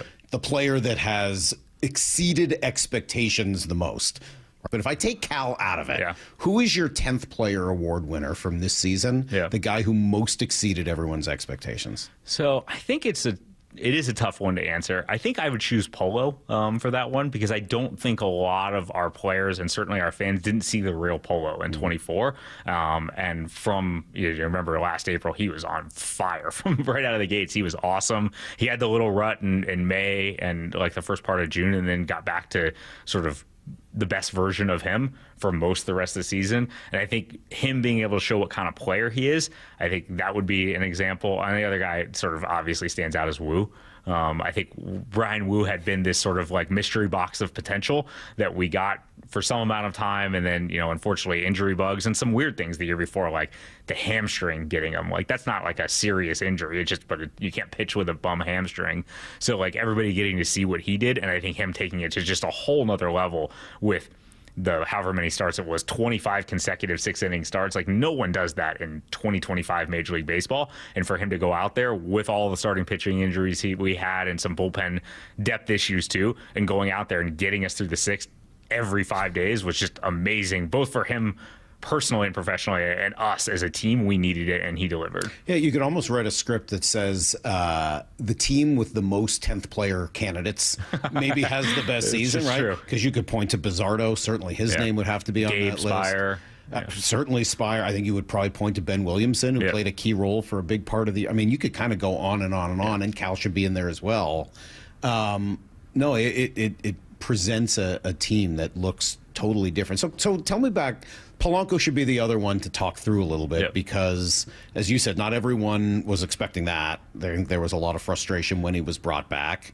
I didn't hear any of that. No, I'm sure you didn't. It's nice to live in your ivory tower where nothing ever comes your way. And I'll raise my hand. And look, the Polo that was a DH second baseman is a little different from Jorge Polanco, expected to play third every day as well. But maybe there's a thought there just on the evolution of a roster from the way you envision it in February to the way it ends up playing out over the course of the next 7 months. Yeah, baseball will humble you. I think I've said that over and over again. If you don't approach every baseball season with humility and be open to learning lessons along the way, then you're going to look really stupid really quickly. I think that you could have what you think is the most complete roster in the league. Every year's Dodgers team looks awesome from opening day, and they still need to go out and do things at the deadline to make their team better. They still have holes to fix, and we're going to be no different than that, and maybe even more than that. Like, we're going to have to lean on young players, and young players bring uncertainty over time, and giving them the runway to show who they can be, to prove that they can or can't fill a role, and then being willing to go out and adjust along the way, I think is important. And that's just one subset of the player population. Every year, like the 22, 23, 24, it's hard to imagine a more stable rotation than what the Mariners brought every day. And then it becomes very unstable towards the end of spring. And you have guys that are dealing with things they never dealt with before. And now you're looking up and it's like, oh, now we're on starters 6, 7, and 8, and we're on them 3 weeks into the season. And that just changes the dynamic of what your team looks like. And I think we did a good job this year adjusting along the way. I hope in future years we do as good a job. We're going to need to. It's never going to be perfect. You're never going to have the team that you want to have in September and April. That's just, there's opportunities along the way. There's a whole season of player acquisition to go make your team better. It doesn't mean we want to have an incomplete roster when you start, but sometimes you find yourself in that spot. Well, and that's a great segue into kind of finishing this thing and thinking about next year. And yes, single game tickets for 2026 are on sale now. You can go to mariners.com/tickets, reserve your spot at some of the season's biggest games, including Randy Johnson's jersey retirement. That'll be on May 2nd. Mariners 50th anniversary weekend. That's August 7th through 9th. You can get seats today at mariners.com/tickets. I've talked about a little bit on the show is this new challenge you guys have, and it's an awesome one, to continue down the road you've been going with really successful players, look for new players who can help you get even better, and provide room for some of the young players to step up and have some room to fail and then succeed. So how do you balance these three things that aren't necessarily, they're all pushing up against each other at the Great problems to have. Right. You have to have good prospects. You have to have a talented team. And you want to have veteran players. So those are three things that you need and want to have. And I'll welcome that challenge anytime. I think you have to pick and choose. You cannot incorporate 4 or 5, especially position players, on a major league team that is good at the same time. It's just the jump to the big leagues is too hard. Asking 4 or 5, half your lineup to be, first year players is probably not a good recipe. You also can't sign over guys and just never give them room to breathe and say, oh, you've got 30 plate appearances to show us you're a good major league player. That's not a great environment for cultivating success. So I think for us, it's always going to be about making sure that we develop players at the appropriate pace and that we allow them to push people out of the way when they tell us it's their time. Don't artificially block them, but also then be willing to ride the highs and the lows. Cole Young last year is a great example of giving guys a little room, getting some benefit, and also understanding that maybe he did run out of gas a little bit at the end and being willing to adjust appropriately. His first 20 or 30 plate appearances, not great. I think he was 1 for 20 and looked a little overwhelmed. He made an adjustment and had a great 6 or 7 weeks where he was controlled the strike zone. He played good defense. He was sort of a vital cog in the bottom half of our lineup. And then he sort of ran out of gas. And we were fortunate enough that we have Polo, we have Leo Rivas that could go give him some room to breathe. And as we got into the playoffs, we weren't counting on him to go catch his breath again. I'm confident next year when we get into the season that he will have caught his breath, he will have made the next adjustment, and he will be off and running. But you kind of have to have that balance. You have to have the balance of role players who can step in when you need them to, veterans that have some versatility, and young players that have a real ceiling to push everyone out of the way when it's their time. You guys got all three. You got a really fun offseason ahead of you. It was certainly a really great season. Thank you. Thanks. Just on behalf of Mariner fans who don't all get a chance to talk to you as often as I do, thanks. It was a lot of fun. It was fun to cover. It was fun to watch. It was fun to be a part of. It didn't end the way any of us wanted, obviously yourself included.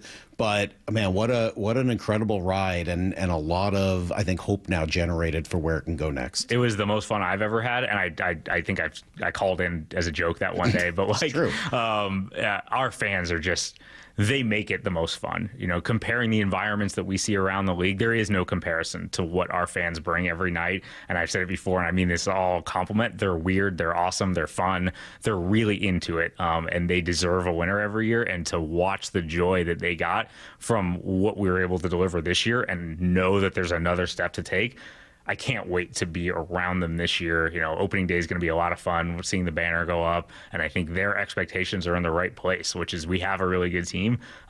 They deserve to see more big games like we saw this year, and they're the best. So thank you to them. Thanks for listening to our Mariners Thanksgiving special. Bump and Stacy coming up next.